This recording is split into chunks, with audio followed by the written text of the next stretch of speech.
It's the Mixed Martial Arts Hour with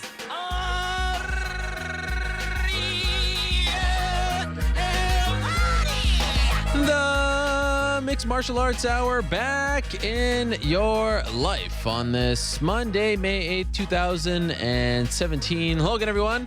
I'm Ariel Helwani back inside our New York City studio. I feel like we've been talking a lot lately. Between the two shows last week, the MMA beat, back this week, I feel like we've been talking a lot, and what a week it was for us last week. The show on Monday with all that craziness, Anderson Silva, Yoel Romero, Megan Anderson, Chris Cyborg, on it went. And then Wednesday, we come back with the Nate Diaz special. Just want to thank everyone who tuned in last week to either show, both shows. Great feedback. Appreciate you listening, watching, tweeting about it, seen it all. I really appreciate it. So it was a good week for us, and this is how I typically think. Oh, it was a great week. Had some good interviews. Now, how do I top this? I don't really allow myself a minute to actually enjoy the work, what was done. I just start sweating about how do I make the show better? How do I top this? What do I do? And so I'll attempt to do that this week on the program. I'm happy that we're doing a show on May 8th, by the way. This is one of my favorite days on the calendar because on May 8th, 1970, it was the greatest day in the history of my beloved New York Knicks. Willis Reed walked out Game 7 of the NBA Finals. As I noted on Twitter earlier this morning, if I could go in a time machine and relive one day in the history of this world, I think it would actually be May 8th, 1970. I really do, as sad as that may seem. First time the Knicks won the championship. The movie Crooklyn tells a nice story about this day. And I just want to feel what it's like to celebrate a Knicks victory, a Knicks championship victory. Lord knows I won't be feeling that anytime soon. So every time May 8th pops up, I'm a big Knicks historian, if you will, or at least I fancy myself one. Every time May 8th pops up, I'm like, oh yeah, it was on this day X amount of years ago that the famous walk out of the tunnel happened. Pretty cool. So I'm happy to be doing the show today. There's a lot to discuss. UFC 211 is a mere 5 days away. It is, without a doubt, the best card of the year, the most interesting card of the year. What I like about this card is it wasn't cobbled together. The matchups make sense. Of course, there's two title fights, but the other match, Yair Rodriguez versus Frankie Edgar, Eddie Alvarez versus Dustin Poirier, these are big-time fights. The fights make sense. There's a story there. Wasn't thrown together. The card has remained relatively intact. I like it. This is a great card. It's in Dallas, always a good market. Although I must say I was watching the Countdown show this morning on my way to the studio and just seeing the scenes of Stipe Miocic in Cleveland and the way he is treated there and the way the fans react to him at the Q where the Cavs play, it still boggles my mind that he's not fighting in Cleveland. He is such a big star there. He is a superstar in Cleveland.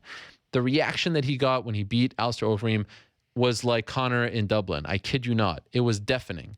Why is he fighting in Dallas? But alas, it's happening. And ticket sales are going, well, that's fine. You can't recreate that pop. It's not the same. They don't have that emotional attachment to him. It's going to be a fun week. I get there on Wednesday. So we have a lot to discuss as it pertains to 211. Once again, it was a quiet weekend in the world of MMA, but still no shortage of things to discuss. And once again, boxing took center stage.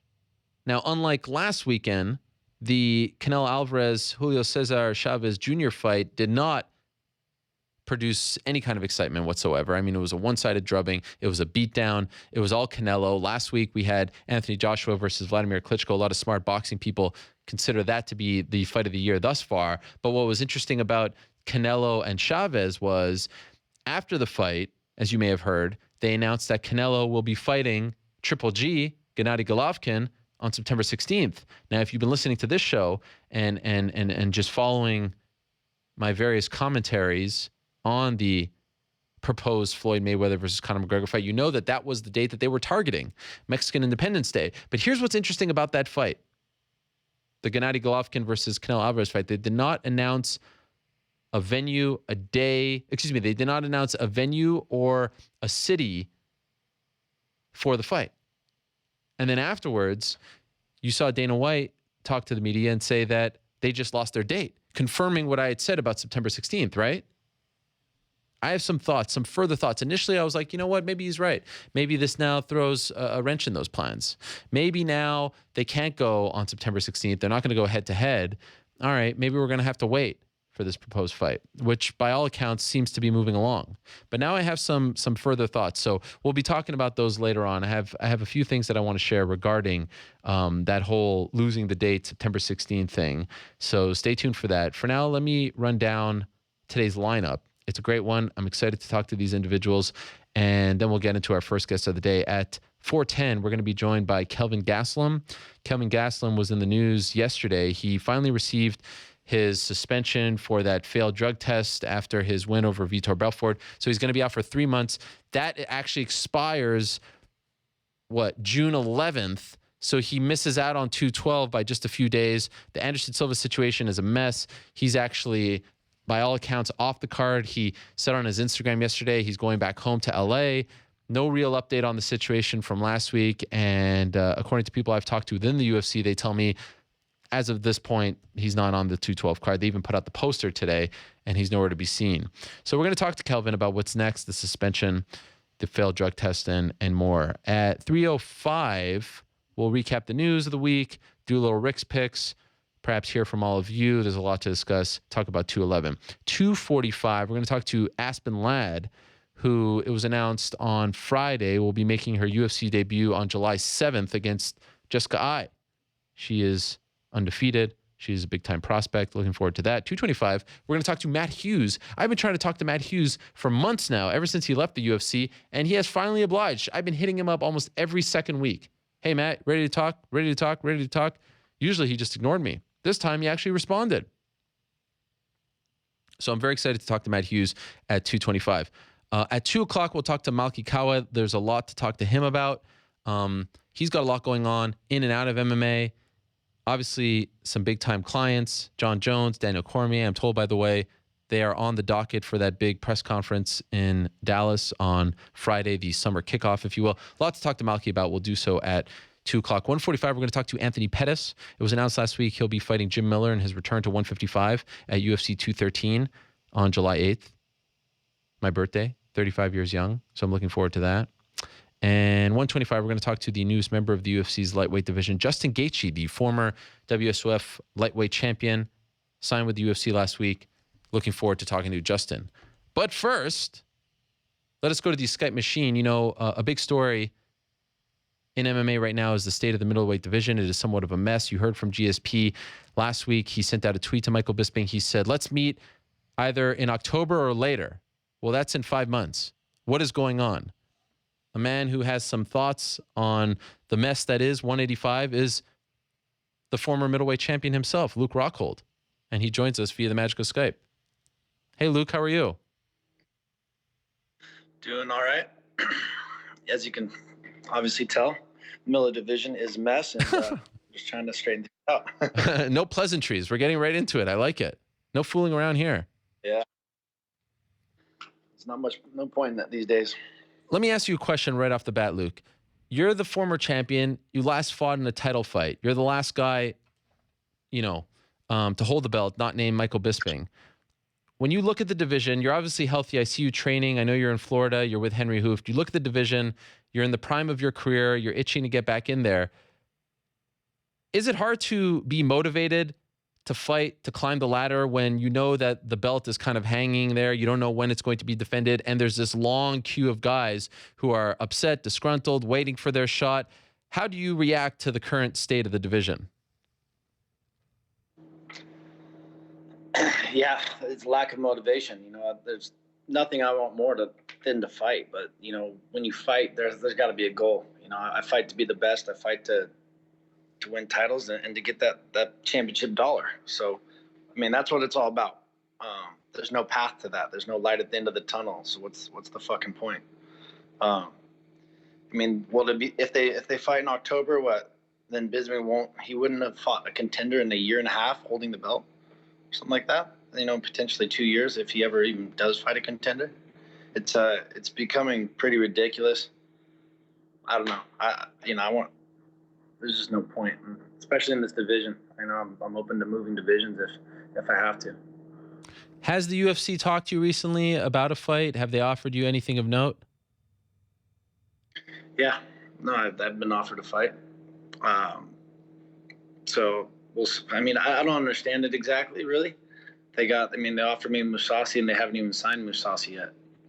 So technically, how do I sign a contract that when a guy's not even signed to the company? Huh. Yeah. So it's an interesting tag. I like the fight, but I'm not going to go fight the best guys in the world without getting closer to a title or getting a title shot.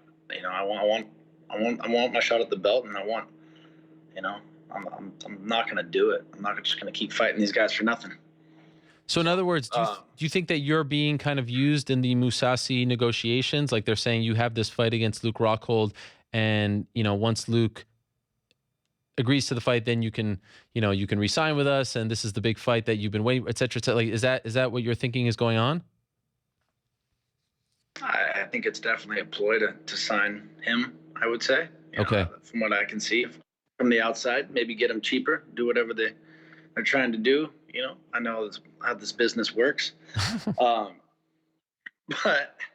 we'll see. We'll see what happens, man. If they put a title on the line, they put an interim title, they make the champion actually fight a contender, then I'd be happy to sign a fight and to move forward and do something. But until then, you got Yoel Romero waiting for a title shot. Now you got the Whitaker kid thinking he's in line for a title shot.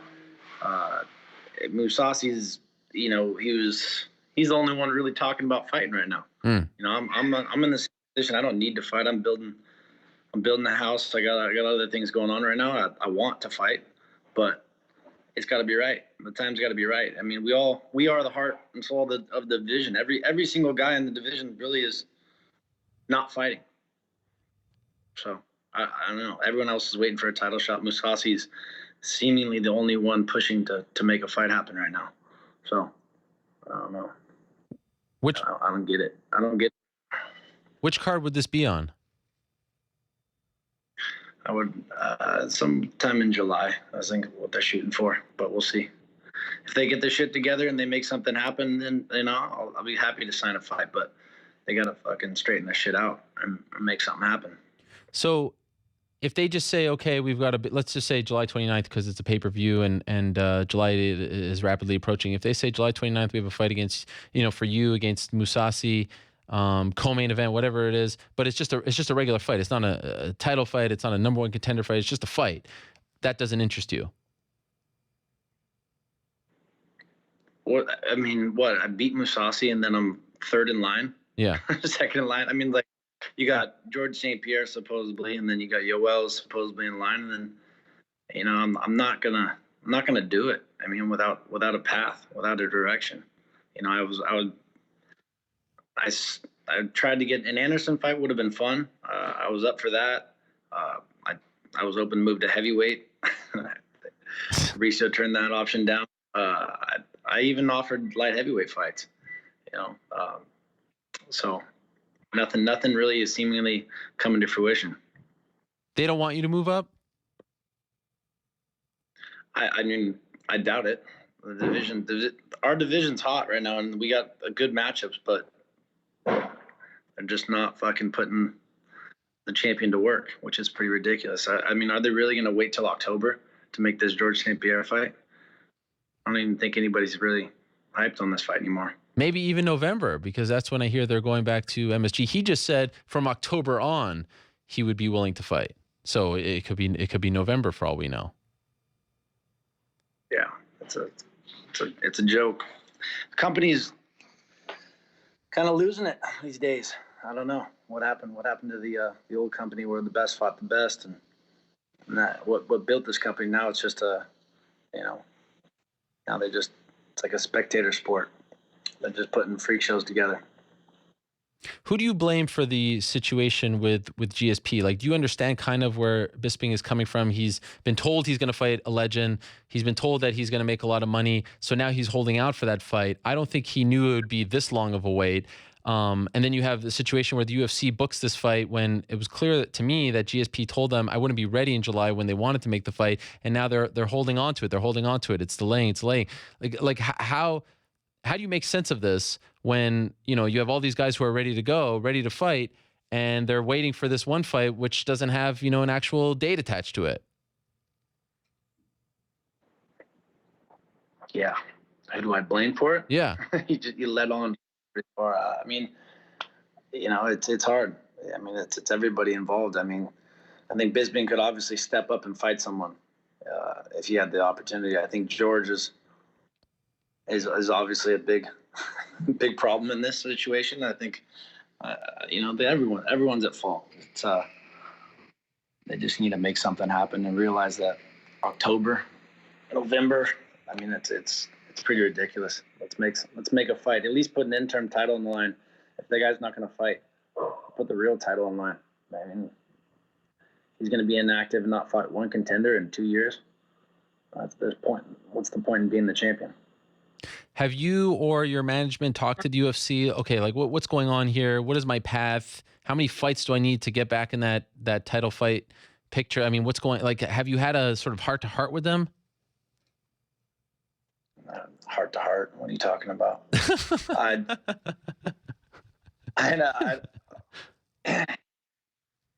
business. Yeah.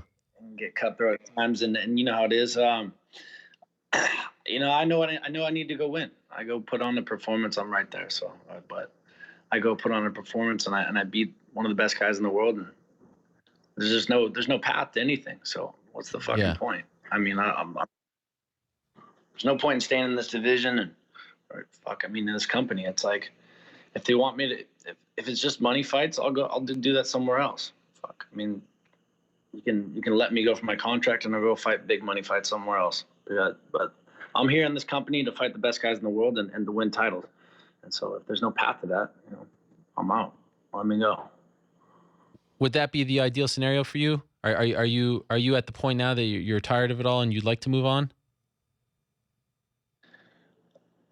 I want to fight the best guys in the world and I want to get the fucking title. That's what I want. But if they're not going to leave a clear path to that, then I'll just go fight fights and whatever and just do my thing on my own. I mean, there's money to be made outside this company too. How close were you to getting the Anderson fight in your opinion? Because I know that was discussed. Dana talked about it at 210. In your mind, did you think you had it? I know Anderson doesn't like to fight. I know he didn't want to fight me. So they made it seem like it was going to happen in so many ways. And so I was ready. I was kind of excited for it, but in the back of my head, I knew Anderson wasn't going to take the fight. Unfortunately, I was right. Yep. How often do you think about last June and say to yourself, gosh, you know, if I didn't lose to this guy, this wouldn't have happened? Do you sort of stew over that a lot, especially given your current feelings on the whole situation? No, I don't stew on it too much. Okay. Definitely. Obviously I'm not happy about how it went down, but you know, we move on, we live and we learn and move forward. So what do you think happens here? This seems like one big headache. And it feels almost like they're trying to fix the situation now. No more interim belts. We'll try to make amends for the allowances that we made over the past year and a half. But it does kind of feel like a growing trend that a lot of the fighters are frustrated with the current state of the promotion. What do you think happens with your situation? I don't know, man. I can't predict anything these days anymore. So, I mean, they're just chasing to pay off a debt, really, I think is what they're doing. Them trying to put mega fights together that don't make sense. I don't know. You never know what they're going to do these days. I don't know what they're going to do. So, who knows? Do you know what they're going to do? No, I don't. I wish I did. Yeah, I don't know. I would imagine sensibly they'd have to put like an interim title on the line in some way at some time. How long are they really they're gonna do this? So I don't get it. Do you feel motivated to go train Is it hard given the current state of the division? You don't know, where that title is, when it's going to be defended, when that shot is coming for you. Do you find it tough to get out of bed and go work your hardest in the gym? I like fighting. I like getting in the gym. I like getting better. Okay. So that's not much of a problem. That's why I come out here to mix it up. I'm out here in Florida. I like training other areas. You get different looks and different techniques. There's always more to learn. Things are a little slow back home, so it's inspiring to get away and try something new. So yeah. I always try to mix it up. I mix it up a little bit. I'm still AKA, of course, but I like training out there with Hoofed, and the guys they're solid. So the weather's not too bad either. Yeah.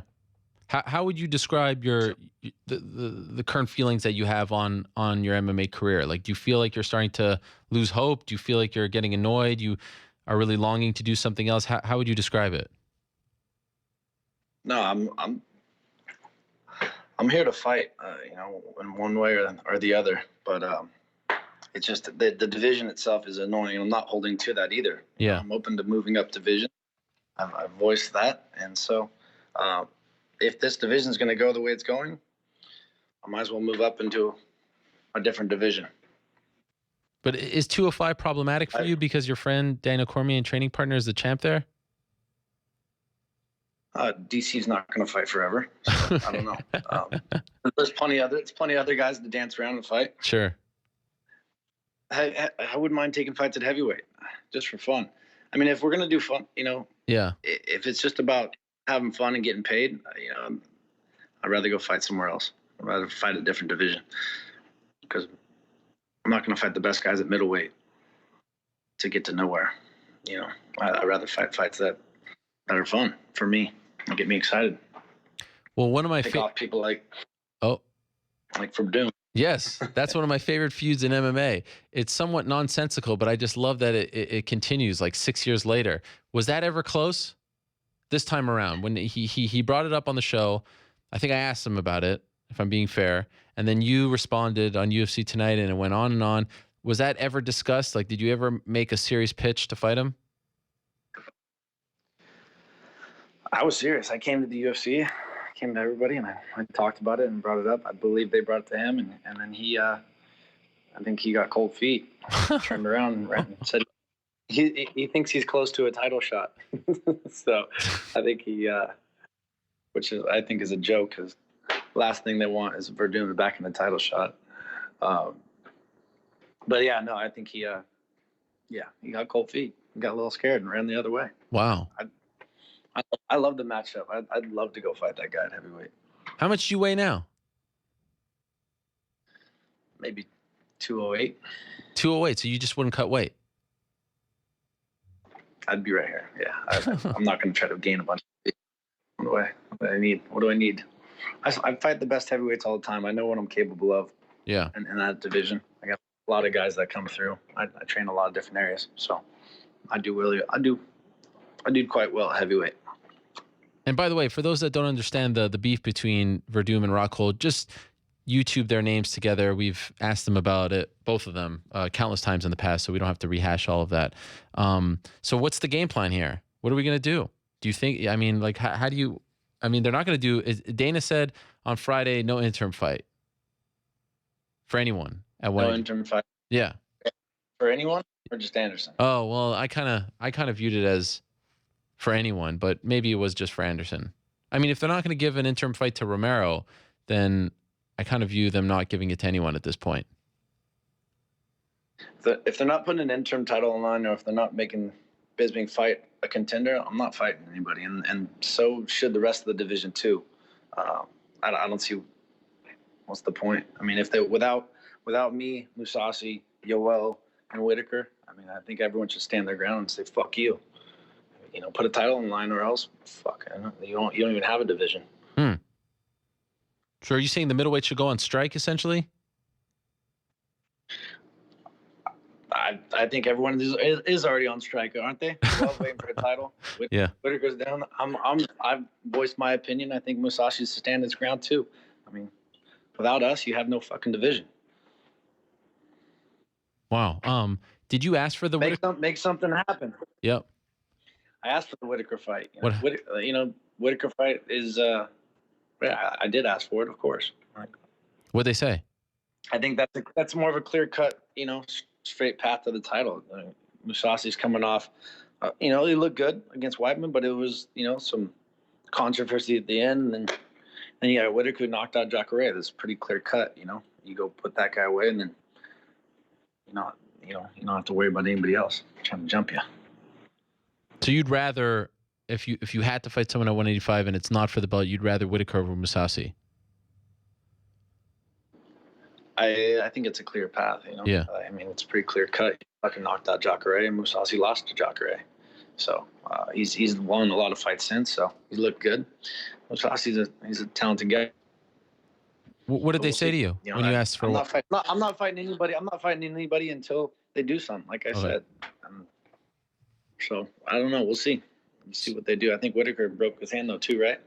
Well, I keep asking for an update, but there was some fear that he may have broken it again. By the way, are you willing to sit out for the rest of the year? I mean, if this title fight doesn't come together until October, November, and you say that you don't want to do anything until they start clearing up the division, that might mean you not fighting in 2017. How do you feel about that?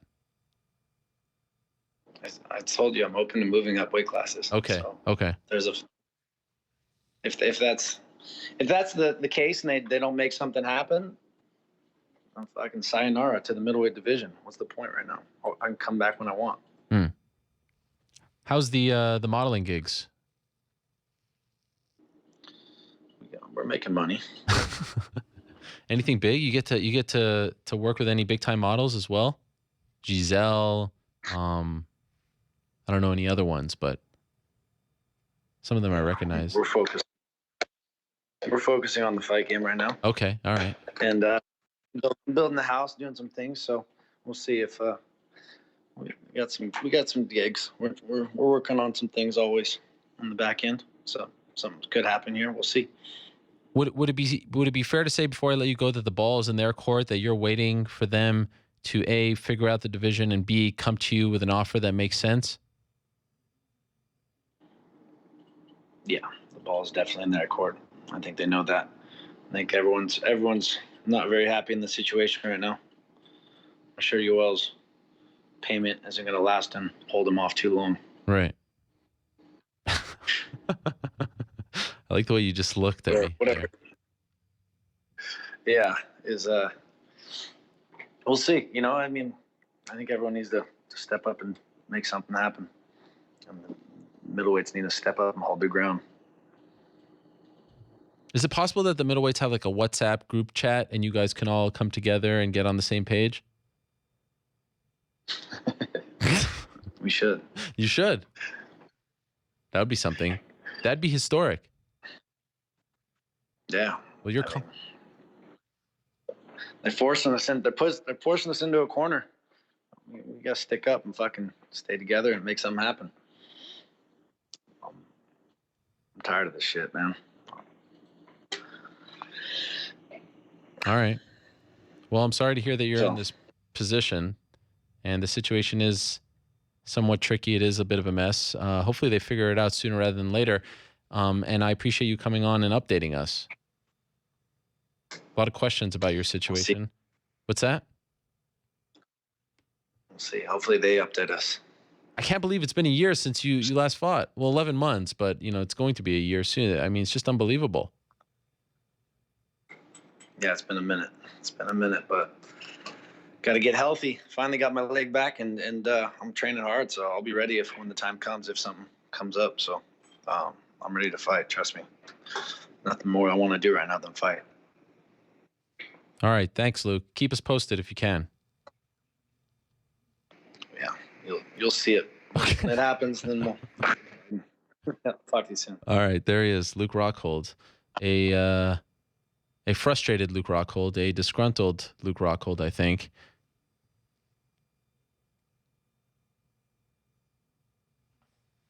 Voicing some of the concerns that others seem to have, especially in the middleweight division. There was a video tweeted last week by George St. Pierre telling Michael Bisping, pick any date from October on. And I think that has upset some of the middleweights who were hoping that this fight would materialize sooner rather than later.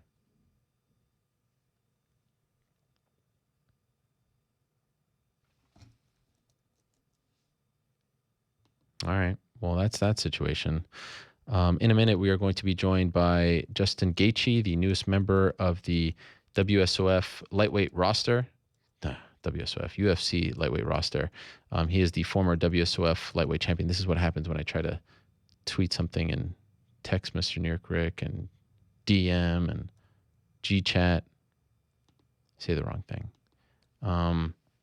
Justin Gaethje, it was announced late last week, he had signed with the UFC. If you recall, I had been reporting for quite some time that he was going to test the free agent market. And, well, he did after his last fight in World Series of Fighting. That was at the end of last year. That was actually New Year's Eve at MSG at the theater. And while the World Series of Fighting executives were saying that he was not going to be a free agent, we have seen it all come to fruition, and the UFC signed him, and now we're wondering, what is the UFC going to do with one of the most exciting fighters in the sport, regardless of division? If you are solely a UFC fan and you've never had the pleasure of watching Justin Gaethje fight, trust me, you will enjoy watching him fight in the UFC. The man is a killer be killed kind of fighter. Very exciting, puts it all on the line. I had reported that there were some talks of him fighting Edson Barbosa in July, but as of right now, unless he's going to tell me otherwise, I don't think that fight is 100% a done deal, signed, sealed, and delivered. But it was funny because when I tweeted that, I mean, the response to it was just amazing. Everyone wanted to see it. And he has come out on Twitter saying he wants to fight top 5 guys. Just top 5. He doesn't want to fight anyone under the top 5. He tweeted Khabib. He tweeted Ferguson. He tweeted Edson Barbosa.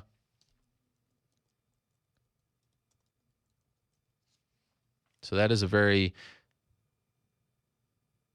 big addition to the UFC's 155-pound roster, and I do believe that he is joining us via the magic of Skype. And there he is, Justin Gaethje. How are you, sir? Yes, sir. I'm good, man. How are you? Congratulations. Thank you. Yes, sir. I'm freaking high on life right now. I can tell. That's great. Let me ask you this before we get into the UFC stuff. Could you explain, as you may have seen, there was some confusion over your departure from World Series of Fighting.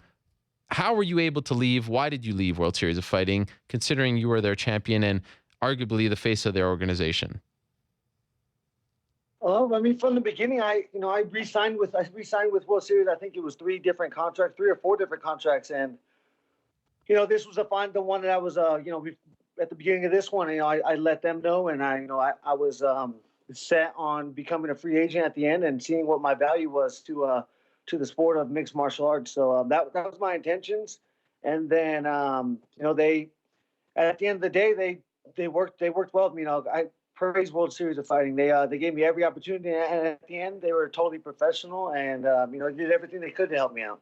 Okay, so your contract expired with them, and then you were a free agent, and then you signed a new deal with the UFC. Is that? Yeah. Well, I had one fight left, but it was I wasn't going to get the fight in before, so they allowed me to start the negotiation process.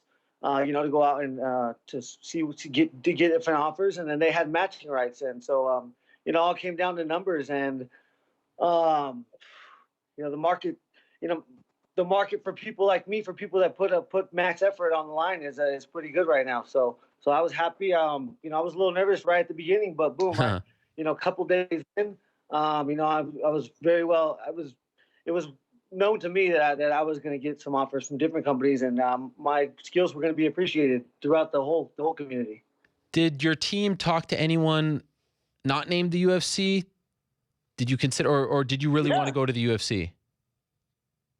I mean, I'm a sole contractor. I mean, I want the best money, and obviously the highest ceiling, if you could be the best, is in the UFC. But yeah, of course you win. I mean, I praise Bellator.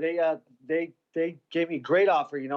Had some conversations with them, and they treated me with nothing but respect. And like I said, right away, I was under the impression that this was going to be a smooth process, and that it wasn't going to be as nerve-wracking as I thought it was going to be. And like I said, if you fight like me and you put I'm undefeated right now, but I go out there and I fight my ass off, max effort, humans mechanized effort, and that's what I do. I give max effort. I'm skilled and I'm ready, and I've been preparing for this for a very long time. Yeah, a lot of people are very excited about you coming to the UFC. By the way, can I ask you a favor? Could you tilt your camera up just a little bit, because we're only seeing like. There we go. Just a little more. Boom. That's perfect. Thank you. But the wine bottles, huh? I like the wine bottles. That is a good look. Is that your house? Yeah, this is my apartment. Okay. Nice. So then you get to the UFC, you sign with UFC. Was it a pretty easy process? Was there a lot of negotiations? I mean, it seemed to have happened relatively quickly, but from your perspective, how easy was it? Oh, everything right now is the first time for me. So I was on my manager's butt every day, all day long. He's done it 1,000 times. So for him, it's just a process. But it was a waiting game for me. Even 1 or 2 weeks is a long time for me, especially right now with how excited I am to get things, get the ball rolling. So all that, it was smooth. It was as smooth as it probably can be. Some negotiating process, some negotiating. And then, like I said, I got different offers. When there's different offers on the table, then, other offers have to be negotiated. So that's what it comes to. If World Series didn't change its entire company and turn into the Pro Fight League and this whole season thing, would you have considered re-signing with them? It still came down to numbers. Would they have been able to match the overall contract that I got from Bellator and UFC? Then they might have been able to. So I'm not sure. Okay. I took it in one day at a time, just like I do one fight at a time, one day at a time in my life. I try to keep it as basic and as simple as possible. And the more I thought about it, the more nerve-wracking it got, and the more I went to practice and worked out, the faster the process became. So that was all it was for me. Okay. So here's the $1 million question. Do you have a fight booked yet for your UFC debut? I don't have a fight booked officially, but or unofficially. Okay. I haven't signed anything. But you know who I want? I mean, I've made it every bit clear with my I haven't done a lot of interviews but right away, and I said I want the scariest fight possible when you say that, and I don't even have to, you can tell me who that is, when you think scariest, heaviest kicks, knees, elbows, punches, scariest knockouts. I mean, I hope who comes to your mind. Wait, so you don't want to ease your way into this, right? I mean, you want to go for the top guy right off the. I'm 17-0, 14 knockouts. I've been saying I was the best in the world for a long time. I'm up here standing on a pedestal in front of the world, and I'm ready to fall flat on my face. I want the scariest dude, the one who can embarrass me the most. That's what I'm looking for. So, it's simple. When I think about this, it's a matter of inches, and less than inches, milliseconds. I mean, it's little luck, little skill, a lot of perseverance, and that's what I have been training my whole life for. So I said earlier that I'd heard that there was some talk of you fighting Barbosa. A, what do you think of that fight? And B, is that true? That's what I want. I mean, that's the scariest dude on the planet right now, 155 pounds. I mean, he'd kick your head off, knee your head off. I mean, elbows. Wheel kicks. I mean, what other lightweight is going to bring that? I mean, Khabib is scary. He's going to maul you and, and make you fight for your life. McGregor's going to knock you out with the left hand, but he's not going to kick your head off. Right. That is the scariest. That's what I want. That's,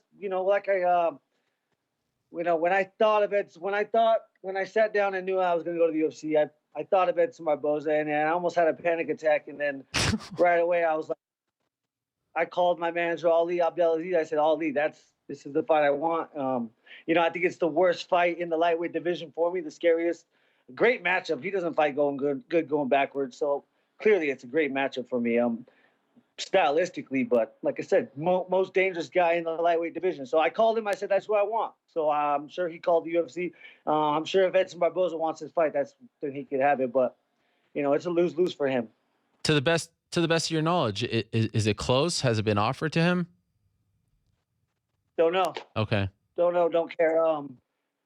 You know, can't see the most dangerous, baddest man on the planet at 155 pounds, in my mind, not wanting to fight someone that gets hit way too much and is willing to get knocked out. So Why are I you? don't know why he wouldn't take the fight. Why do you get hit way too much and are willing to get knocked I out? don't think I get hit way too much. I mean, I love reading comments online. I mean, 17-0 with 14 knockouts. That O says something. That means I haven't been hit hard enough. Yeah. So, you know, this is I mean, you've seen Michael Bisping get freaking flying H bomb from Dan Hendo, and he comes back. You know, the human body, it's very fragile. But I mean, we could take some damage. I mean, I'm not here to take damage. I don't want to be, you know, not be able to talk. But every single time I fight, I know that, you know, a fighter has to know that this could be the last time that you're able to do this. Last time you're able to talk. You never know what's going to happen, and I think about that every single time I'm in the cage, and I wrap my whole life around that one fight that I have coming up. And right now, there's nothing that matters. How exciting is this for you to finally be, you know, playing with the big boys and stuff? You know, you were the king of World Series of Fighting, but you're not fighting UFC level competition for the most part. Now here's a chance to finally introduce yourself to so many people, to finally get the UFC belt, to really get that respect. I mean, this has to be something that you had been dreaming about for quite some time, right? Yeah, I mean, you know, the belt, none of that. I mean, I want to go to Brazil. I want to fight huge. I want to fight, you know, top Brazilian in Brazil. I want to go to Russia, fight Khabib in Russia. I mean, they're going to be screaming, they're going to die the whole time. You know, that's the shit that I freaking love. You know, it's the shit that separates one from the other. If you're able to, I don't know if I'm be able to handle it. We'll see. You know, I've been in some huge wrestling matches. I wrestled at the NCAA Division I tournament 3 times.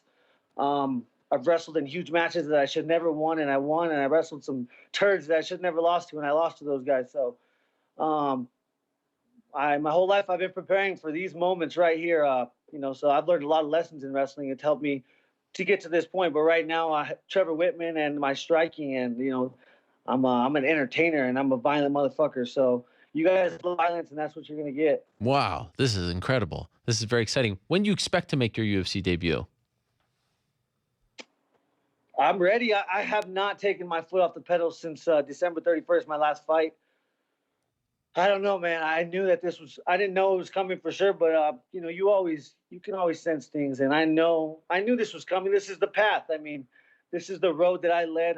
You know, when you tell me that I'm going to not be able to talk or stuff, you know, I know that. I know I picked the road to follow. And at the beginning, you see all the risks involved. And I took that road. And right now I'm committed, and you know, it's too far to turn back.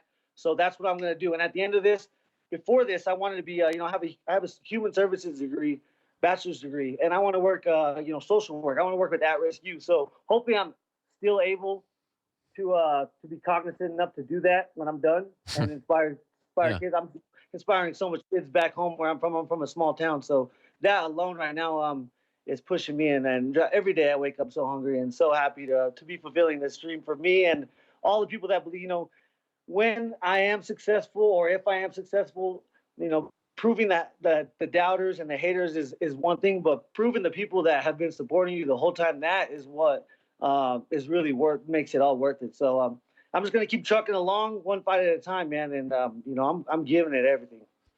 I would imagine putting your signature on that UFC contract finally is a dream in its own right. Did you get emotional over it? How did you kind of celebrate that moment? Because that's validation to a certain degree of what you've done thus far.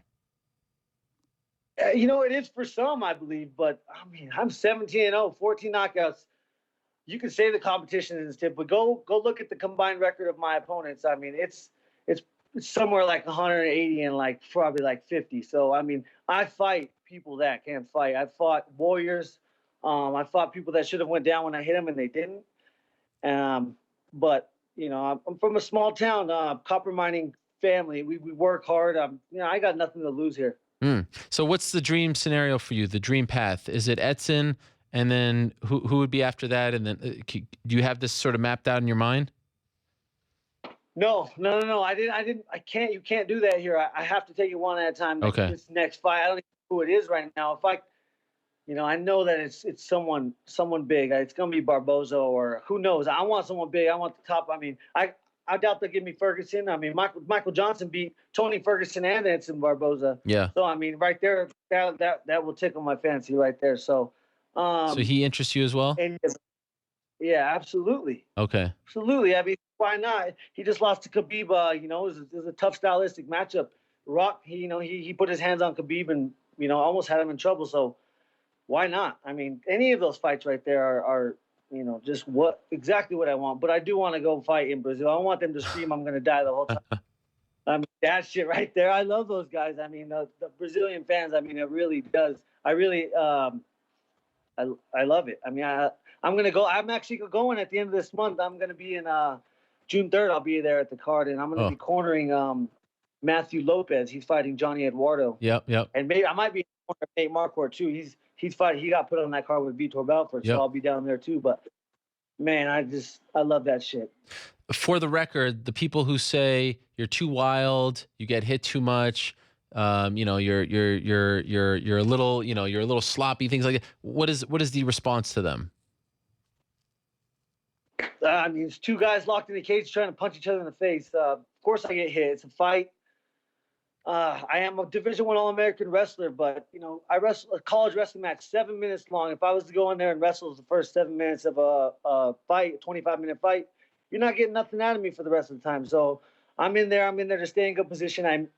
I believe that in physics, when two objects have the same mass, it comes down to force, and whichever object has the most force, then that's the object that's going to win the car crash. And I go into fights and I create car crashes, and I plan on being the object with the most force. My timing and my attitude is what this sport is, and that's why why I've been successful so far. I'm not going to change. Wow. I put people into deep waters. First round, they're talking shit. Second round, they're talking shit to themselves. Third round, they can't say shit. So, it's over. Last quick thing. When do you expect to find out when your first fight will be and the opponent? I think we're going to know in the next 3 or 4 days there, Ariel. Okay. Are you going to that press conference in Dallas too? I might. I don't know yet. Oh, that is exciting. No, I'm not. If I'm going, I'm not going for the press conference. I know that. All right. I might go out and do some pictures because they just go crash they need me in some Reebok stuff. I'm sure. I'm definitely crashing something, but I'm sure they need me in some Reebok stuff so I can get me on some posters. Are you going to the card? I am. I'm gonna go watch. Okay. Wow, this is exciting. What an intro this is. As you know, there are some people who just watch the UFC, so they may not know a lot about you, but holy smokes, if this interview is any indication, of course, I know a hell of a lot about you, but you have promised a lot, and I have no doubt that you are going to live up to all those promises. I can't wait for the debut. I hope it's Barbosa, by the way. Go ahead. Oh, yeah. I mean, hey, I'm not promising success. I'm promising you that I will get knocked out here in the next, 10 fights. Okay. Because it's a game of freaking centimeters and fractions of seconds, Ariel. I mean, come on. You watch every fight. I watch every single one of my fights in slow motion, and I win. I beat you to the timing. I beat you to the punch. I'm in your face, and you can't breathe. Not for a second will you be able to breathe. Well, I hope that doesn't happen. I hope that prediction doesn't come true. Go ahead. Well, yeah, I mean, just like, Sean Shelby or Dana White doesn't want people to get injured, but they promote fighting for a living. That's what we do. We injure each other. We get in there with the intention of injuring each other. I mean, through sport, I love it, and it's kind of, my girlfriend says I'm completely contradictory when I say I want to be a social worker, but my job is violence. But, it's not one and the same for me. For me, it's sport. And for one, like I said, proving everybody that has believed in me from this point, proving them right will be, it will inspire me to do anything. So. Great stuff, Justin. Congratulations on the deal. Can't wait for the debut.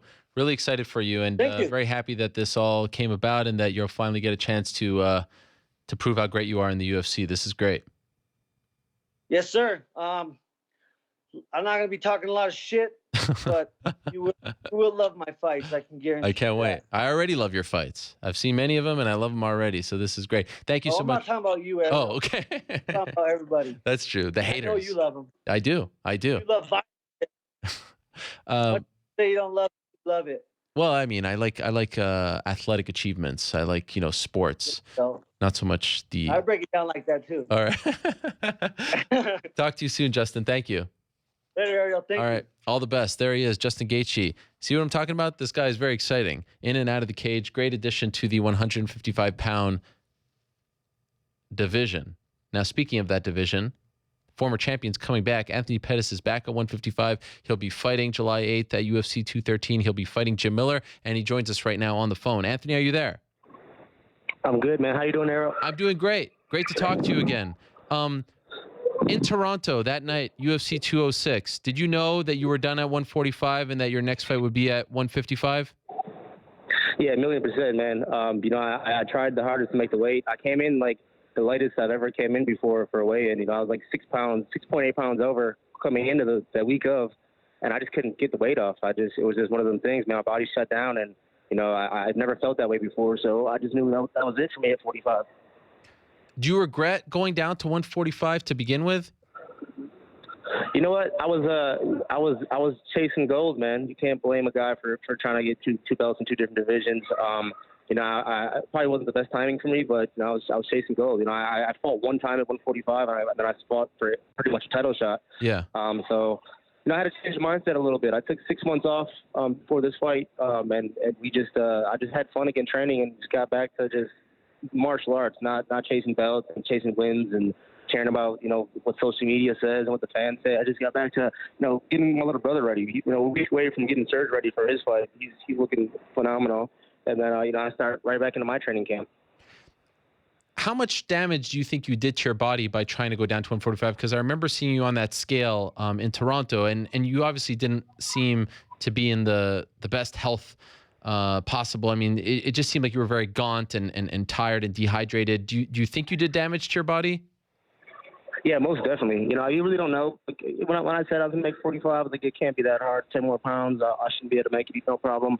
First time I did it, we made it pretty simple, honestly. And then the second time, I got extra ready, and it just didn't come off. I mean, my body just wasn't agreeing with it. So I think, the weight cuts are brutal, and then trying to cut the extra 10 pounds wasn't the best idea. But when you learn, and you got to grow from that. I know this is kind of a crazy question, but I'm just curious. Have you ever thought like a 155 version of Anthony Pettis that night in Toronto? Do you think that you don't get finished? Like, do you think that the weight cut puts you at a disadvantage just walking into the cage? 1,000,000%. Yeah. I mean, I couldn't even walk down to the scale. I had to drink water and put some electrolytes in my body to walk down and weigh in for the fight. It was, wow. Most guys probably wouldn't have fought. I'm not making an excuse, but most guys wouldn't have fought. The way I was feeling. The UFC doc was up there watching me, and I couldn't even walk downstairs to get on the scale. How close were you to not fighting, to pulling out of the fight?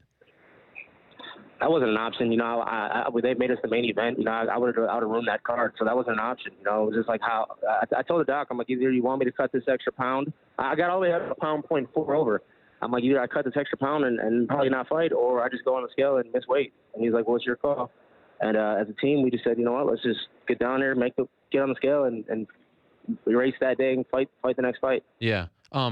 Considering all the stuff you've been through in your career, would you say that whole experience of trying to make it and the title fight and all that and missing the weight, was that the most difficult experience of your career? Oh, most definitely, man. Missing weight's just one of them things that no one wants to happen. And I thought we were prepared. I had my nutritionist out with me for almost two months, and it's just one of them things. Your body just, if it doesn't want to let the weight go, it won't let it go. Was Max better than you thought he would be?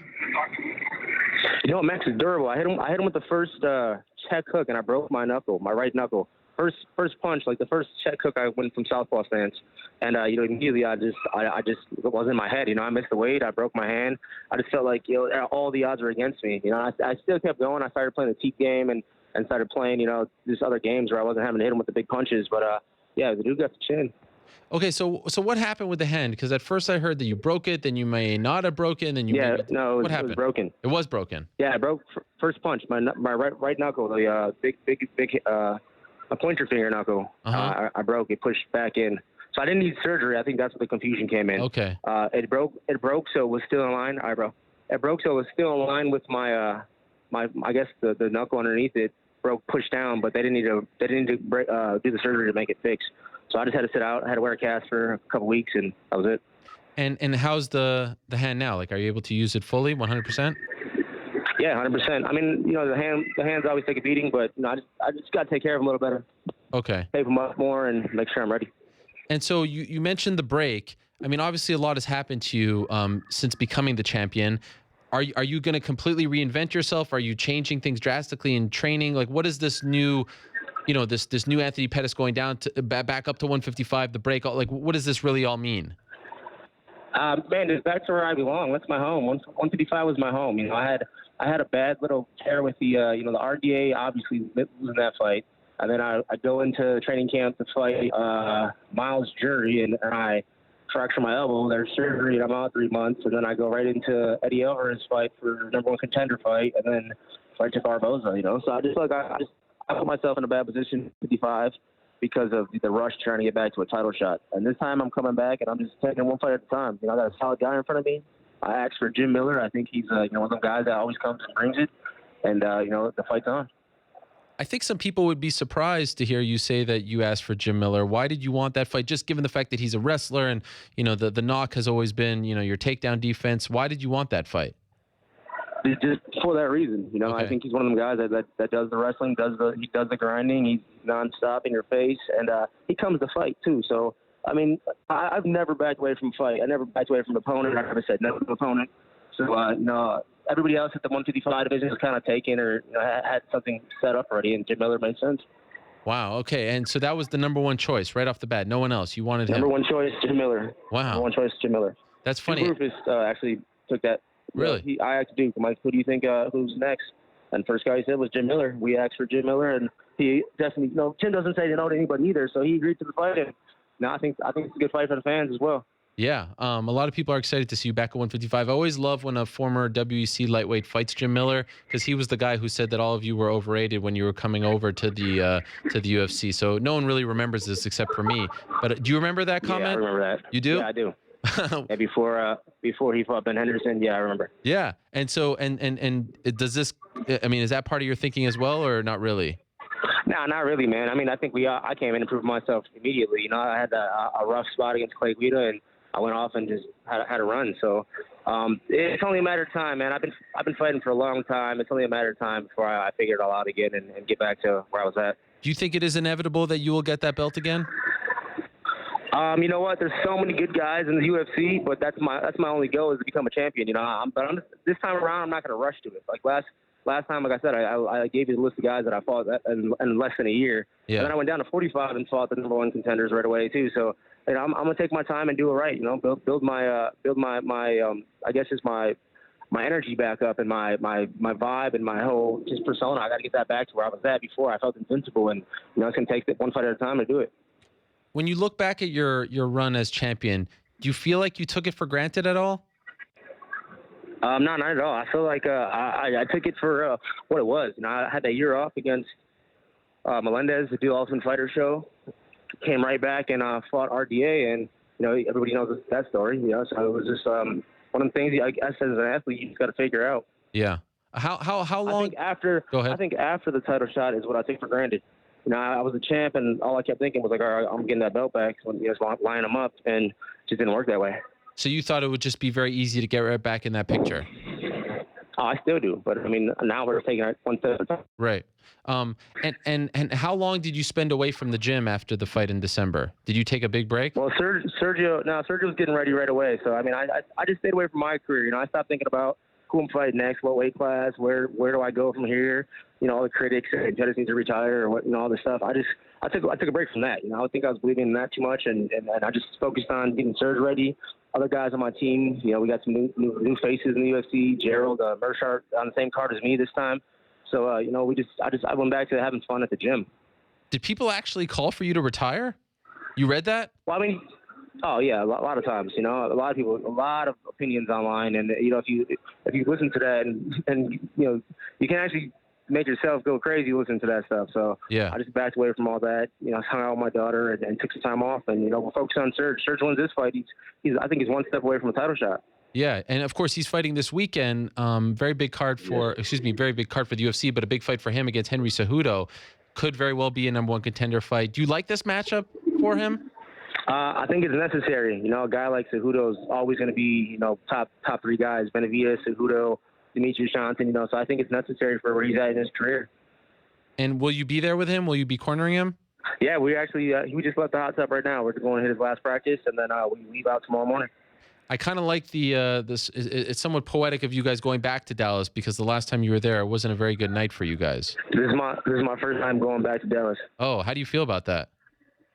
I mean, I like the city, but it was just one of the nights that I wanted to erase that memory. And even if I had layovers in Dallas, I would just switch them around and go somewhere else. Wow. But I think Serge, me and Serge talked about it. It's time to get for him to redeem us, man. Like, that was a crappy night for the Pettis team, and it's his turn to go out there and make it go right. Was he hesitant about fighting on that card as well? Because not at all. Really? Nope, not at all. No, Okay. He was immediately like, "Yep, let's set it up. Let's do it." By the way, any update on that situation with your cars being set on fire? Yeah, it was actually, man, it was some little kids that are part of a gang here in Milwaukee. I'm not sure what their objective was or what the reasoning was, but they caught the kids. They have to write me. They're like 13 years old, man. It was sad that he's here. Like, these kids are in like 8th grade doing stuff like that. But they all had to write me, apologizing letters and saying they're sorry and how they changed. And I didn't get their names, obviously, but I get letters from the correctional facilities for these little kids that just decided to go do some dumb stuff in Milwaukee, I guess. Wow. Why you? Like, Yeah. Were they just being punks, or was there a reason why they were going after your cars? Well, I heard they saw, some Range Rovers and some Porsches in the driveway, and one of the kids had to, like, prove himself to the gang, and that was his way of proving it. Damn. Did you get new cars? Yeah. Of course, yeah. I had insurance. Oh, okay. Did you move? No way I'm moving, man. The house that I live in, I bought that house because my father's buried behind it.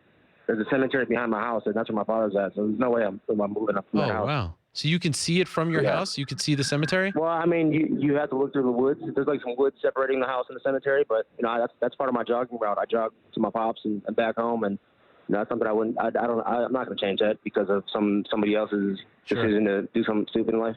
Do you jog there every day? I mean, I take different routes all the time, but he's so close. It's less than a mile from my house, so I take different routes, and I get to drive past him and see him all the time. Wow, that is amazing. I didn't know that. So when I was a kid, man, like that neighborhood that I live in was like one of the nicer neighborhoods in Milwaukee, and I always said I'm gonna have a house, where my dad was buried, and I got to do that, so I wouldn't change that. Wow. Do you ever stop there and and speak to him, or are you not that kind of? All the time. Yeah. Before every fight, before Serge's fights, when I'm going through hard times, all the time. Wow, that is amazing. So how would you describe, like right now everyone wants to know, like, where's Anthony Pettis at mentally? Where are you at going into this July fight, 2 months away? I'm just excited, man. I'm just excited. I took 6 months off. I haven't had a 6 months break in a long time, since the Melendez fight. But I'm just excited to go back out there, tough opponent, and be in a weight class where I'm comfortable in. That 145 cut, the whole camp was just me cutting weight. It wasn't me getting better. It wasn't me, trying to get new game plans. It was just really me cutting weight. I had to run double the amount. I had to do like less physical activity because I was just too weak. But it is what it is. Like you said, you live and you learn. I've made some good money in the 145-pound division, but now I'm going back to my home, my 155-pound division. Love it. Welcome back, Anthony. Great to hear that you're in good spirits, good mental state, and looking forward to this fight. And of course, good luck to your brother this Saturday. Thanks, bro. All right, there he is, Anthony Pettis. It's always like I'm running a marathon when I'm talking to him because he's almost like so intense with and his answers are coming at you so quick that you have to be ready, like boom, boom, boom, boom, boom, like you're sparring with him. But that was a fascinating little anecdote there about his house and his father's grave. I never knew that. That's amazing. So he's back at 155. He's fighting Jim Miller, and also interesting to note that he asked for the Jim Miller fight. I think a lot of people would be surprised to hear that, considering, as I said, the knock on him has always been that wrestling is his kryptonite. I still feel, call me crazy, that the man who is on the cover of that Wheaties box right over there, I still feel like he has another run in him. I'm not ready to throw in the towel on Anthony Pettis just yet. He's still a young guy. Yes, he has hit a rough patch, but I still feel like he's got another run in him, at least one. So let's see what happens on July 8th. A man who knows a lot about Anthony Pettis is his agent, and he's got a lot going on in the world of MMA and outside of the world of MMA, and he's joining us right now. His name is Malki Kawa, and he's on via the magic of Skype. There he is, looking fresh to death with that hair. Look at that. Stupid. How are you, But I Malki? appreciate it. I get you, brother. I wish I could rock a plaid shirt the way you can. I'm always stuck in black, but otherwise, you're the one with the plaid freshness. Yes. Very few So, people can rock a good plaid like me, just for the record. very, very few. Okay, so before we get into the MMA stuff, I actually want to ask you about the football stuff because I see a picture of a football field right behind you over there. So what's going on here? So NFL draft happened less than 2 weeks ago, and you had some first round picks, second round, et cetera, et cetera. I mean, you had some big names picked. How the hell did a schlubby MMA guy get all these big time NFL guys?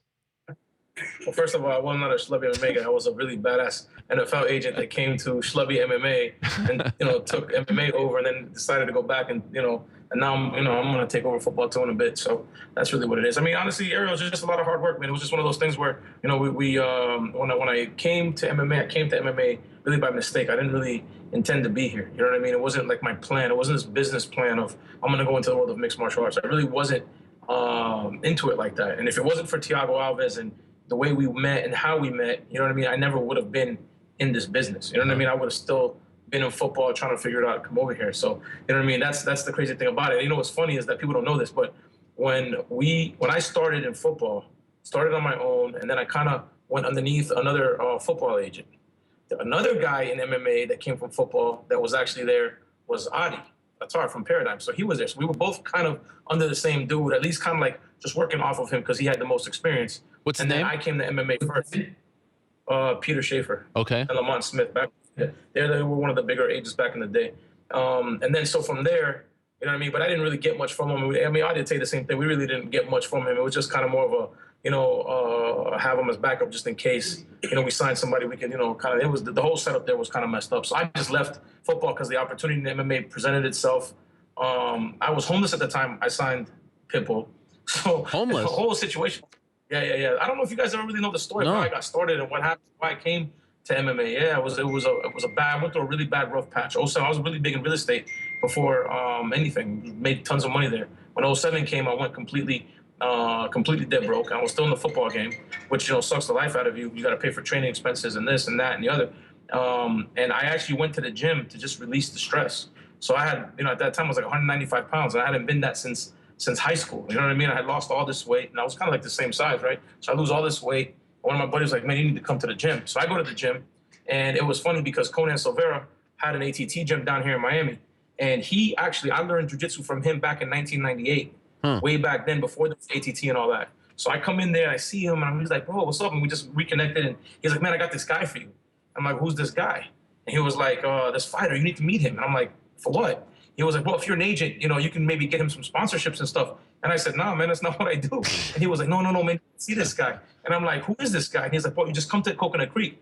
But here was the problem. At the time, I was so broke that going to Coconut Creek meant I had to put a tank of gas in the truck, which was, by the way, getting repoed. Yeah. So the issue was that I had to put all this money into this truck to go up there to meet some guy I don't know about, to figure out what really, at the end of the day, in a sport that I don't really know about. And I was like, I'm not doing it. But you know how like it is with kids, man. Like my kids, same way. If I tell her to do something, she won't listen. But if her coach tells her do this 100 times, she'll go and do it. So my coach kept on saying, come to Coconut Creek. So I figured, listen, I wanted my blue belt at some point. So I said, let me just go do this guy this favor. So I drive up to Coconut Creek and meet Thiago Alves, and that's how it went down. Wow. I really didn't want to. I didn't even, yeah. And so from Pitbull, it turned into a couple of guys at ATT. From a couple of guys at ATT, it turned into something different. And then, here we are. And so now having these football guys and these number one picks, but tell us the names and the teams. What spot in the draft, what teams, etc. So David Njoku from the University of Miami went to the Cleveland Browns, 29th in the first round. Uh-huh. And then Reuben Foster from the University of Alabama went 31st in the first round to San Francisco. Then got picked Jalen Tabor from the University of Florida. He went to the Detroit Lions. Then Joshua Jones, University of North Carolina State University. He went to Green Bay Packers. Then we had Xavier Woods from Louisiana Tech. He went to the Dallas Cowboys, which is interesting because they've got minicamp this week, and the fights are this week in Dallas. So I'll probably be up. Yeah. Is this your exit from MMA? No, I'm not going anywhere. No way, bro. Okay. I don't know. You're just doing both. No, it was just one of those things. We're right. I mean, we're just building the company and we're expanding. You know what I mean? So, we're obviously, we're going to do football for the next I'm going to do football and immerse in it for the next couple of years. Still doing MMA. I'm not going anywhere. And then from football, I'll get into basketball, baseball, and other sports that make themselves available. Whether I do it myself or acquire people to do it, that's kind of the goal. I want to, kind of get into to all the sports and kind of, diversify and just kind of build the business. That's all. How difficult is it to become an NFL agent?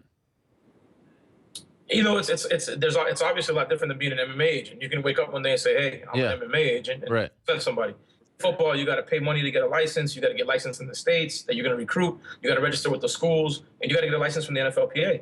So, I mean, realistically, you got to do all of that. So here's how it would go. Let's just say that, you went to Syracuse, right? Yeah. So if I wanted to recruit somebody at Syracuse, I would have to first go get licensed with the NFLPA. I'd have to sit down and take a test. So I'd have to pay a lot of money for that license, sit down and take a test, pass the test. When I pass the test, I can start recruiting. Let's say I said Syracuse. I'd have to pay the state of New York for a license in the state of New York on top of it. So you're already in the hole, probably $5,000 before you even get to recruit somebody. Wow. Then you got to register with the state with the school, which that doesn't cost anything, but you got to register with them. Then you register with them, and then now you can go recruit that school. Wow. And what's the test? Like, what are the questions? Oh, it's about the collective bargaining agreement. Oh, like fascinating. The law, drug. So it's everything. It's everything that's involved in the sport of football for to as much as you can get out of a 3-day seminar and a 3-hour test. It's not an easy test. Matter of fact, I think now they used to go from like an 80% pass rate to like 40%. And it's funny because you're in a room full of lawyers and all these, really educated guys that, want to do this. And every year they come out of there heartbroken. They can't pass it. One guy said that it was harder than the bar, which I can't imagine it is, but they he said that. So I was like, whatever. Do you have to have a law degree to take the test?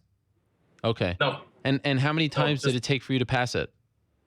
The first time I passed it in 5, and I passed it again when I let the license go when I got to MMA. Oh. When I came back, I reapplied again and passed it again. Now, I mean, it's not hard. It's got to understand the formulas of how to, put the contracts together, because it's different in MMA. There's no salary cap. There's no pools, rookie pools. There's no, cap numbers. So in other words, when a guy gets a $20 million bonus, people don't know the way that affects the cap. It's not $20 million that year. It's divided over a couple of years. Right. But then there's other numbers that also take into effect. So therefore, you've got to know how to do all that. You obviously got some big names, some prospects, if you will. Was it hard to get these guys to sign with you? Because for the longest time, you've just been an MMA guy now. I mean, I know back in the day you said you tried to do this, but you're not, some established guy with 100 football players. You have to start somewhere, like you did with Thiago Alves. Was that a tough process? I mean, listen, I've got a couple of guys over the years, some of like lower, not as big names as I did this year, what I mean? But I also put the effort towards it the way I did this year. You know what I mean? Yeah, so for me, it's hard because it's football. So it's very competitive. There's a lot of guys in it. And it's not easy. You know what I'm saying? It's really not. But I mean, dude, listen, I just know, listen, if you guys haven't learned already, when I want to get something done, I'm going to get it done. Mm-hmm. So it was just a matter of time before I got it. And, listen, to be honest with you, if you looked at it, the 2 guys that won the second round went in the top 60. Both of those guys could have easily gone in the first. I could have sat here right now and told you I had 4 in the first round, which would have matched anybody, agent per agent, not agency, but as an agent, I think I'm up there with all the rest of them. So it makes it easier going forward now. What do you like better, being a NFL agent, a football agent, or MMA agent? That's a good question. People always ask me that, and the truth is, it's the same thing. It's just a different type of athlete. I will say that the MMA athlete, the fighter, is a different person, and it's a different set of things that you deal with in the fight game. Football is a completely set of things you deal with. Fighter, you got to remember, these guys come out, like the guys I signed, their contracts will be 11 million and 10 million and 6 million, and it'll go down as they get picked lower and lower. And if they would have went in the top 5, it'd have been 28 million over 4 years, and you're talking about an average of it's way more money than in MMA. Yeah. When he becomes a pro, his first pro fight, maybe after 5 or 10 amateur fights, is for $500. Yeah. Then it's 1,000. It's another 1,000. Then it's 1,000 plus 1,000. And so by the time they get to the UFC to make 10 and 10, you know what I mean? This guy's really it's a humbling experience for a fighter. Football players are a little bit more entitled. You know what I'm saying? That's just the way that the system is. But I mean, it's just they both present their own set of pluses and minuses. Okay. Okay. Now let me ask you about some of your MMA guys.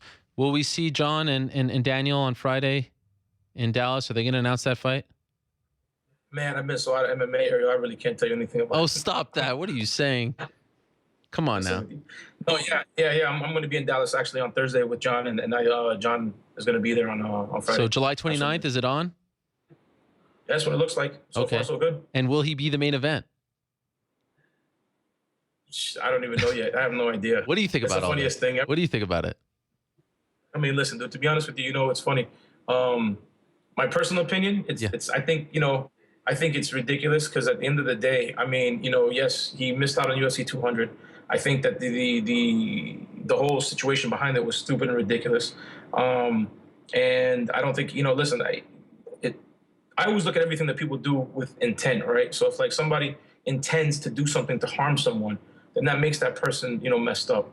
John didn't intend to cancel UFC 200. I mean, listen, dude, we're all sitting there training every day, cutting weight, getting there. We find out the Wednesday or Thursday before the fight. No one wanted that to happen. Yeah. The fight before that, remember also, Cormier got hurt one time. John got hurt once. I think he had a situation with his knee, and it got postponed. Yep. It happened. Then it happened at that point. Yeah. And then he fought and he won. Then it was time for the rematch. And Cormier, he got hurt and it got postponed. And then after that, it was John with the whole UFC 200 thing. So at the end of the day, it's like, when there's like, I can't trust him, it's like, bro, look, at the end of the day, I understand what you're saying from your end because you're upset and you're pissed off. And I get it. I'm not, it is what it is. But I think from our end, if you think that you're going to sell better by saying John Jones is a co-main event or it protects you better or whatever, then you got to do what you got to do. But do you think at the end of the day that it doesn't affect us one way or another financially? Okay. So he still gets pay-per-view, still gets his money. None of that matters. So it doesn't. All right. So he'll fight then, and you have so that's that situation. It seems to be all clear. Then you have this other situation with Yoel Romero. That's a mess.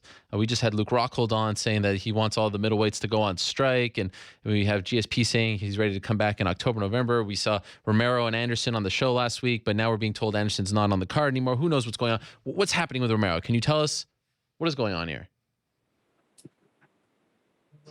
Listen, here's the thing. Yoel Romero's the number one contender. You know what I mean? And for us, let me say so I can make sure everybody understands. When we came out and said that when Yoel said I'll fight as long as for an interim belt, the only reason why he's saying that, it's not because he cares for an interim belt. It's because in his mind, that's what solidifies him for getting the next shot at the champion, whoever that is. You follow where I'm coming from? Yeah. This has nothing to do with I want to be interim champ and then I could retire saying I was the champion of the UFC. He doesn't care about the interim belt, but it's like in his mind it was like this is the only way to become the champion. What I've gotten from the UFC and what I've learned to understand is that a lot of people don't understand. They have an analytics department at the UFC. I don't know if people know that or not. You got about 10, Ivy League educated dudes that do nothing but crunch numbers. And so my biggest gripe was, I understand GSP's coming back. I think people got to realize that before all the trash thing that talked about him and all the, their contract dispute, which was just a contract dispute, right? George is responsible for making Canada a pay-per-view, an MMA country, you can say. You know what I mean? George basically helped build the UFC. He did a lot over the last 10 years for the company while he was fighting. So I think him coming back, he earns the right to skip a line, let's say, right? But I thought it would be more on the welterweight side, not the middleweight side. You get what I'm saying? Yeah. But I understand that he's a big fight. So, when we sat down, we talked about it. I said, look, this is the reality of it. This is what George, I think, has earned. This is the way they feel. I think this is what's going to happen. Now, we thought the fight was going to happen in July. Yeah. You know what I mean? And that's what we kind of thought was going to go down. Now it looks like it's going to be to the end of October, November. So it doesn't make any, for us, it's a pain in the ass because it doesn't make any sense for us. Because now what we're basically saying is we got to sit till February before we can actually fight him. That's a long wait. That's a long time to sit for anybody. He just fought in November. Yeah. We're like 6 months out from that. You're talking about another, 10 months maybe before he fights. It clogs up the thing. So I understand where Luke's coming from. I just think for us right now, we're going to go back to the drawing board. Hopefully, we can get this Anderson fight to happen at another date. I think, part of our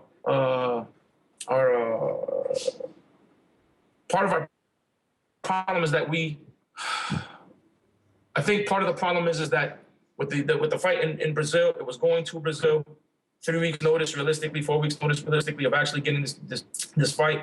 And I think it was too rushed. I think now if Anderson's off the card and we're not fighting him in June, I think you can probably make this fight happen sometime, later on, if anything. And I'm going to get with them later on today to see if we can possibly make that fight happen. So you're one of the few people in the sport that had a relationship with Ari Emanuel before WME became, UFC owners. John was working with him, and from what I understand, you've always had a good relationship with him. Considering that, and considering how well you know him, what's your take on the current state of the UFC? Because you can't deny the fact that a lot of people are upset. A lot of people feel like there's no direction. There's no Lorenzo. He's not there to close up the deals. He's not there to kind of be the good cop to Dana's bad cop. That role they always play. There's no Joe Silva, so maybe he doesn't work as, the matchmakers aren't working as quickly. I mean, just from your experience, you've been doing this for so long. Compare almost the last year since the new owners took over to all those years before. Do you feel like it is a different company? It's run differently?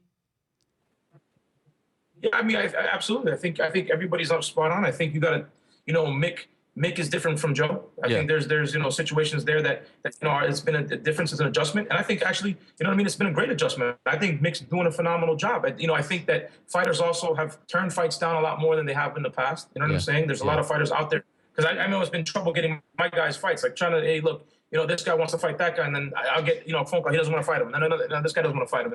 So I know that there's that aspect of it. I think that people have to understand that when they came in and they took over, they also got rid of a lot of people who did a lot of different jobs, right? Yeah. So this is not just one or two people running it. There's 100 people helping out here. So I think when they came in, a lot of different things, and so they're playing catch up. But I also think that people don't understand the strength and the power of Ari Man and what he's been able to do. And I think that once he really gets in it and gets this thing going, you're going to see a lot of different things that are going to happen over the course of the next years, which means maybe going to bigger markets, better markets, things of that nature. I mean, right now, I think it's kind of a wait and see pattern for me. You know what I mean? Just to try to see exactly where they're going to go. One thing I can tell you is I think they're going to go back to making the fights that fans want to see, based on the analytics, guys. You know what I'm saying? So depending on what, the computer spits out, that's what we're going to end up seeing. I don't think you're going to see 1 versus 2 or 1 versus 5 the way, we've wanted it to work. I think, because it's weird. When we look at the last, 3 years before they came in, this guy fought that guy and it was a boring fight and everybody's like, okay, cool, but that made sense. And then, people didn't want to see that. I think we're going to go back to that. I think that's why you see a lot of the stuff that's going on. People think they deserve certain fights, and I think they're going back to the model of, we're going to make the fights the fans want to see. So if that means Nick Diaz comes out of retirement and wants to fight, XYZ guy and doesn't make any sense, but it's going to sell 600, pay-per-view buys, I don't think people forget that that's what they did way back when, and then they stopped when the ranking system came out, and I think that they looked at it and they said, wait a minute, this doesn't make any sense. Let's go back to the model of the way we did it before, mixing in the ranking system. So it's just a matter of understanding how they're doing it, but I think that's what really is going on from what I'm gathering. Okay, so you also rep Tyron Woodley. Is there any chance that he doesn't fight the winner of Maya Masvidal? Masvidal also being another one of your clients. Right. I don't know. Okay. I mean, I don't know. We're gonna sit down and look at that after this weekend. He doesn't have a fight though, right? I know that. No. Okay. Not yet. Is Carlos Condit gonna fight again? Maybe. I don't know yet. I mean, he's just, like I said, right now he's just taking time off. He's just taking a lot of time off. He's getting a lot of things done around, his personal life and his house and, his business ventures that he had, before this last fight. And I think once he gets all that in a row and everything is calm and he gets that part over there taken care of, I think then, Carlos can either look at coming back to fighting or maybe not fighting. But as of right now, he hasn't made a decision one way or another. But I mean, probably will. I like it. Way back when you were talking about unions and associations in the sport, and then we got a little hot and heavy last year, and now they've all disappeared. Do you now think that it will never happen? No, it'll happen. I think one day it will happen. I just think that what people don't understand is that just because you start screaming union, it doesn't necessarily mean that it's the right thing for the group. You know what I mean? I think that everybody has to understand. A lot of people always ask me, hey man, I don't see you, being supportive of a union. I never said I don't support a union. I mean, I'm in one with the football association, with the NFL Players Association. So, I get what their benefits are. The issue is that you get these guys who jump up and say, hey, I'm going to fight for the fighters. And then it's like, all right, what exactly are you going to do? And then they don't have a plan.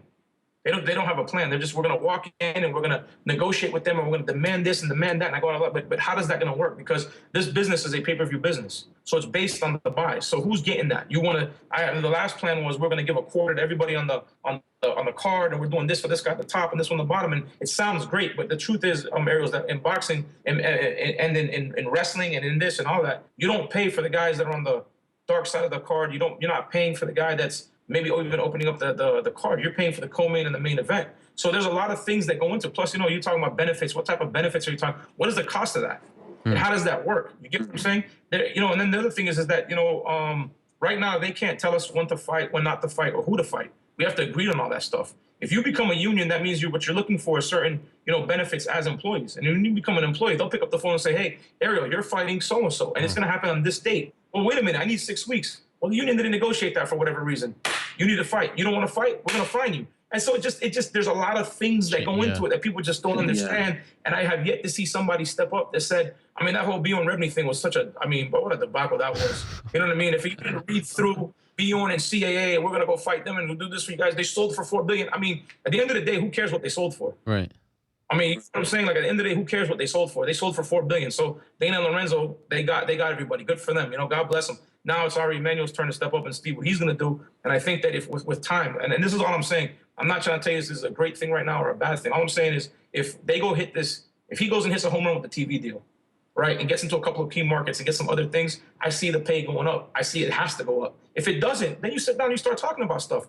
I think benefits, remember, they were the only ones to ever give insurance to pay for certain things. And I know a lot of fighters gripe about a lot of stuff, and a lot of it is really well deserved. There's some things that they got issues with, but again, it's like if you do this over here, what does that hurt over there? We want more money, but then what does that do for this over here? So until I can get that, you know what I'm saying, solid of a plan to where I really get it, like, all right, this makes sense. I don't know how you can go in there and try to figure anything out. Because, I mean, everything has just been about, you know what I mean, money. Any other news about all your clients that you want to drop on us? Anything else you got in your back pocket? No, I just have my wallet in my back pocket and no cash in it. That's it? Damn, you're back to the homeless days? No, I'm not homeless, but shit. I want to go back to your Instagram videos where you're giving us these inspirational, you're like, yeah, I'm working out. You know, if you don't want it. I mean, that stuff was just great. Why'd you stop doing that? I stopped working out. What happened? You got that NFL money now. Listen, I started again. Here's what happened. I got real busy and I was traveling left and right. And then, you know, I stopped and then people started hitting me up like, bro, I lost 30 pounds, man. Where are the videos? Yeah. Listen, hold on. I swear to God. So my friends are like my friends, and I don't even know. I'm getting it from people in Colorado, Canada, all over the place. And they're like, bro, you really inspired me to lose weight. And I'm literally looking at them, and I'm like, they're sending me before and after pictures. So I'm hitting them with all this motivational stuff. Keep it going, bro. This is going to be awesome. Da-da-da-da-da. You know, I'm really like sending them all this stuff. Mind you, I'm eating like a Swiss roll or a honey bun or some ice cream. And I'm sitting here saying this shit. And I'm like, wow, dude, this is crazy that I was able to do all this. But like literally, I've got like almost 30-something people that have messaged me that I motivated them to lose the weight. And now what's crazy is that I've used all of them because I did this, 2 months ago? Yeah. They've all lost 30 pounds, like between 20 and 50 pounds, right? So I'm looking at all this shit and I'm like, oh, dude, this is enough. So now I went back and I'm using them as the, so yeah, it's just, you know. Circle of life. I'm going to bring it. All right. Yeah, I'm going to bring it. I always enjoy them. Great stuff, Malki. Thank you very much. Congrats on the NFL clients. And, you know, I look forward to maybe seeing you in Dallas this weekend. That should be, you have anyone on the card? Sergio. I don't know if I have anybody on the card. I think my brother has everybody on the card. Oh, so you see, one day I'm waiting for the Abraham interview on the show because he's the real brains behind the MMA operations, but he actually listens to my show, unlike you. Right, absolutely true. He's got Masvidal. He's got that's right. He's got what do you call it? Jessica Aguilar. Oh, that's right. And Chase Sherman. Okay. Wow. Look at you guys. You even seem confused. One second. Is that correct? Okay. Chase, sitting right here, making sure I get all that information. Great. That is great. Of course. Here's the best thing about it. Here's the best thing about it. So when Masvidal, if he wins this weekend, will probably be next in line to fight Tyron. Okay.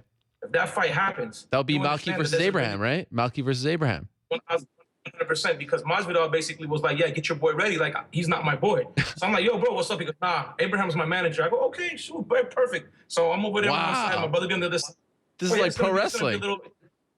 1,000%. I love it. 1,000%. I love it. Yeah. So a little sibling rivalry. So it's like it's gonna be my brother and them on one side, and me and Ty on the other side.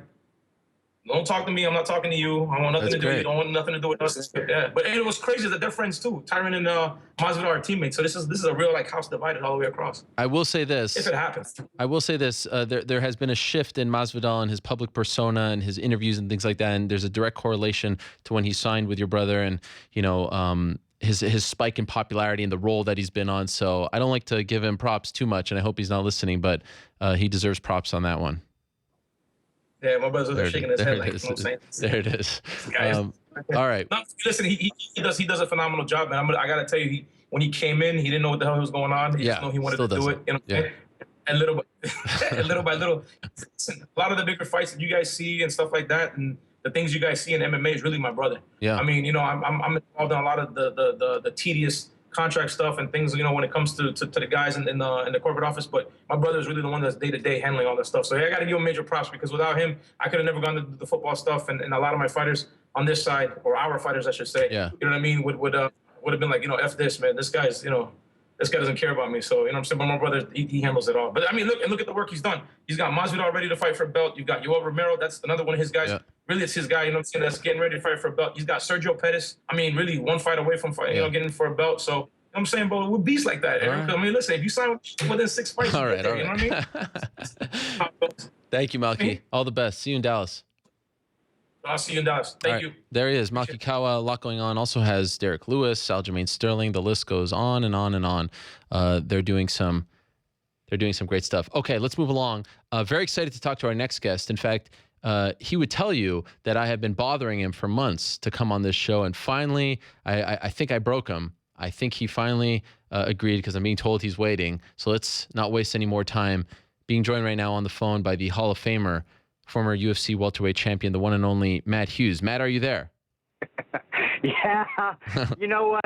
You took the words out of my mouth, because I was going to tell everybody that you've been beating me up for over a month to get on this show. So, well, actually, it was a Thanksgiving. Yeah, not over a month.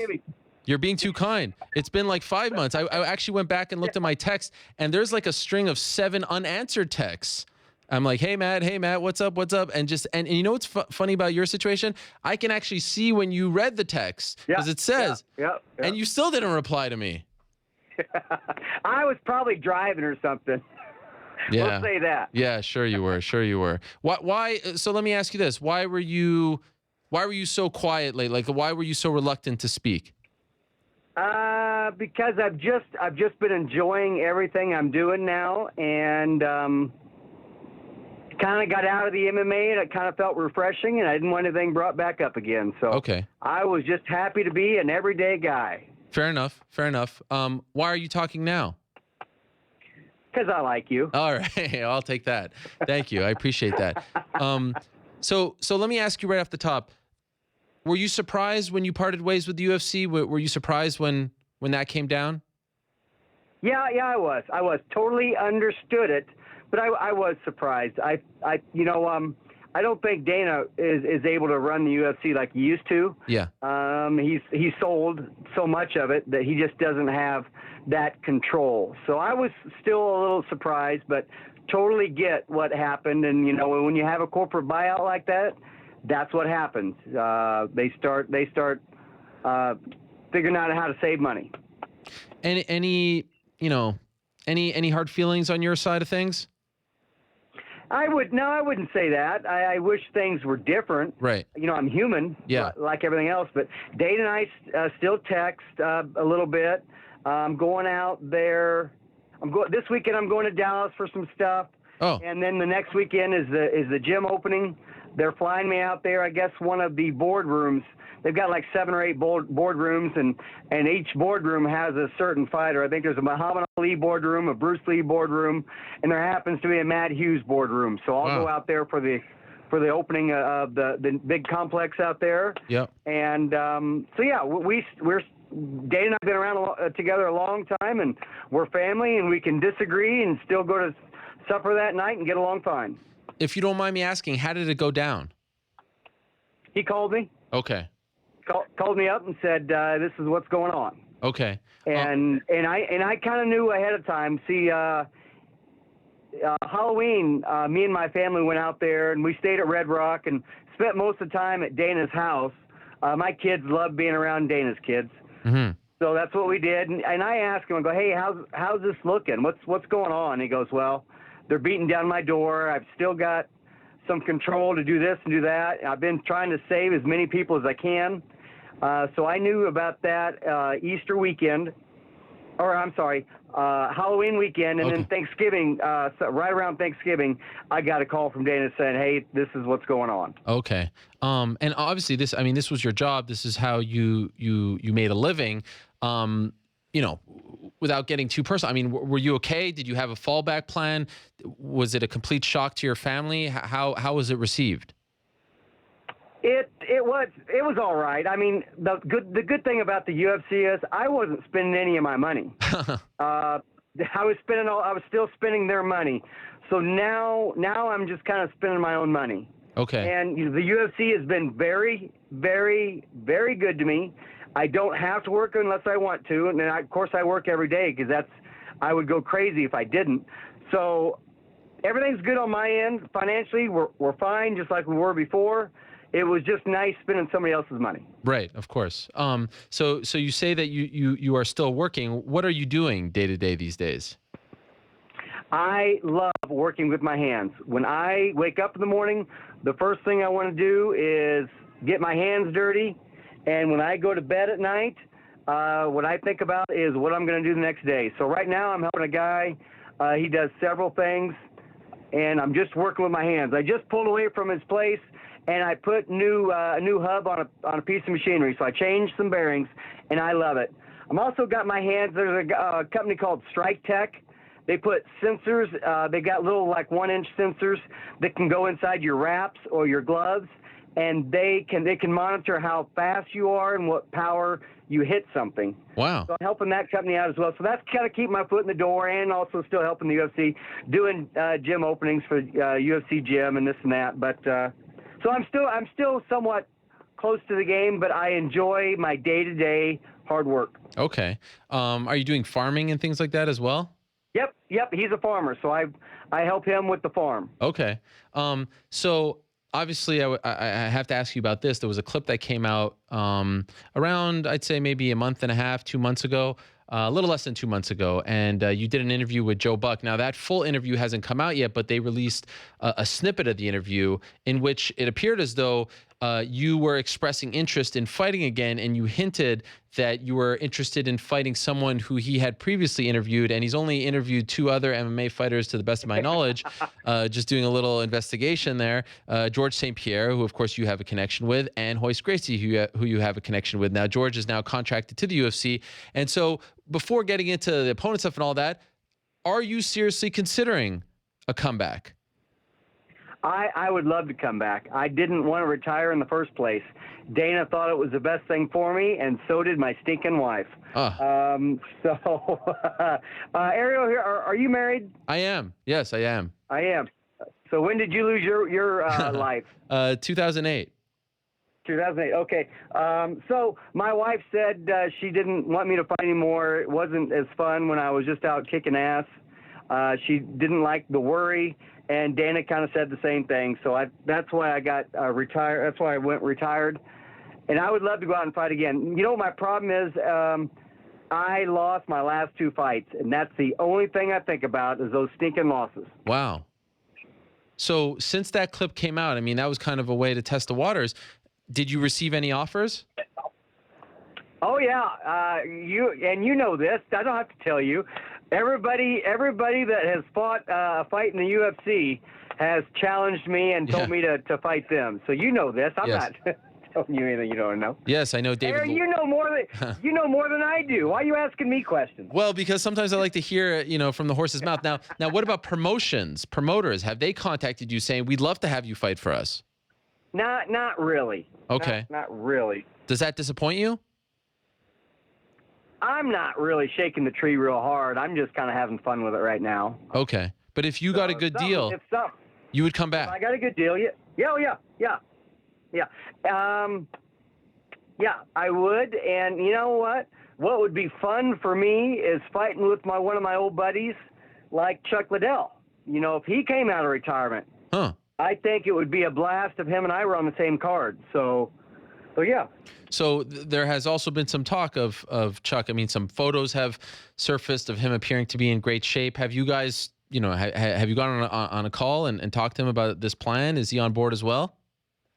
Chuck and I talk a lot, always have. Yep. and we have chatted a little bit about it, but nothing real serious. So I know he's, I think, about in the same boat I am, if I had to guess. Okay. Now, you've always been a very loyal UFC guy. Let's just say a Bellator comes calling. Would your loyalties to the UFC stop you from making a deal with them, or, are you just open to talking to anyone at this point? It would have to be a pretty major organization, so I wouldn't say everyone. Okay. I would really hate to fight out of the UFC, but I would. You would, okay. I would. So yeah. Have you called up Dana White and said, I'm interested in coming back. Are you interested in having me? Dana White knows about this. Yes, we have talked about it. Okay. Yeah. What did he say? You better ask Dana that. I don't want to speak for somebody else. Okay. Was he receptive to it? You're asking me the same question again. Sometimes I try to, you got to come around with the left, maybe with the right. You never know when you can catch someone. But I mean, clearly you're still very sharp, Matt. So 43 years young. Okay. Is it only hoist that you're interested in, or would you be interesed in, Hoist? Yeah. Who said hoist? You said hoist. I did say hoist. You're right. Okay. Okay. So I didn't know he'd said any names. Okay. Who are you interested? Do you have an ideal? I don't want to say that. Okay. I don't want to speak too much. Did you see that Royce Gracie came out and said that he wants to fight you as well? Yes, I think I did. I did see that. Yeah. Along with 20 other people that said they want to fight me. That is true. But in your mind, you don't have to tell us, but in your mind, do you have an ideal scenario for this fight? Yeah, of course I would have like a list. Okay. This is who I'd want to fight first, and this is who I wouldn't want to fight. Yeah. So yeah, I would say there's a list. We hear in combat sports a lot, how hard it is to say goodbye, the roar of the crowd and the adrenaline and things like that. Is this something that you've wrestled with? I mean, when you would go to those UFC events, was it internally hard for you to watch it, to be a part of it and not be in the cage? Are you having a hard time walking away from all of this? I don't think the live events have a lot to do with it. I think it's just the fact that I lost. I just dislike it. And, Koscheck was my last loss, and BJ was my loss before that. Yeah. And I fully believe that if those fights had went all 15 minutes, I would have got my hand raised. I really do. But I got hit in the wrong spot, and I didn't make it out of the first round both times. So I still think I'm very competitive. I think I could be. I haven't trained real hard here in the last couple of years, but that's the problem that keeps me thinking that I would have a chance of going back in there. Now I have no interest in fighting somebody like, Tyron Woodley or Masvidal or some of these young kids. I just don't. I don't. I would want to have somebody, close to my age that would have the same speed, quickness, and I think I've got all kinds of power. I think I could recover really good, but man, that speed and quickness is just tough things to overcome. Do you watch MMA still? Are you still a fan? I don't watch near as much as I used to. There are certain fights that interest me, but as far as these young kids that have fought once or twice in the UFC, I wouldn't know who they are. Okay.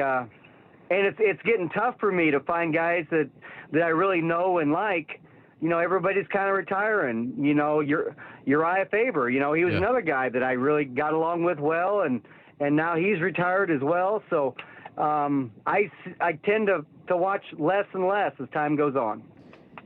And so is this all about just getting that one win, at the top of your record so that you can say, okay, my last fight was a win? Or in your mind, you think that you can fight for 3, 4, 5 more times? It's really just one win. It really doesn't have anything to do with money. It's just get in there and competing again and seeing how I do. Like I said, I would be very smart about my opponent. Okay. And so here's the biggest question. What does your wife think about this?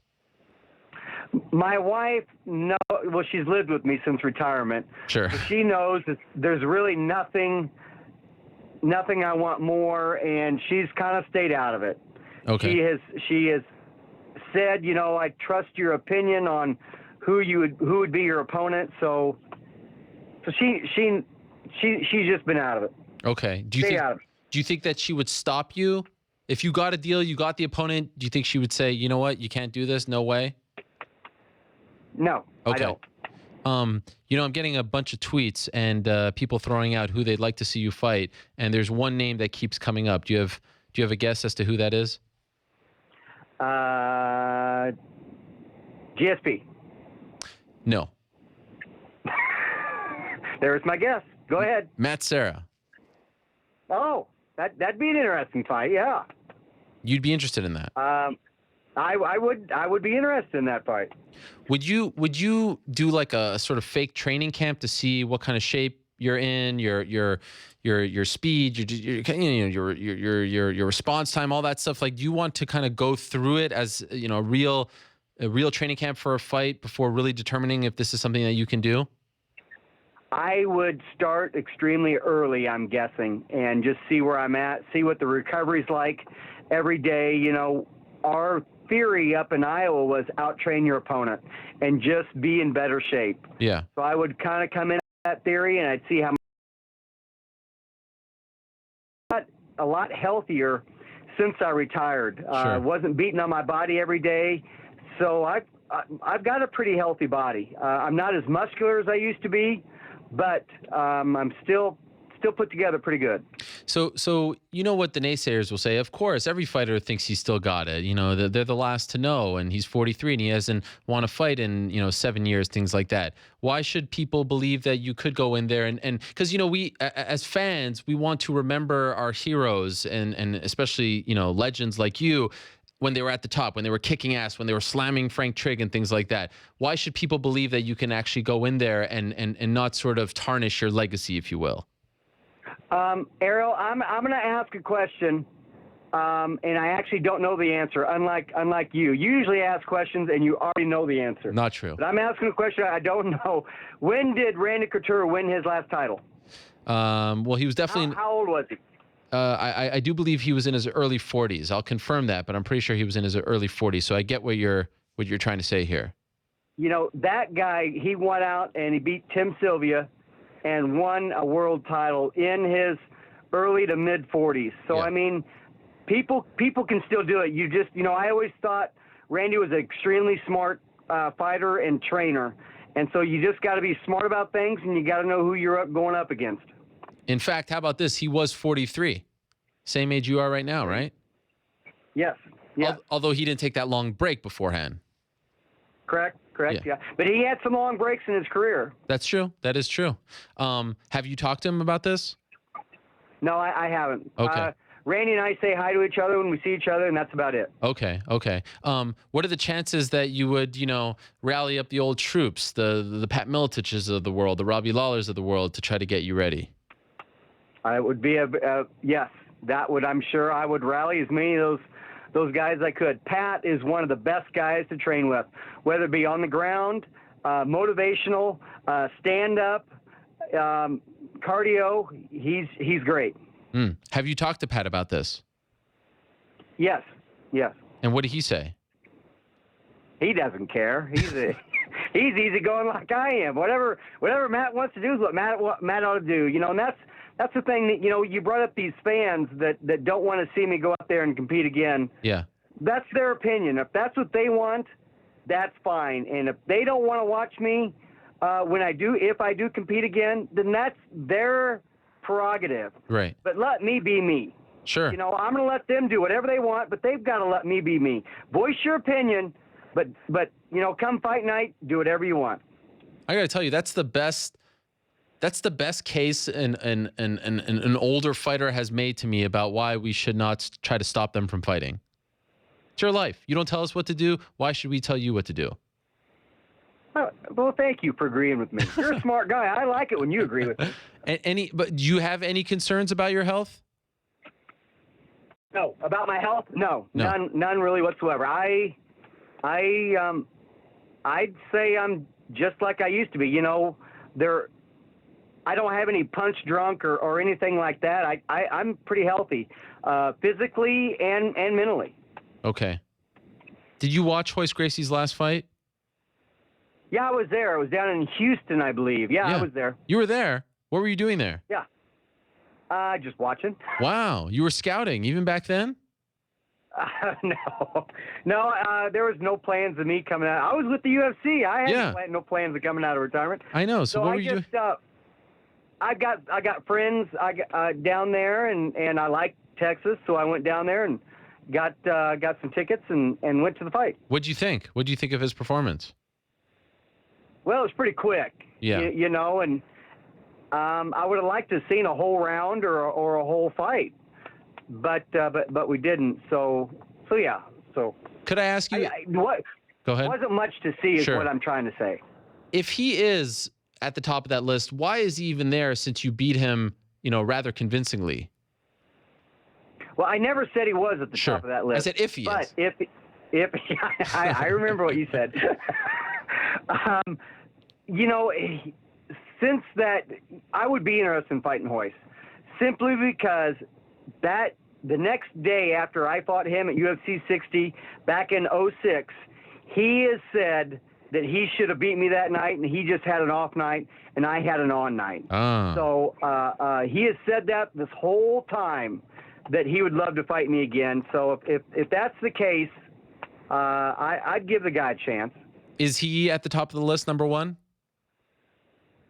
I thought I've already avoided this question.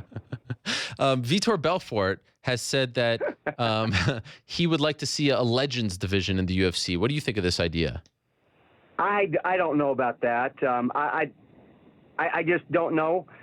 The older guys would have fans out there, that would tune in a little bit. So you would maybe bring some fans back. I do think, with the Reebok deal, they have turned some people away from the UFC. And some other things, they've turned pretty corporate nowadays. So I think you would get some fans back, if you had some older guys in there in 2 or 3 times a year, you have an older matchup or something. I just don't see how it could hurt. But, I'm not running the UFC, and surely the UFC has bean counters that figure stuff like that out and everything else. So that's obviously up to them. Do you long for the old days of the UFC? Like, do you miss the old UFC the way it was? I am so glad that I competed when I did with the UFC, because it's just not the same anymore. It was all about a family back then. Yeah. When I won the title in 2001, of course, the UFC had just been bought in early that year by the Fertittas and Dana. So they were just new to it. And it was just a great deal for me. And now it's just not that way. I don't mean to talk bad about the fighters, and I'm not going to name anybody specifically, but it just seems like they're just in it for the money. And they're all kind of money hungry, it seems like. And back then, with me and the rest of the guys, we were just in there to compete. We just loved it. The money was second. And now it seems the money's first. Do you kind of wish that the money was first? In other words...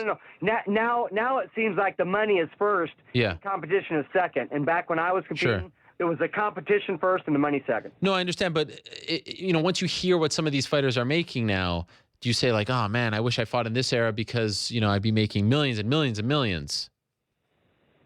I'm happy with what I got paid. I've never really went to the UFC and said, hey, I need paid more. I have went to the UFC and said, this is what somebody would give me, but I've never went to them and said, hey, I want more money. Right. Did you ever seriously consider leaving? Were you ever, enticed by a really big offer by a competitor? No, I was not. And I've had big offers before, but I just never was. Yeah. UFC's always been good to me. They've always been home and family, and that's the way it was.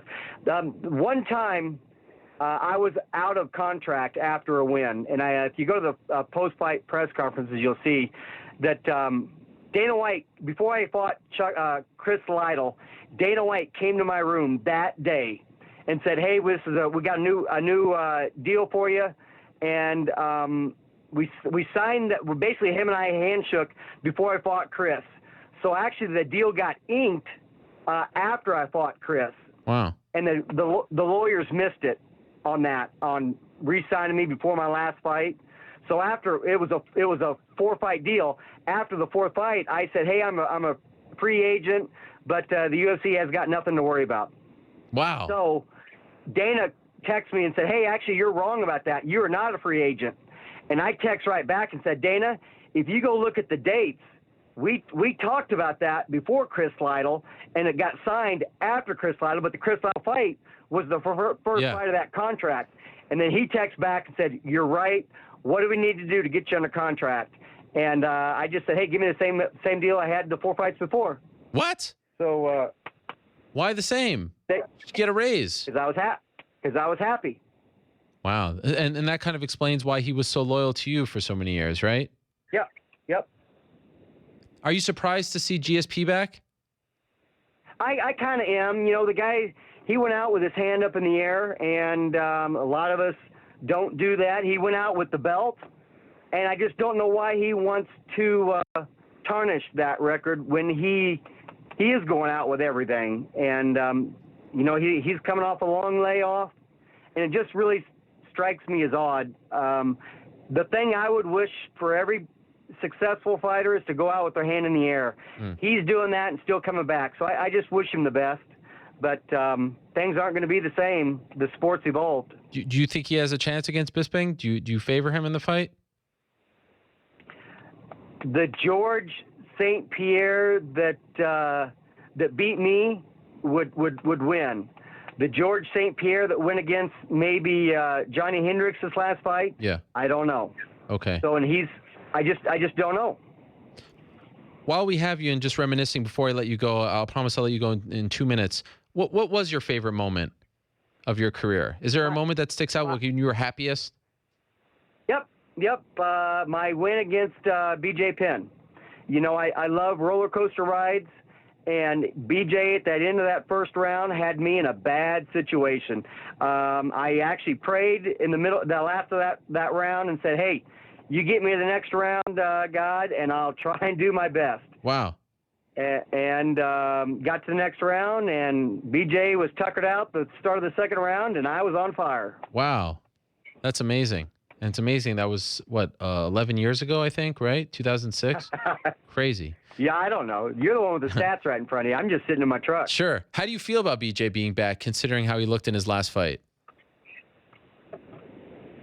I like BJ. We get along really well now. Yeah. He's got a great personality.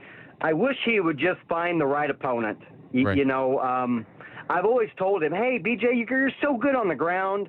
Find an older Brazilian that's not going to have, Brazilians typically don't have the best cardio. Find an old Brazilian that's not going to be in the best of shape, that's going to want to be on the ground, and kind of get your hand in the air and go out that way." But BJ is such a competitor that he wants to fight the best out there. That's just the way he's always been.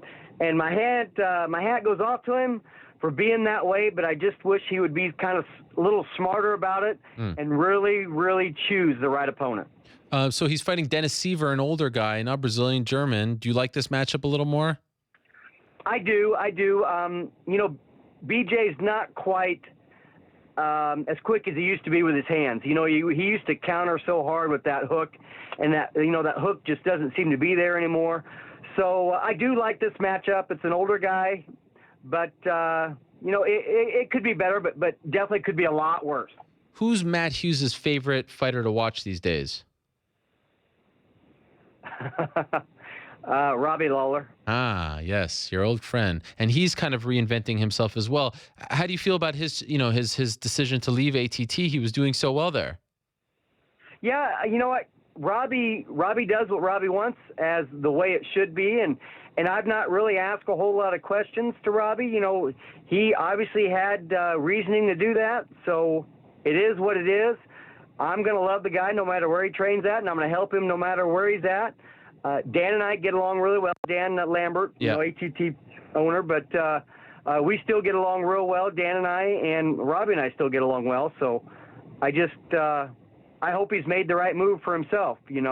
whatever he does, wherever he's at, I'm always going to root for the guy. Is there a fighter, though, that you watch and you say, this guy, he kind of reminds me of a young Matt Hughes, the same build, same fighting style, just something about him? Is there anyone that you see that kind of reminds you of yourself?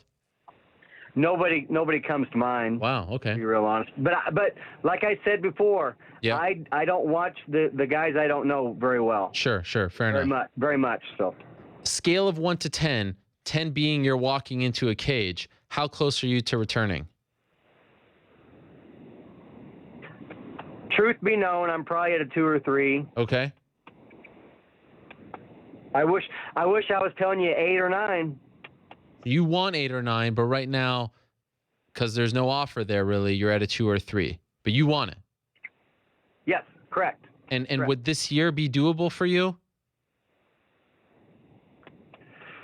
It'd have to be extremely late for me, because like I said, when I find out, I'll be on a mission. And would you fight at 170 again? I could easily. And have you considered those grappling tournaments? The Chael Sonnen thing or another one. Like, does that interest you just for the competitive juices, or is it all about that W at the top of the record? Probably more the W at the top of the record. Okay. I am supposed to grapple Renzo Gracie over in Finland, but I've not heard back from the guy. Okay. Abu Dhabi Combat Club, so I don't even know if that's still a go or not. Okay. We'll have to see. Last question for you, Matt. Yeah, go ahead. That doesn't interest me near as much as a fight. Go ahead with your last question. Okay, last question. And again, thank you so much for this. I really appreciate it. It's always great to talk to you. I'm seeing it already. People say, he's no longer under contract with UFC. He needs the money. That's the only reason why he's doing it. What's your response to these people? They're wrong. They're wrong. All right. Do I need to turn my read receipt off my phone so at least you don't see when I read your text? I love it because I'm a very sensitive person, Matt. So if someone's ignoring me, it bothers me. It makes me feel very sad. So the fact that you were seeing it, I was thinking, okay, at least he's there, but I must have done something to bother him. I don't know. That's the way I think. I even texted you once. I looked back. I said, was it something I said with a sad emoji? And that didn't go over well because you didn't respond to that either. But for some reason... And then, you know what I said to myself? If you really want to know, I said, okay, this time I'm just not going to ask him anything. I'm just going to say, how are you, Matt? And then you finally respond. You finally responded to how are you? Well, you did have. That is a question. That is. But I wasn't asking you for anything like I wasn't trying to suck the blood out of you. But and then I got that response. I was like, holy smack. And then I just said, wow, I can't believe you responded. And then we went from there. And what a moment it was. I was so happy on Friday when you finally said yes. It was like when my wife said yes all over again. Well, yes. I'm glad you put her and I in the same little sentence right there. Thank you. Well, this has been a lot of fun. Thank you for coming on. I really appreciate you finally responding to my text and finally coming back on the show. It's been fun to reminisce and good luck. Maybe, something will happen. And if something does happen, you always have a home here. Would love to talk about it. Okay, I tell you what, I'll even make a deal with you. Okay. If I can, I will break the news on your show. That's the best deal. If I can control that. Those are the best words in the. I mean, they're separate words, but together the best sentence I could possibly hear.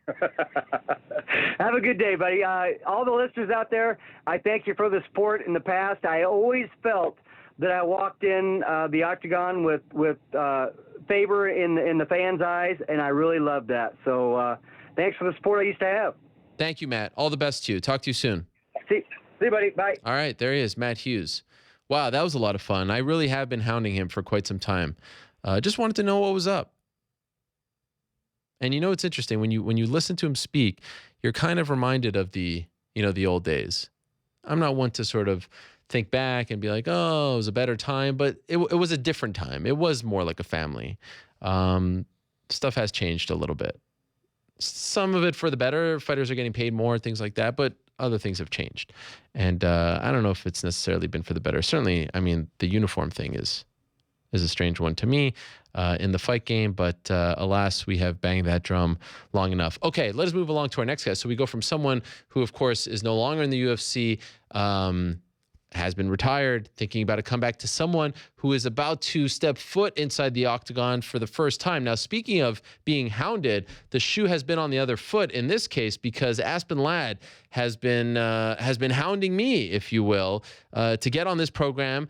She is someone who's very confident in her abilities. She's an undefeated bantamweight. She has been fighting in Invicta, and she is finally coming to the UFC on July 7th. She's fighting the veteran Jessica Ai, and well, she thinks that she's going to do pretty damn good in that fight and in her UFC run, and she's joining us now for the very first time on this show. Aspen, are you there?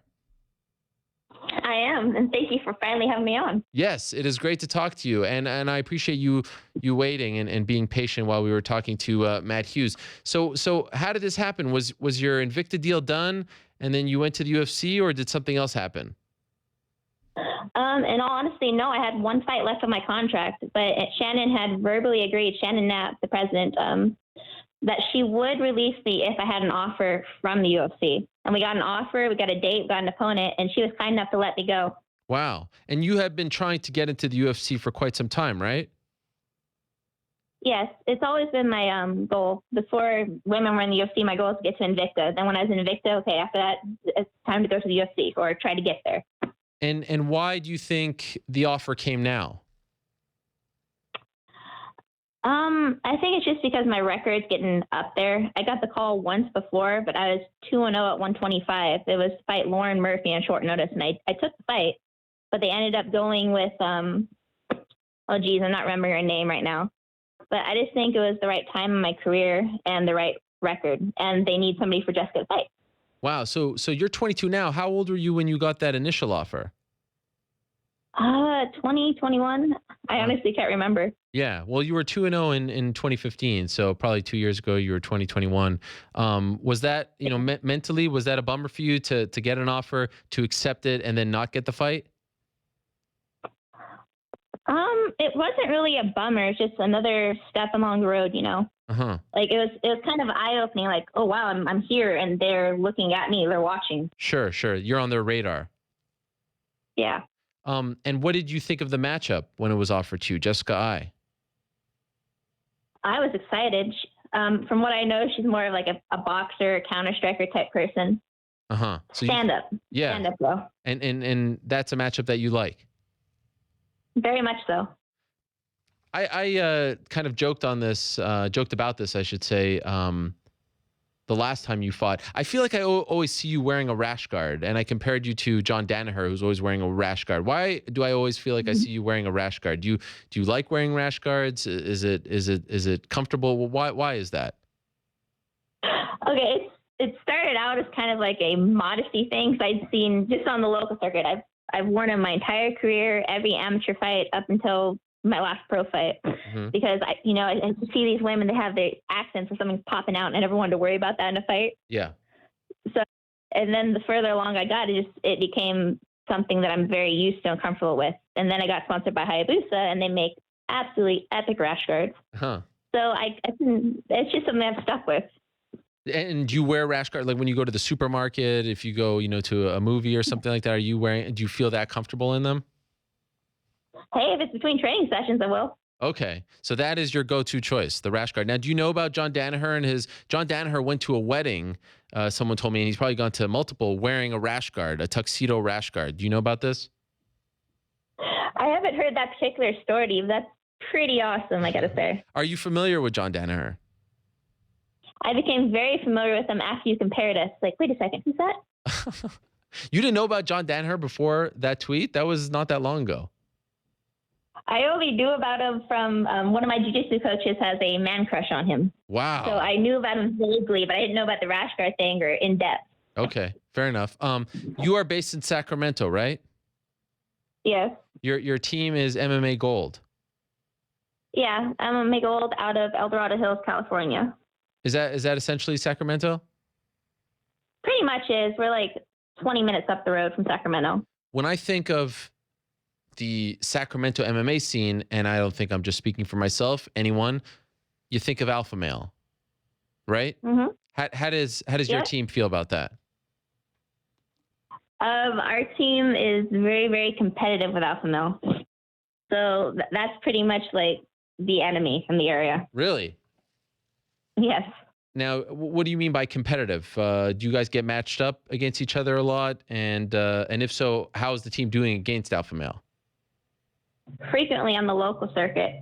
Okay. Our guys are doing fantastic. One of my teammates, Sam Toomer, recently just KO'd Anthony Avila, if you know who he is. Uh-huh. Yeah, so that was at GKO. But usually when our teams match up with them, it's a very competitive match, and most times they come out winning. So is it hostile when you guys see each other at the local shows and things like that? It's not particularly friendly. Oh, wow. What has happened? Anything big? No, just mutual dislike, let's just say that. And is it just like a turf war thing, or did something actually happen to create this tension? Pretty much. I mean, as you said, when you think about Sacramento, you think about alpha male. Yeah. So they are the team everybody goes to, the premier team kind of thing. Yeah. We've been coming up the last few years, and we're doing extremely well. So if you're in this area, there's 2 top level teams, and there's a bunch of other ones. So when you're thinking about a competitive fight, we're always matched up together. So that's kind of where it comes from. Do you feel like your team doesn't get the respect that it deserves in the MMA world, especially in the California region? I think we're starting to. I don't think it's a respect thing. I think it's just we're so young. Okay. It's been, 5 years been developing? Yeah. We went from just a handful of amateurs, and now we got people in the UFC. So it's just progression. Speaking of young, you're pretty damn young yourself. You're just 22 years old, or 22 years young, I should say. Why did you even get into this? And you've been doing it for almost 5 years now. Yeah. Well, I think I was about 15, and I was just a very, very shy kid that needed something to do, and I found an MMA gym. I didn't even know what MMA was before that. But within the first week, I knew I wanted to fight, so I trained up. I just kept going until I was 18, and I started fighting, and now we're here. So you were a shy kid. I mean, were you a fight fan? Like, did you like to watch fighting? No, I honestly didn't. Wow. So what drew you to the MMA gym? I just knew it was some kind of martial art, and that's what I wanted to get into. I had no idea what to expect. I was thinking, okay, well, maybe it's like a karate or a boxing thing or something like that. But I was the typical uneducated person going in. And then I started to figure out what it was, and then what people did. I was like, oh, this is pretty amazing. I want to do this. What did your parents think about it? They were iffy right at first, but since then, completely supportive. It's brought nothing but positivity to my life. Wow. And your friends at the time, I mean, considering you were shy, did they think you were crazy when you told them you wanted to be an actual pro fighter? Oh, a little bit, but everybody got over it. Yeah. Who needs those friends anyways, right? I mean, look at them. Look at you now. You're about to fight in the You look at anybody that trains full time, most of your friends are in the gym anyway. That's true. And just looking at your Instagram, if you can clear up something for me, I see that you like to hike a lot. You like to go outside. You like to run and things like that. And you always have like 4 young kids with you. Are these your kids? What's going on here? 4 young kids at 22. I've been busy. Yeah. No, those are my siblings. I'm actually the oldest of 6 kids, and they are all my little siblings. Wow. So wait, so there's usually 4. Where's the 6th? You know, if you're the 5th, where's the 6th? He is up in Portland, Oregon, making good of himself, doing very, very well. That's my oldest little brother, Trevor. Wow. Okay. So in those pictures that I always see you Instagram, they don't seem very happy to be outside. Like they're usually like all together and kind of like making a face, and you're the one who's very happy. Do you have to wrangle them to come out with you? And, you know, are they kind of doing it begrudgingly? No, they all love it, honestly. They love going out and checking out things. They just like to glare at me in the pictures because they think it's funny. Okay. Are any of them hopeful fighters? All of them are very into karate right now. Oh, even the little 6-year-old Avery. Do you still live with your family? I do at the moment. Wow. I mean, why not? Why not? Supportive, rent helps out. Sure. You don't have to pay rent, right? So you live with your parents and your siblings? I do. That is amazing. I wonder how many UFC fighters currently live with their parents. And by the way, I'm all into living with my parents. I don't understand why kids want to leave, you know, when they're 17 years old, 18 years old. Stay there as long as possible, especially if you have a nice home and parents who support you. Why would you want to go out on your own? Who needs that kind of stress? Hey, we think along the same lines. Yeah. Do you have to? I mean, 6 kids. That's a lot. Do you have to share a room, or you have your own room? I've got my own room. Okay. So what are the ages here? You got me at 22. You got my brother Trevor. He's almost 21. We're only 18 months apart. Okay. And then you got 14, 12, 6. Oh wait, no, 7. She just turned 7 and 5. Wow, that is amazing. All from the same parents. Yeah. Yep. Well done. Well done to the lads. I'll let them know you said that. Yeah. And will they all go to your fight? Probably only my parents. My dad's been at every single fight of mine. He goes, and not your mom. She does sometimes, so she's kind of a basket case when she's there. Yeah. Understandable. I can totally understand that. And what about your siblings? Have they ever gone? Only Trevor, my youngest or my oldest little brother. Okay. And so as far as your UFC run is concerned now, I mean, it's kind of open at 135. I mean, I feel like there's an opportunity for some young blood to make some noise. What are you envisioning? How far before you're in that, that title talk, if you will, that contender talk? The talk that everybody wants to be in. Yeah. I'm just coming in 5-0. We'll see. They brought in a lot of women recently, just a lot of surprising ones. They brought in, I think her name's Mazani, Cindy Dandois. Yeah. Oh, did we lose you? I think we lost her. Call right back. We're going to call right back. Of course, there was some news last week that I wanted to ask Aspen about before she says goodbye. The UFC announced via press release that they would be finally bringing in the women's flyweight division. They would be doing a season on The Ultimate Fighter and crown a new champion, Tough 26. And then a couple hours later, they said that the report was a little premature. I have some thoughts on this as well in a minute, but Aspen has fought at 125. And so I was curious. And actually her opponent, Jessica I, on Twitter that evening said that she was very excited about this. Now, she probably needs a win to stick around, I would say, at this point. But maybe an opportunity to fight at 125 would help her reinvent her UFC career. That card is actually looking pretty good. I'm assuming by the July 7th Ultimate Fighter finale card, I'm assuming by this Friday we'll know a whole lot more about 213 and that card. So they're only doing 2 that weekend in July 7th and July 8th, because that's when they're having the big press conference and all the fighters are going to be there, and they're probably going to announce a lot of the fights on the card. But we do know Aspen and Jessica are going to fight on it. I do believe we have her back. Aspen, are you there? Yes, I'm sorry. I don't know what happened there. Oh, no problem. I wanted to ask you about the 125-pound division. You fought at 125 in the past. Is that something that you're still interested in, or are you going to stick to 135? No, I can't physically make 25s anymore. You remember, I started fighting when I was a skinny little 18-year-old. Yeah. And as I got old and got with a great strength conditioning coach, I can't do it anymore. Okay. Well, then that's not an issue for you. And if someone listening or watching the show has never seen you before, who would you compare yourself to in the bantamweight division? What kind of style? There's not one particular person that comes to mind, but I'm just a very aggressive fighter. I'm always looking to finish. I'm not really one to dance around and kind of see, okay, well, maybe I'll win, maybe I won't. I'm always trying to be the aggressor and trying to strive for the finish there. First 4 wins were finishes, but not your last one. You went to a decision. Did that piss you off? A lot of people actually asked me that if I was disappointed or anything with that. Honestly, I wasn't. Yeah, at this point I didn't get a finish. But at the same time, I enjoyed the fight, and it proves that I can go as many rounds as I need to. All right. So here we are, 5-0, 22 years old, still living with her parents.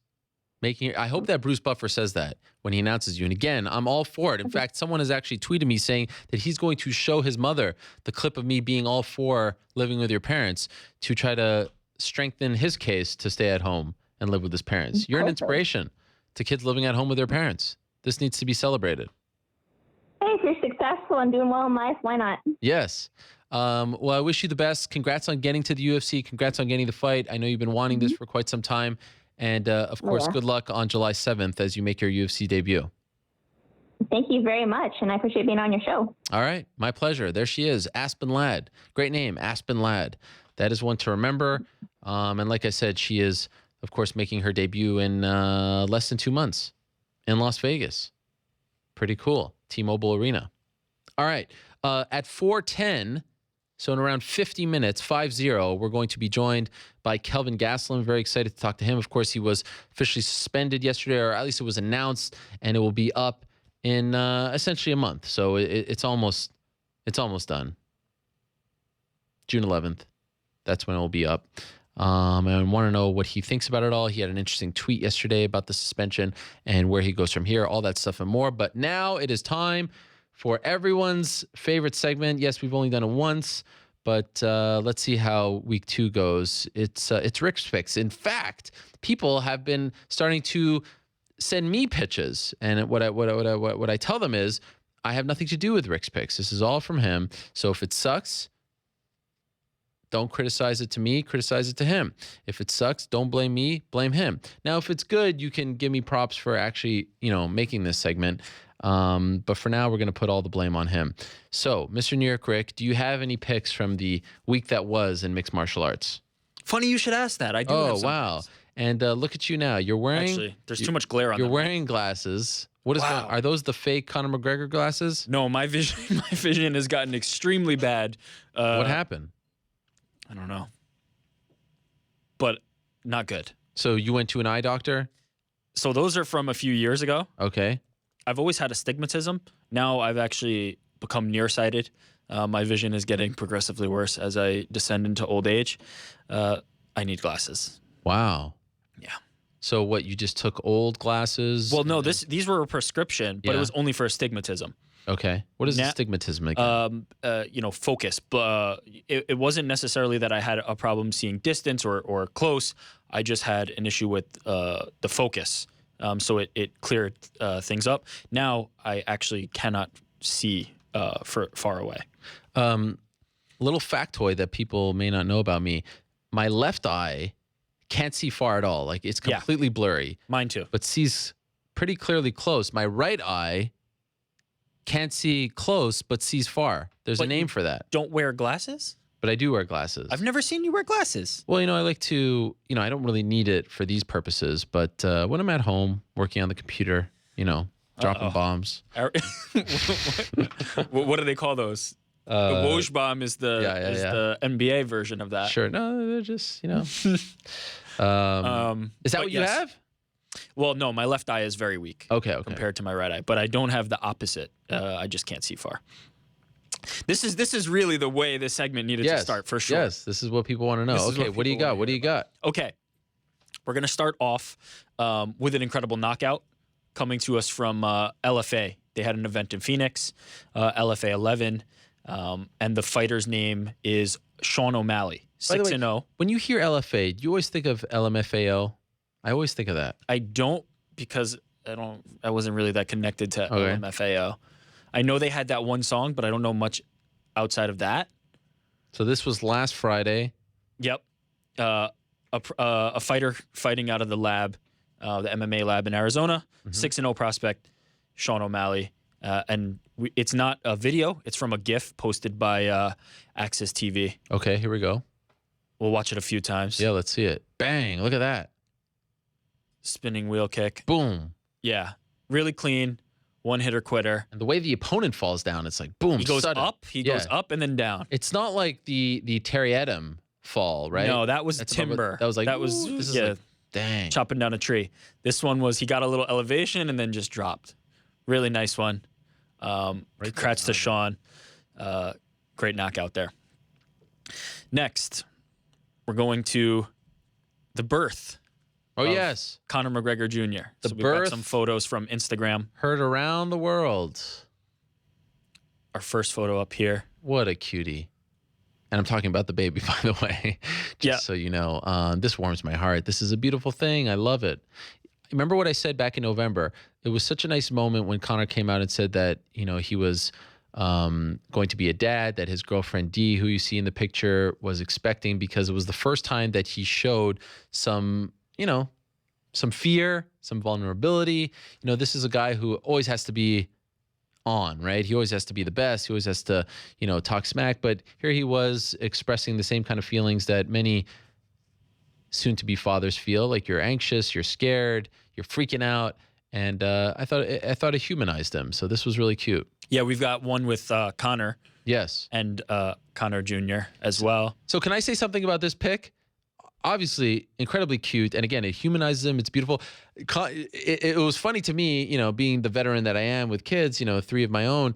When you have a youngster who's a day old, 2 days old, they're not actually strong enough to be held that way. Unless you're burping them, but you're typically holding them like this, especially 1 or 2 days old, like you want them in your, your elbow here.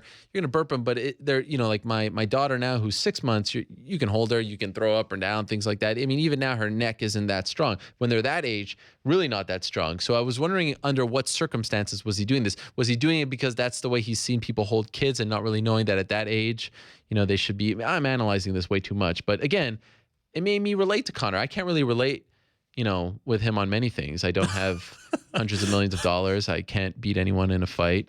I don't have rock hard abs. I can probably shoot a basketball better than him. I think I feel comfortable in saying that. I can verify this. Yeah, but it was nice. It was great. It was interesting because a lot of people posted this like TMZ and the Irish Mirror and stuff. And my thoughts on it were, you know what? This is a very private thing. It's a very personal thing. Let him announce it when he's ready, and then we can acknowledge it. But why jump the gun here, Well, the gun has already been jumped in a very significant way in our next photo. Okay, here we go. What a segue that was. We have... And by the way, mazel tov to them. I wish them well. Of course. I'm so happy that it seems like everyone is healthy and feeling good. Yes, yes. Can you see this? Yes, I can see that. Conor McGregor Jr. Yes. Verified. I'm not even verified on Instagram. 54.1K followers. And that's as of? This morning. Wow. 10 a.m.-ish East Coast time. So already on Instagram, already verified. But no pictures yet. Conor McGregor Jr. Well, I think once his hands get a little bigger, maybe. Sure. Yeah. And it says Conor McGregor Jr. account run by my parents. So at least, I mean, he wrote that. Because he said, my parents, Conor McGregor and D. Devlin. Now, it's interesting. Verified. How do you get... And by the way, who are the 2 followers? Who are the 2 people that he's following? I'll look that probably right now, Conor but I mean, it's probably Conor and D. Yeah.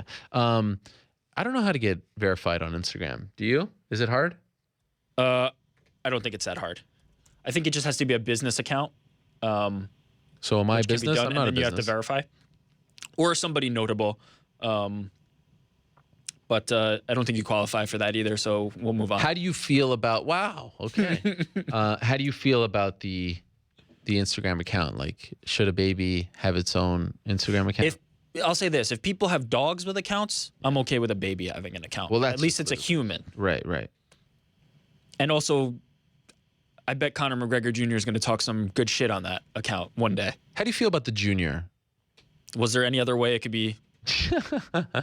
Was there any other name for Conor McGregor's son than Conor McGregor Jr.? In the Jewish religion, Junior doesn't exist. Well, I don't think Conor McGregor is Jewish, so... No. But do you know any juniors? Are there any juniors in your family? No, there's not. Well, no, there's not. I was about to say my father, but he's not. He's named after his grandfather, so no. I want to see some footage of Conor changing diapers... with spit up on his, Gucci mink. You know what I mean? I want to see that. Yeah, that's going to be the next evolution for sure. Yesterday, we were at this art auction for my kid's school, and my wife was doing her thing. She had a booth there and all that stuff, and so I was manning the ship, so to speak, with the kids, and I was sitting with my daughter Claire, and she was sitting on my lap, and it was all going well and good.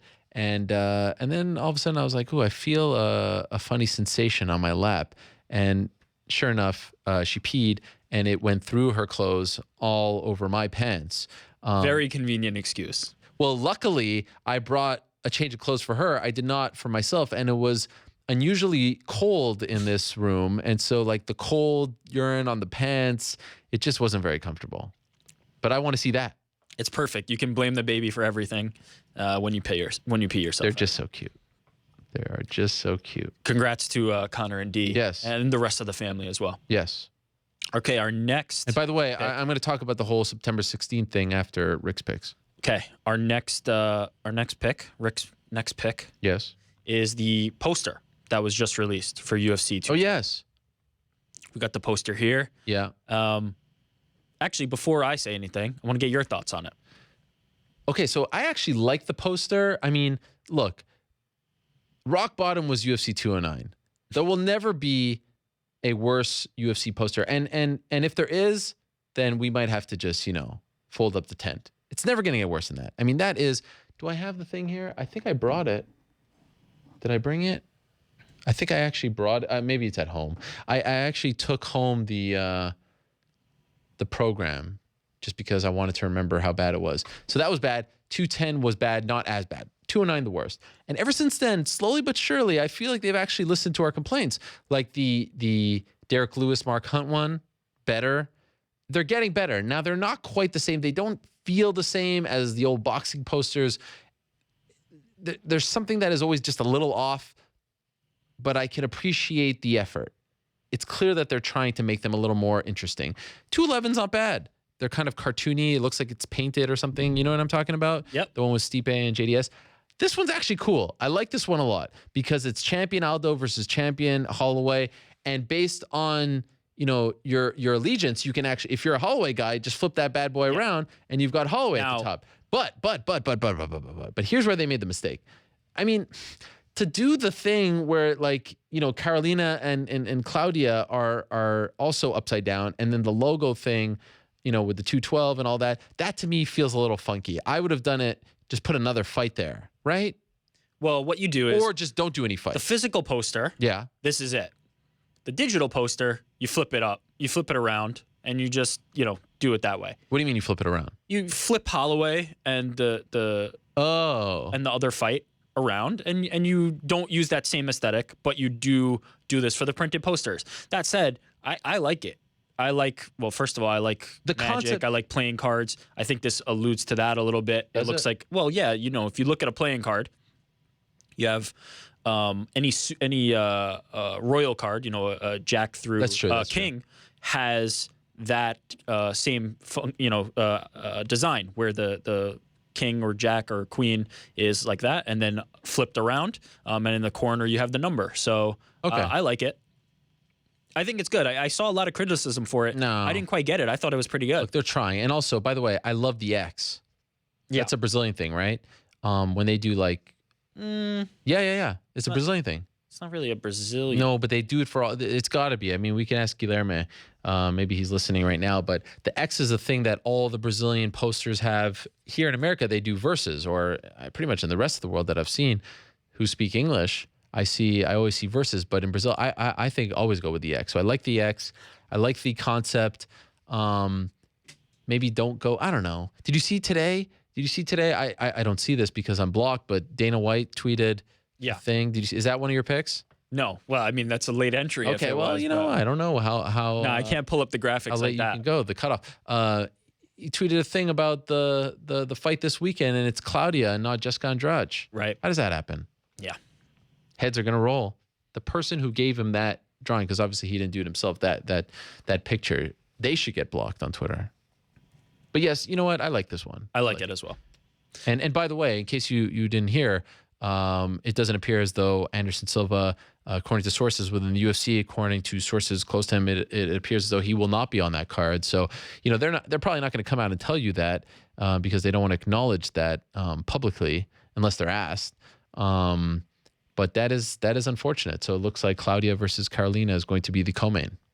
Great fight, but it would have been nice to have Anderson and Kelvin on the card as well. Yeah, especially for those fans who bought tickets, right? I guess they called his bluff. I guess so. Here we go. Next.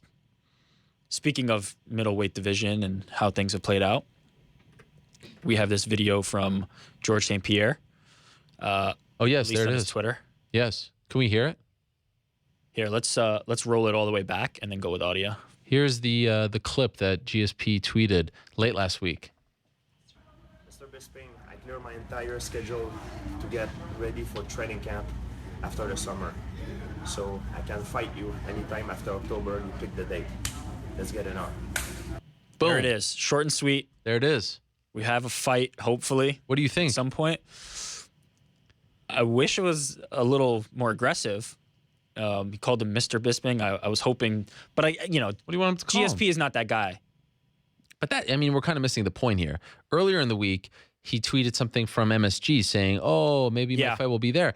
And from what I understand, the return to MSG will be in November. And now he says October on. So it looks like October, November. And this has made a lot of people upset, including one Luke Rockhold. Yeah, certainly.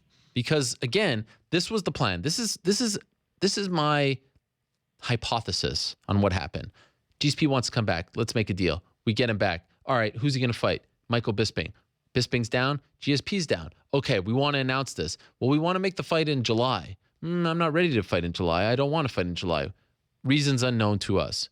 Okay, well, let's go out and put it. People are going to be in Vegas. There's a welterweight title fight happening. You're connected to the welterweight division. Friday before the official weigh-ins, we're going to make a press conference. And we won't announce the date, even though that's typically what we do when we put on press conferences. Like, I can assure you the fights that will be in attendance, the fighters this Friday, dates will be attached to those fights. Well, we won't announce a date because we'll get people excited and we'll cross that bridge when we get to it. But there's clearly an opening on July 8th. It's a perfect fight for International Fight Week. Okay, wonderful. Press conference, buzz, talk back and forth. All right, we're starting to get into it. Remember on the show, I'm all in. This is exciting. Well, again, as I told you, July, it's not happening. Go back to the day it was announced. Dana White on SportsCenter. I tweeted out, it's not happening in July. It's happening in the fall. That's when he wants to come back. So stop saying July. Bisping was saying July. UFC was saying July. Not happening in July. Put on the press conference. Still hoping for July. Not happening in July. And essentially, I think what they tried to do was get people excited, get people on board with the fight, and then try to get him to fight in July. Well, clearly, this is a man who is sticking to his guns, and he's not ready to fight in July. And thus, it has created this logjam and a lot of discontent, a lot of fighters who are upset, a lot of fighters who are frustrated. It's a problem. By the way, just for the record, I don't blame Michael Bisping for 1 second for saying, I'm taking this fight, guys. I'm in my late 30s, right? I'm in my late 30s. A press conference has been put on. I faced off against the guy. I've been told that I'm fighting him July, October. It's all good for me. What's this? Just music? You're getting played out. No. I'm not going on some rant here. What am I graduating here? But here's the thing. Oh, you're telling me to wrap it up, basically. Yeah, this is the Oscar music. I need to say something. So, people who are criticizing Bisping, your criticism is misdirected. He was told that he's getting this fight, and remember when he said, "Oh, I'm going to move on to someone else if you don't fight me by July." Now we kind of know what was going on there. He was kind of being told to say that to try to push GSP, but give GSP a lot of credit. He doesn't want to fight in July for whatever reason. I'd love to hear why. I'd love to talk to him about it, but right now he's not talking. Fair enough. So Michael Bisping is being said, people are saying to him, "Oh, you're holding onto the belt, you're scared, you're picking your fights." No, the guy was told that he's fighting GSP. And it was dangled in front of him, and he's going to wait. What's the difference? 3 months? You're going to make a hell of a lot more money if you take that fight. The issue is, why was the fight booked if you were told that the guy wasn't ready to come back? Why not have Michael Bisping fight Yoel Romero or someone else in July, and then after that, have him fight GSP in November, October? Remember, he fought in June, Michael Bisping did, and came back in October to fight in Manchester. So those dates would work out. So that's the real issue here. You can't really blame Michael Bisping. You can't blame him for taking part in a press conference, for being offered a fight, for having the biggest fight of his career dangled in front of his face, and then say, "You know what, Michael, you should be the better man and you should fight someone else." No, the guy's being told that he's going to be ready 3 months later. Why should he fight someone else? Now, the other thing is that Bisping says, well, why does Conor McGregor get to do whatever he wants, gets to hold up divisions, gets to, go after a boxing fight when other people are waiting, and I get crapped on? Well, he has a point to a degree, but the difference is Conor McGregor is the money fight.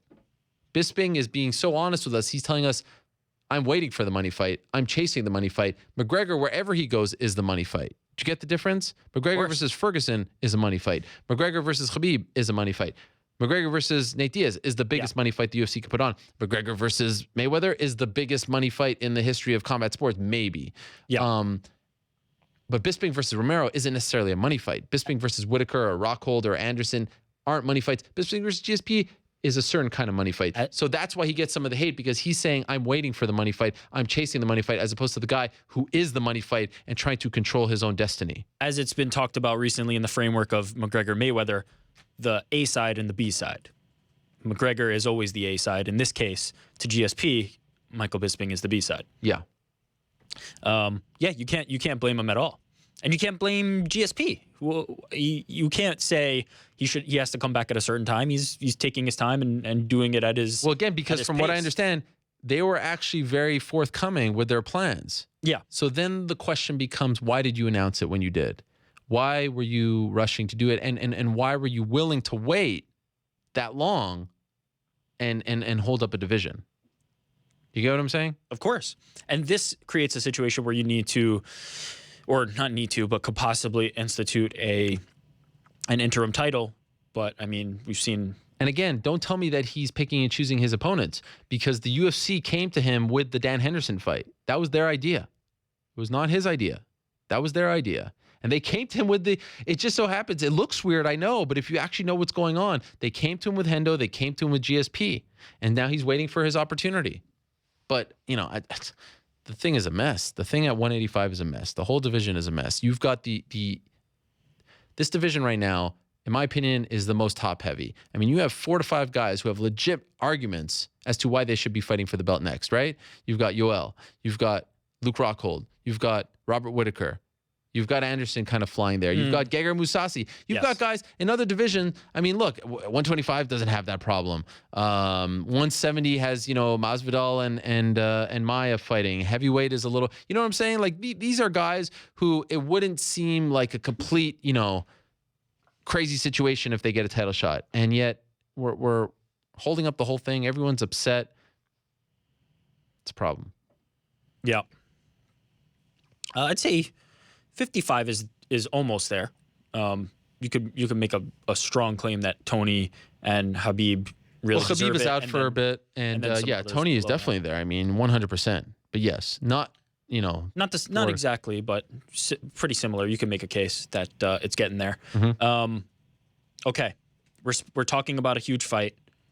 Last week you asked me what's the fight I'm looking forward to most the rest of this year. Oh yeah, I have your answer. Here we go. Here we go. What is this? This is that stupid show that you watch? There's my guy. Oh. Did you see that? Did you catch that in the middle there? CM Punk got in a beef? CM Punk versus Johnny Bananas. That's my fight that I'm looking forward to most this year. Wow. Wait, who's Johnny Bananas? Is that a cartoon character? No, that's the guy on the show. But I feel like that question just like kind of brought me back to the reality of how ridiculous it is that I love this show so much. Johnny Bananas is an MTV guy? Yeah, he's the guy on the show who because I guess is going to get into athletes versus. He's like a regular. He's been on multiple seasons of this show. In fact, he's like one of the more recognized names and faces that returns to this show. What's on Punk's face? Blood, looks like? No. Yeah, it could be. There's no way that's blood. Why not? Look at it. It's like all lumpy. Yeah, no, that looks like paint. That looks like paint of some sort. So there's a beef between them. I haven't seen, the show hasn't come out yet. Is Johnny Bananas known to be like a heel? A little bit. He likes to stir the pot. I'm excited. MMA fighter CM Punk versus Johnny Bananas. Stop it with that. No, how dare you? What's wrong with you? This is more exciting. This is a fight that's really going to come true. We know. It's already happened. Coming to a Bellator cage near you. No. It is Viacom. You could set up an MMA fight after this, a real MMA fight after this. Is he an athlete, Bananas? He's a... I mean, is he all like the the Miz? athletes are... Is he from the real world? Yeah. Exactly. Season? It's like that. I don't know. I don't remember what's. You're not a real world guy, right? I was at some point, but now it's just a challenge. I follow it because it's the best sport in America. What kind of ratings does the challenge do? No idea, but you can book one right here every week. Is it on right now? Yeah. The finale is coming this week for this season. Oh, not the Punk season. No, and then the Punk season starts right after that. When's this? So I'm super excited. When's this about start? This starts the 28th. Last time I said it, I thought it was mid-May. It's end of May starting. Wow, can't wait. Yeah. Don't say it sarcastically. It's an exciting time. All right. That's it for Rick's picks. Okay, great stuff. a few things I want to say. Keep sending them to me. I see them. Even if I don't reply, I am seeing all the ones that you submit to me, and they're all great, and they're all in consideration for every week. Also, let's get some theme music. Let's pump this thing up. Somebody get me some theme music. Our sound engineer Stephanie suggested maybe doo-wop, something that might be appropriate for this segment. Why doo-wop? No, just it sounded right. We could. I think she's trying to sabotage. Yes. There's a budding back there in the control room, my friends. There's a budding rivalry between Stephanie and New York Rick. Stephanie, by the way, can kick all our asses. She actually trains at the Renzo Gracie Academy here in Midtown Manhattan, and she actually has insight into GSP. She told me, I hope I'm not putting her on the spot here, but she told me that she saw GSP at the gym last week and actually tapped him. Is that not true, Stephanie? I did not tap GSP. You did say that you saw him training, did you not? I did. I see him training a lot. Yeah? And he looks good. Yeah? I think he looks great. You think he looks great? Yeah. What would you say his weight is at right now? Oh, I don't want to give like a weight. I don't want to insult anyone. Okay. But he's looking lean. He's looking in shape. Okay. I don't understand the big shoulder claim. Or the belly Trash claim. guard. Right. No, he doesn't have a big belly. Okay. What belt are you in jiu-jitsu? I'm a blue belt. You're a blue belt. Wow. So you can tap us all out. I could tap Rick. Wow. See what I'm talking about? There's a tension there. Why do you dislike New York Rick so much? I think we just agree on everything. You disagree? Disagree. Yes. You don't like his hipster views on MMA. Like the Musasi Weidman situation, you were all up in arms about that. I mean, I don't even want to talk about it again. I'm over it. I don't want to hear about it. Okay. I mean, but for the most part, when you hear him weigh in, you're like, this guy's an idiot. I don't agree with his views. He shouldn't even get the airtime. You actually sound like most of the people I hear from on Twitter. Why does this guy get airtime? You actually believe that he doesn't watch the fights? No. Accurate. This is great. I love this. This should be the new Rick's Picks challenge. Just a two-hander? No, actually now it's a 3. Well, there was a time when you were supposed to be getting ready for a fight. Remember that? Yeah, well, that was a situation where you conflated and confused the idea of getting into really good shape with fighting. That those are the same thing, not really the same thing. Well, you should get ready for a fight. No. Here. In the control room. In the control room. Wow. Could you imagine? We could sell tickets. We could be like The Fighter and the Kid. We could actually get people to come watch us live. I would tap very, very quickly. You think so? I agree. Wow. Look at the way she looks at him. There's serious disdain there in her eyes. Well, I like it. Welcome. And you recently moved to Brooklyn, right? Yeah. That's great. Trying to be like Eric. Exactly. Almost a block away from where he used to live as well. Gone. This is all great. This is all exciting. Well, thank you very much, Stephanie. Great insight. And if you hear anything from Renzo's, any other guys coming in and out of there? I know a lot of famous people come there. Yeah, we have. What do you got?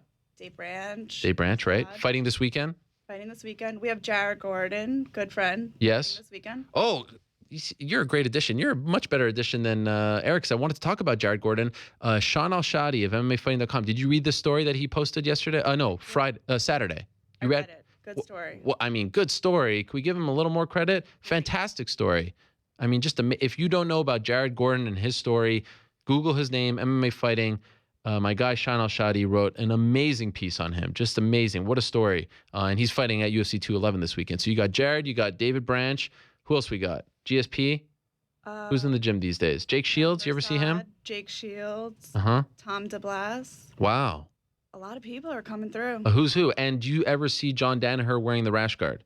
I just took his class this morning. This morning? This morning. Oh, wow. John was born in a rash guard. Was he wearing a rash guard today?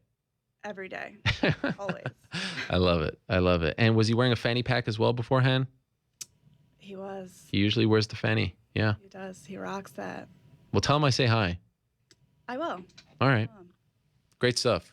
Thank you. Thank you for your insight. If you have anything else to share with us, please do let me know. That's it. Okay. Now, are we done with Rick's Picks? That's it. By the way, Guilherme is telling me that in Brazil, they use X instead of versus, but he doesn't explain why. Maybe that's a Portuguese. Right, but what I'm saying is it's not a specifically Brazilian thing. You're saying it's a Brazilian thing. I'm telling you that's much, much wider than Brazil. They may use that exclusively in Brazil, but that is much, much bigger than just Brazil. By the way, Synchronic MMA says, why do we get New York Rick when Stephanie is in there? Also, I want to see them roll next week. Uh-oh. I sense something happening That could be here. tough. That could be tough. I'm not ready for that. And one of my favorite Twitter users, Jedi Goodman. By the way, is that his real name, Jedi Goodman, or is it a play on the word Jedi? Anyway, he tells me that episode 14 of the challenge averaged, 781 viewers? 1,000 viewers? Hell yeah. That kills The Ultimate Fighter. Oh, come on. This is not even the same league. I didn't realize it was that popular. Do you think the Punk episodes will do over 1 million? I hope so. Wow. All right. Okay, let us talk about this whole September 16th thing.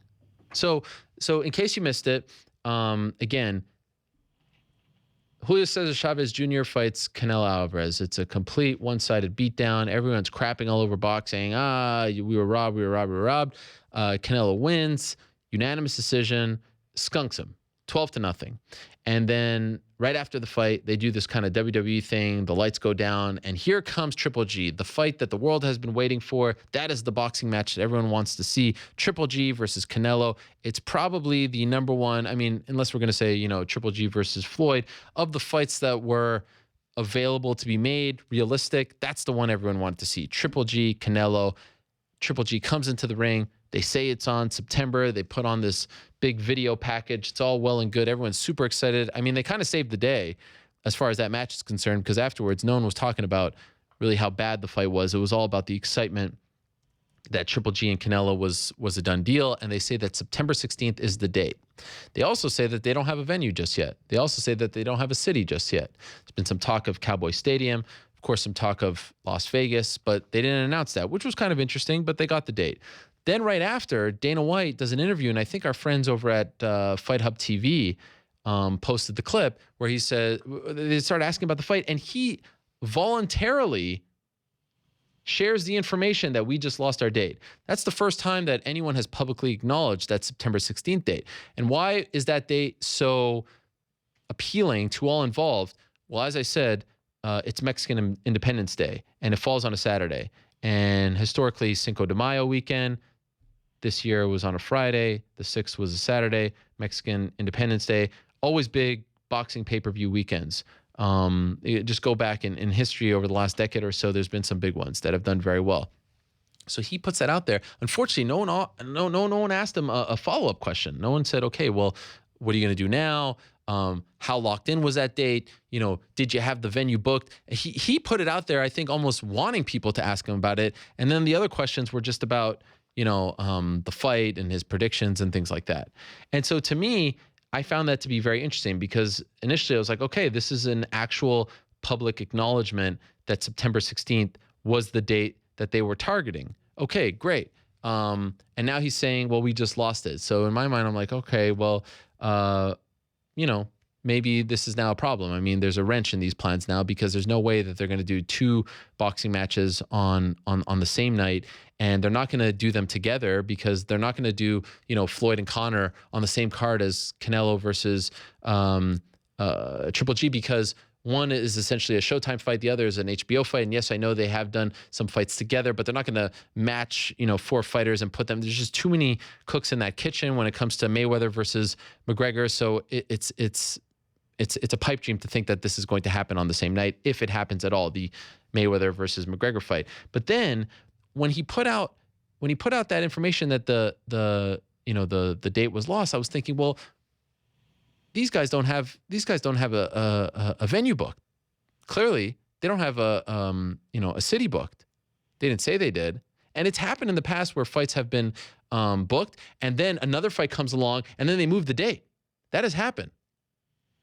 So why did he come out and say it, voluntarily, A, and B, does the fact that there's no city or venue attached to it, does that make us say, like, wait a second, this thing isn't as 100% locked in as we all think it is?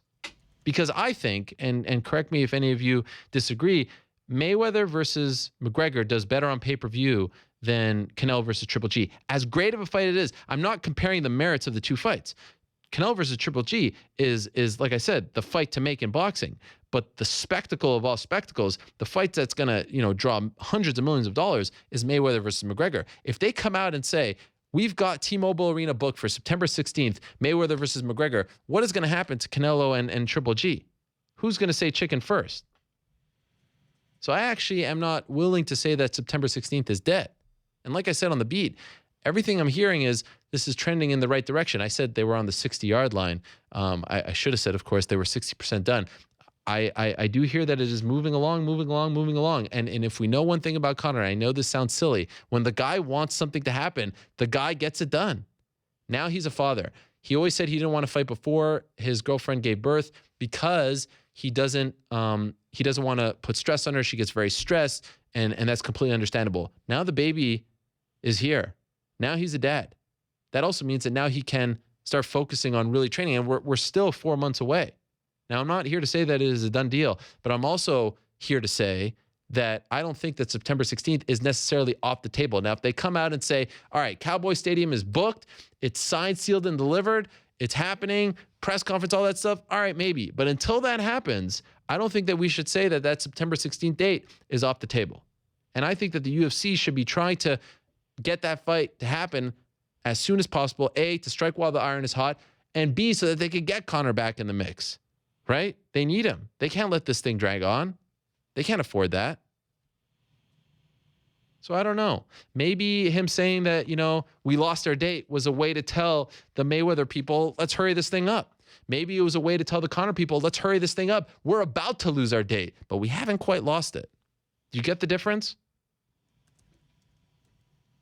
There's a big difference there. So I don't know. I'm not really ready to say that this thing is dead in the water. And it could. I mean, it could. I know some people don't believe it. I know some people think that it's all, one big, publicity stunt and it's never going to happen. Something's got to give at some point. At some point, Conor McGregor is still in his 20s. You don't think this guy wants to be a billionaire? You don't think this guy wants to make the most amount of money? You think he's really going to walk away? The guy likes to fight. When he fought Eddie Alvarez, that was his 4th fight in 12 months. He fought in 11 months. He fought Aldo in December. He fought Nate in March. He fought Nate in August. He fought Eddie in November. He's a very active fighter. The guy is incredibly possessed. He's determined. He's focused. He wants to fight. He wants to make money. He wants to be a icon. He wants to be a super. He wants to cash in. And he always says, get in quick, get out. Well, I don't think he's quite ready to get out, and he wants to be active. So I feel like something's got to give here. And again, from just talking to people, they are determined to make this happen. So let's see what happens. But after thinking about it a little, I was like, I don't know. It's interesting. If you look at the way boxing is done, it's different than the UFC. They sometimes will announce fights, and then another fight will come, and they'll move that date to not conflict. And so maybe there's an HBO Showtime thing going on. I'm not ready to say that this fight is off just yet. So that's the update on that. What do you think? I guess a question would be, why purposely go there, though? Why that date?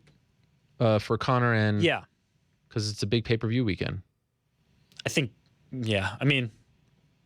By the way, I have another update for you. The argument you've laid out is sound, for sure. Well, thank you.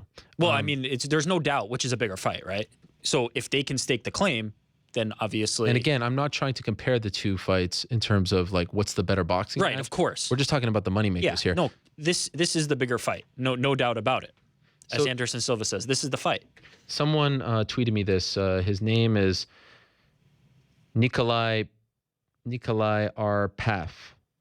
On Twitter. Anyhow, it's something from the Journal de Montréal in Montreal, of course, the Montreal newspaper there. One of the newspapers. There's also La Presse. And it's basically, it's an article, an interview with Bermain Stavern, who is a boxer who trains with Floyd Mayweather. And he says... This is what it says. It said, Stavern a confirmé qu'il ne tiendra pas son camp d'entraînement au gym de Floyd Mayweather. He confirmed that he will not be doing his upcoming camp at the gym of Floyd Mayweather like he has in the past few years. And it says, and he has a good reason for that. And the quote is, Floyd m'a confirmé, Floyd confirmed to me dans les derniers jours qu'il affrontera Conor McGregor, that he will be fighting Conor McGregor en septembre, in September, a raconté Steven. Steven said, étant donné qu'il y aura beaucoup de monde. And Floyd said to him that there's going to be a lot of people at the gym, so it's going to be too crowded, and it'd probably be better off for him to go train elsewhere. And so this is coming from someone who spoke to Floyd Mayweather. Now, of course, I know these things are happening, but this is another example from the paper today where a fighter who trains at the gym is saying that Floyd told him the fight is happening in September. So we'll see. Poor Stavern getting pushed out. Yeah. Dang. So yeah, it's interesting seeing the two worlds collide and kind of comparing the way things are done in MMA and the way things are done in the world of boxing. Nate Diaz, what'd you think? You weren't here. I was watching. Did you have FOMO? A little bit. I mean, I take pride in this, and was it weird to be watching on the other side of the fence? I've done it before. When I've taken my 15th honeymoon, sure, 16th honeymoon. See, you make the jokes and then you complain about the jokes. You can't make the jokes and then complain about the jokes. I have thick skin. I can handle it. So what'd you think? Really good, obviously. Kudos to you on thank you on that, and Nate on that. I thought it didn't seem like he's in any hurry to get anything done. That's for sure. He's kind of, he wants people to come to him, which I think he's in a position to do at this point. He clearly knows his worth. It's more than, I'd say more than anything necessarily like new in the way of his fighting future or anything like that. It's more interesting to think about how not that long ago, a year and a half, 2 years ago, that was definitely not the Nate Diaz that we would have gotten. Just how far he's come in his career, how far he's come as somebody who's, a public figure, how far he's come as somebody who's a UFC fighter, how his interactions are with you, how his interactions are with the organization. It was more interesting as an indicator of kind of how far he's come in that time, which is absolutely astounding. But yeah, I mean, it doesn't seem like he's in any rush to jump into anything silly. He knows his worth. He knows how much he's worth, and he's waiting for them to come kiss the rings. His take on the sport, on his career, on just everything is so fascinating to me, the way he views things. I mean, even that analogy about being in the cafeteria. Yeah, that was great. Oh, man. He's an interesting guy. He really is. But he was in Las Vegas last week, and I have no update if they actually sat down. But it feels to me like there's a bit of an alpha male thing going. Like, he wants to fight. They want him to fight, but they're not sitting down and actually talking. Right? But he's also not going to fight anybody who doesn't make sense. No, I know, but let's figure it out. I mean, he said, okay, he was initially into the Ferguson fight. I mean, and then not. But they need him. They need him. So you're saying make it worth his while, eh? Let's just figure it out. In my opinion, we were talking about this. I think that he can get close to $1 million on his own as far as pay-per-view buys. You don't agree? I didn't say I don't agree. I think that he is the second biggest star in the sport. Actually, I don't know if I agree. I think he's, unlike Conor McGregor, he's dependent a little bit on his dance partner, whereas I don't think Conor has any.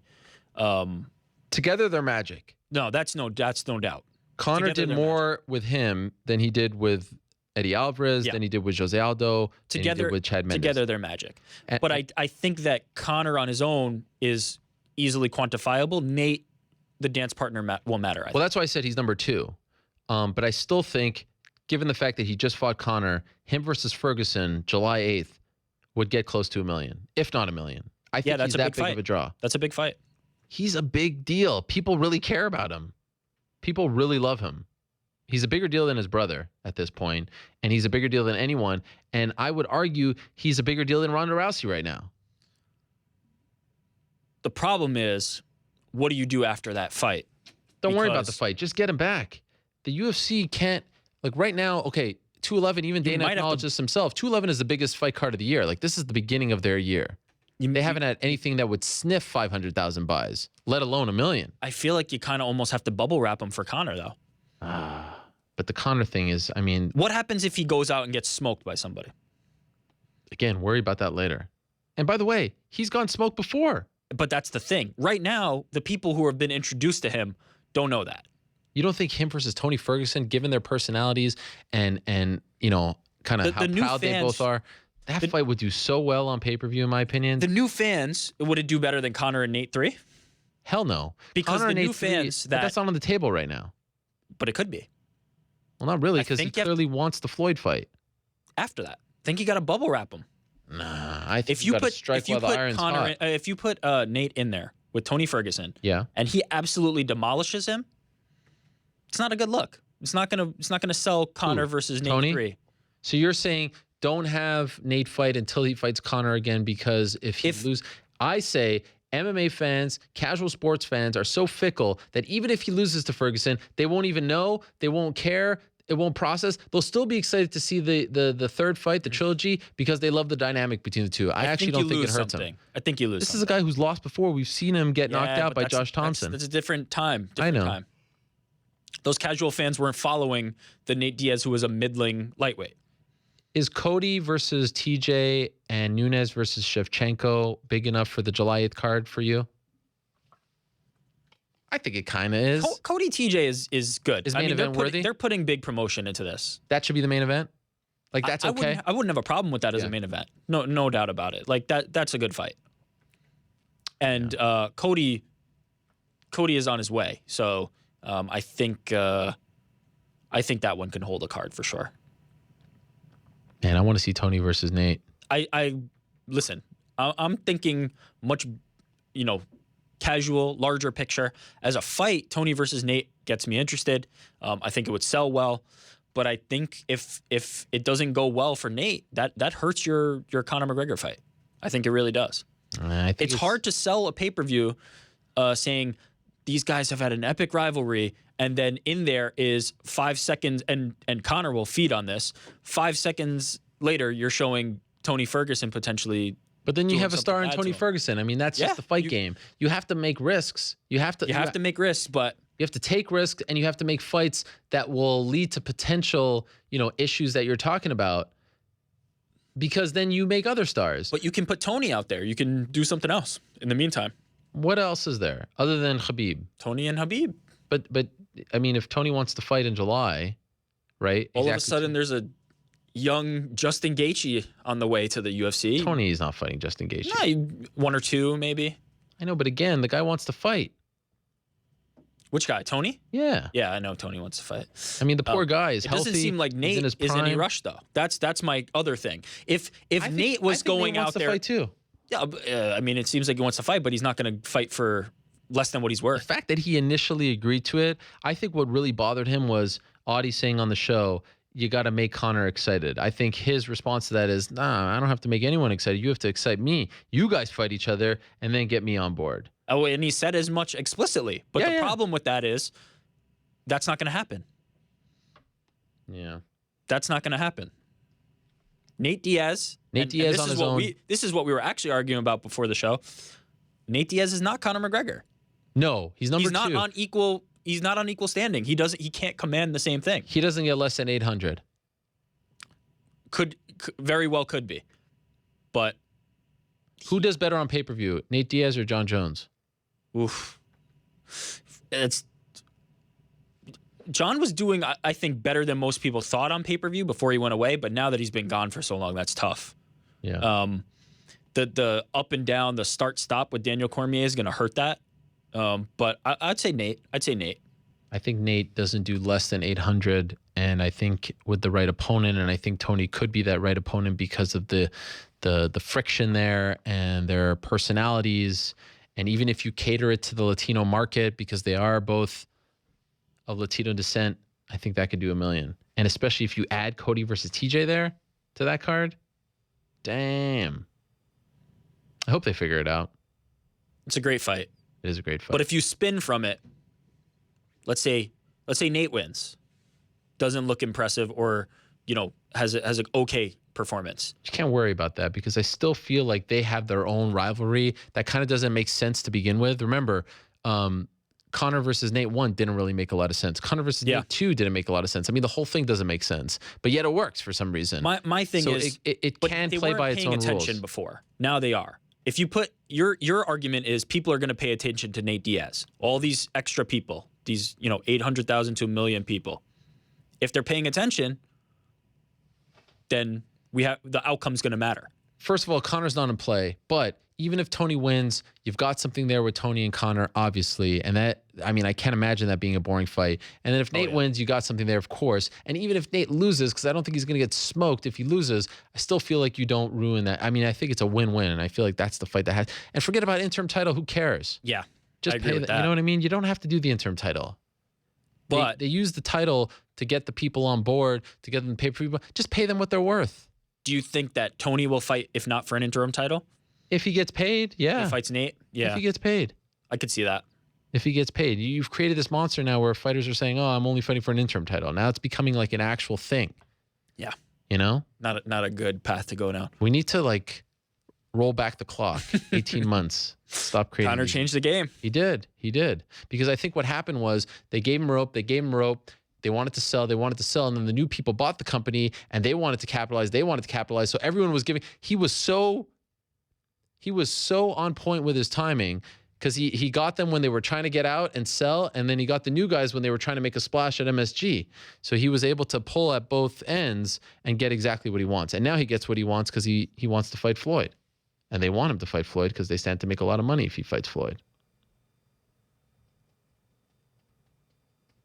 Fascinating times. By the way, Chris Cyborg, they still want to fight July 29th. I still feel like that's in play. I still feel like that's possible. But right now, not hearing a lot as far as Megan Anderson is concerned. And I still feel like that's the fight to make. I feel like that is the number one fight for Chris Cyborg right now, only because Megan Anderson has come out and said, I want to fight her. And how rare is that? I mean, let's give Megan Anderson a lot of props. She's putting out posters saying, give me Chris Cyborg. This is a young fighter who doesn't necessarily have to fight Cyborg right now, but recognizes that this could be her chance to get into the UFC. So let's do it. And I feel like that's the fight to make. She's got a great look. She's a great fighter. She's a fun fighter. She's a natural 145er. It's different when a 135er is calling out Chris. Much different. She is a 145er with a lot to lose. Let's make this fight happen. And in Orange County, where Cyborg lives, I feel like that would be a really nice companion fight to the Jones-DC fight. So we'll see what happens. I don't think it's dead, but not a ton to report since last week. For now, let us move along and welcome in our last guest of the day. Very excited to talk to Kelvin Gastelum. A lot going on in his life, so let's not waste any time and welcome him in. Kelvin, how are you? Yes, sir. Ariel, thanks for having me on, man. A pleasure. It's good to talk to you again. Okay, so first things first, let's go back to Brazil. How did the cannabis get in your system? Oh, man, well, I always stop a few weeks. I always stop consuming a few weeks before the fight. As I always have in all my fights. I didn't do anything different. So I went on the fight thinking nothing was wrong, Mm-hmm. And you've never had issues with... I stopped weeks before, Yeah. Do you remember the last time you smoked? Well, yeah, it was before the fight. Yeah, like it was 3 weeks, a month, 2 months, etc. Yeah, well, I always stop 3 weeks before. Okay. And is there a particular, do you just like doing it, or do you have a license? Is it for medical reasons? Yeah, well, I found it helps better with pain and all the, really with just pain and sleeping, mm-hmm. because we train so much.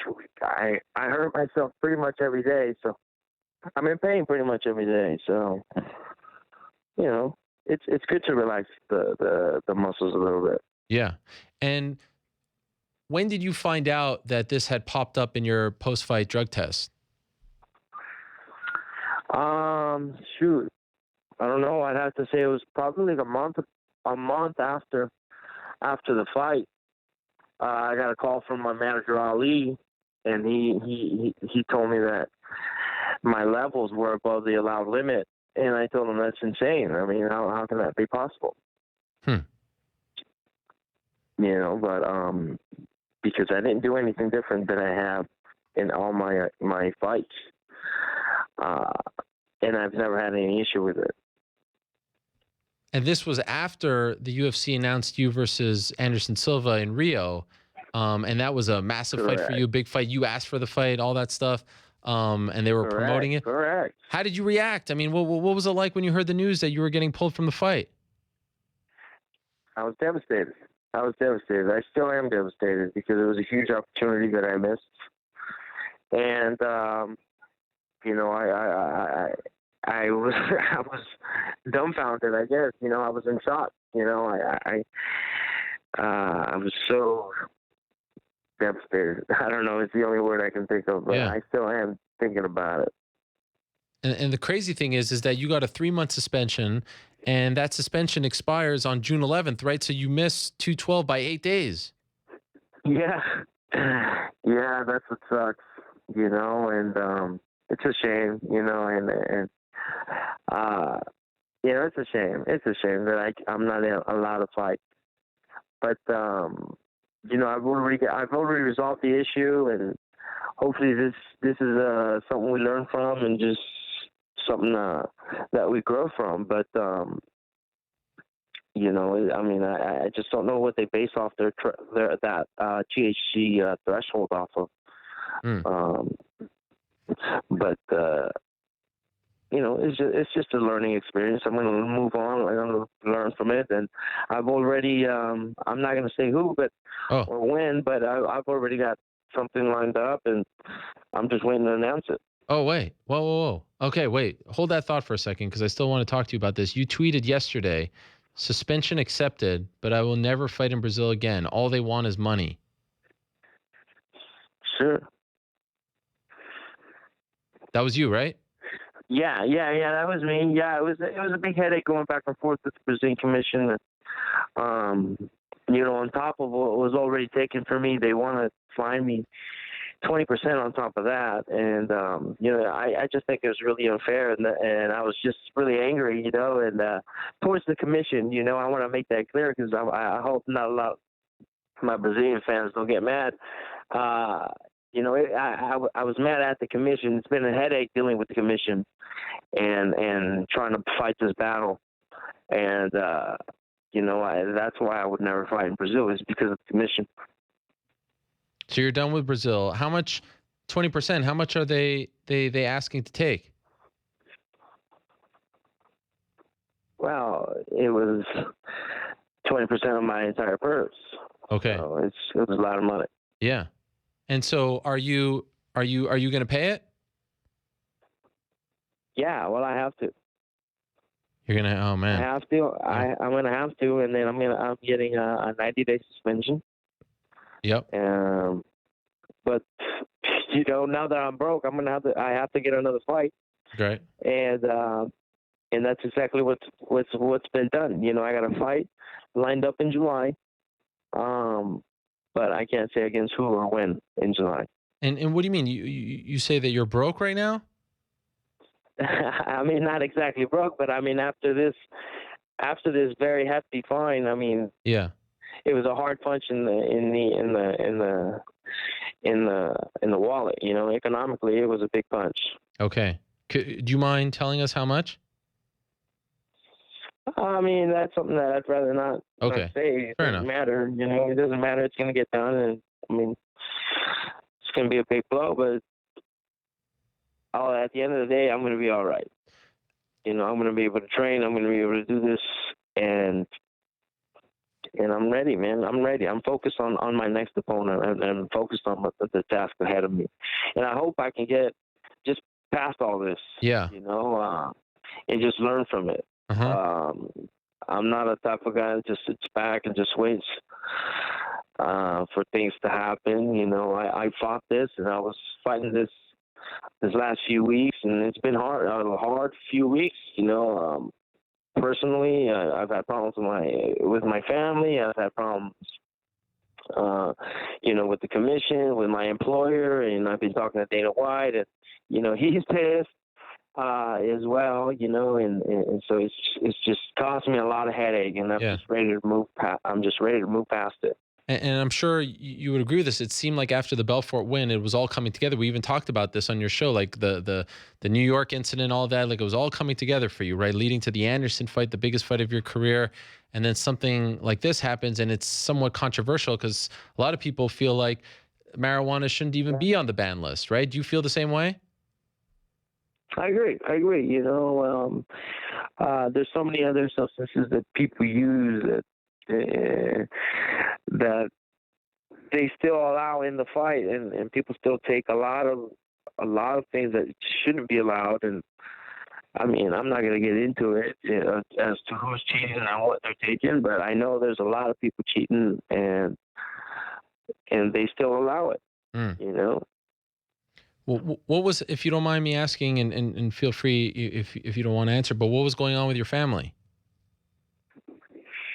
Well, for one, my mother was just hugely devastated and disappointed in what had happened, you know, and that's one of the persons that I care about the most is my mother, and if she's not okay, then I'm not okay, you know, and you know, it just is what it is. You know, it's just caused me a lot of headache, a lot of heartache as well. Did she not know that you smoked weed? No, she doesn't know that I consume. Okay. Yeah. And so did they try to, like, you got 3 months, which, you know, in the end, it cost you that fight, but the good news for you is the suspension is up essentially in a month, right? It's up, you know, a month and 3 days. Did they try to, initially, were they saying they're going to suspend you for 6 months, a year? Like what were the initial, you know, things that you were hearing as far as your punishment? Yeah, it was going to be 6 months to a year for my punishment. Jesus. Yeah. So right away, I wanted to fight this, you know, hopefully get it down and get the fine down, and hopefully not have to go through this. Because they said that my THC levels were high, that I must have been that I must have been consuming the day of the fight, and I told them they were crazy, you know, and I was super pissed because that's insane. I would never do that. Wow. So they actually believe that you were doing it in Brazil. Yeah. Wow. And you don't appreciate that. Not at all. Not at all. You know, when people try and tell you you're this and you're that, and it's not appreciated when it's not true. Yeah. And for the record, you did not smoke while you were in Brazil. No, not at all. Wow. And have you ever, like, I don't know, in the past, you know, the testing is different and whatnot. I mean, have you ever felt like stress or in pain before a fight, and the week of the fight, you've been forced to, you know, smoke marijuana so that you can relieve some of that stress or pain? Has it ever come to that for you? No, never, man. I'm never forced to do anything, you know, first of all. But no, I've never, all my fight weeks have either been really good or really bad. And so where do we stand now? You say that you have a fight, like it's booked, it's signed, it's done, it's agreed by both sides? Yeah, I believe so. Yeah, it's signed by me at least. Wow. So you were saying not that long ago on Twitter, I saw you write on Twitter, "Hey Anderson, accept the fight in New York, July 22nd." Is that the fight? No. It's not the fight. No, I wish. That's the one you want. That's the one I want, but it's not the fight. I can't say who or when, but I wish it was that fight. And why isn't it the fight? I mean, if Anderson agreed to it, now you know he's upset. He's not fighting in Rio. Well, he got offered the fight, but I think he turned it down for some reason. Okay. Yeah. Is it a middleweight fight? Yes, sir. Is it on that same card? That is it. No. Oh, it's not on that That's same. That's all you're getting. That's all you're getting. That's all you're getting from me, Ariel. I know. I'm sorry. I'm just so tempted because you put it out that you said you had it, so you can't expect me not to ask, right? Yeah, no. Do you like the fight? Do you like the fight? I'm not sure what it does for my career, but I'm ready. I'm ready for it. So you're not like over the moon here? No. Okay. It's a good fight. I hope people like it. Okay. If I name names, would you tell me if I'm right or wrong or how? No, never. No, never. You're going to Dallas, though. What's that? You're going to Dallas for the UFC 211, right? Yeah, I'm gonna go check out the fight. I'm gonna be there as a guest fighter, so hopefully people come check it out. Are you going to be a part of that big press conference on Friday? I'm not sure. I'm not really aware of a press conference. You're so secretive, Kelvin. You're like a vault. Come on, man. Fair enough. I don't want to get you in trouble or anything. Come on, man. Do you think that a time will come where marijuana is removed from the ban list? Do you think this is going to happen, or do you not foresee that? Yeah, I think so. Eventually, and the time needs to be now. Yeah. So there's so many benefits for the plant, for the medicine, that a lot of fighters take it. A lot of fighters consume it and use it for medicinal purposes. Yeah. I think eventually, I think the NFL has even been in talks with it, with about removing it from the banned substances list, and hopefully every other sport follows the same. Do you have a medical marijuana license in the state of California? I know you can. I mean, the Diaz brothers talk about it all the time. Do you have the same? Right. Yeah, I do. See, this is always the tricky thing for me, because like, how do they know when, if it's legal where you are living, right, in the state that you're living, if you have the right to do it, how do they know where it happened? And that's the tricky thing. There's no real way. I mean, of course, the higher the levels I know, the more recent it probably happened, but they don't know in which country you were standing in when you smoke the marijuana. That's the tricky thing about marijuana. They don't know when. They don't know much. They just found metabolites of it and the traces of it, and decided that I had done it that same day as the fight. And that's what gets me so mad, is that they keep putting words in my mouth, I guess, in a way. Yeah. When they keep making these things up. And this issue, like the suspension of the 3 months, the fine, this was with the Brazilian commission. Do you also have to handle something with USADA as well? Well, yeah, USADA's going to follow the same. Okay. The same agreement as well. Okay, so the 3 months, and then you're done. Correct. And you don't have to pay USADA though, right? I don't think so. I hope not. No, I don't. No. Where does that money go? Do you know? Which money? The fine, the 20%. Do I know where it goes? I don't know where it goes. I'm sure it goes to all the doctors that work so hard there. Are you being sarcastic? I guess. It should go to charity, don't you think? That'd be nice. I mean, it should go somewhere useful. I mean, the economy right now in that country is not doing very well. Right. It's funny because not that long ago, you were the one saying, like, I want to fight in Brazil. I love fighting in Brazil, right? Like, you were like the lone American saying that you wanted to fight. Now you're saying I'm done with Brazil. I love Brazil. Are you kidding me? I'm going to go and visit there as many times as I can. But am I ever going to fight there? That's a whole different story. I'm never going to fight there. You were even going into the favelas and hanging out with the people. Yeah. I'm almost an adoptive citizen there of Brazil. Crazy. Do you think the Anderson fight is ever going to happen?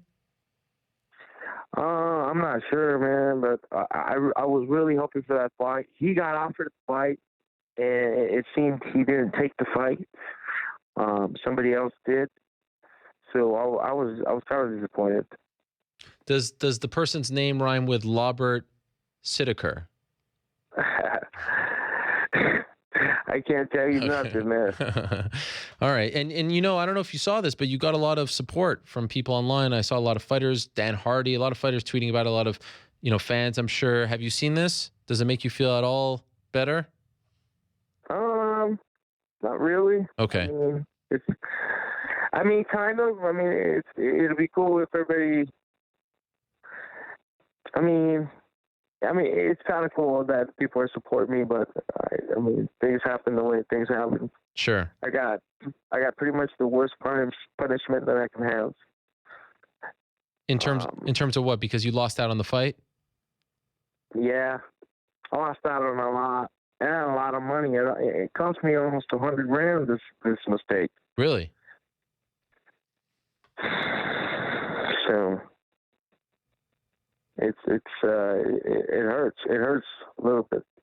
And the other ironic thing is that the Brazilian commission is also losing out because not having Anderson on the card for 212 definitely hurts the card in terms of ticket sales and interest and all that stuff. And they're missing out by 8 days. They're almost shooting themselves in the foot here. Right. I mean, I don't know what's going on over there. You know, they were a headache to deal with, man. I'm telling you, some issues going on over there, but it's a whole different story, man. But I do not like the way they handle the situation, and I'm never gonna fight there again. And was there any talk of trying to modify the suspension so that you could fight on that card? Like 2.5 months, 2 months, I don't know. There was some talks, but no, it didn't come to fruition. Oh, I'm sorry. Yeah, I was too.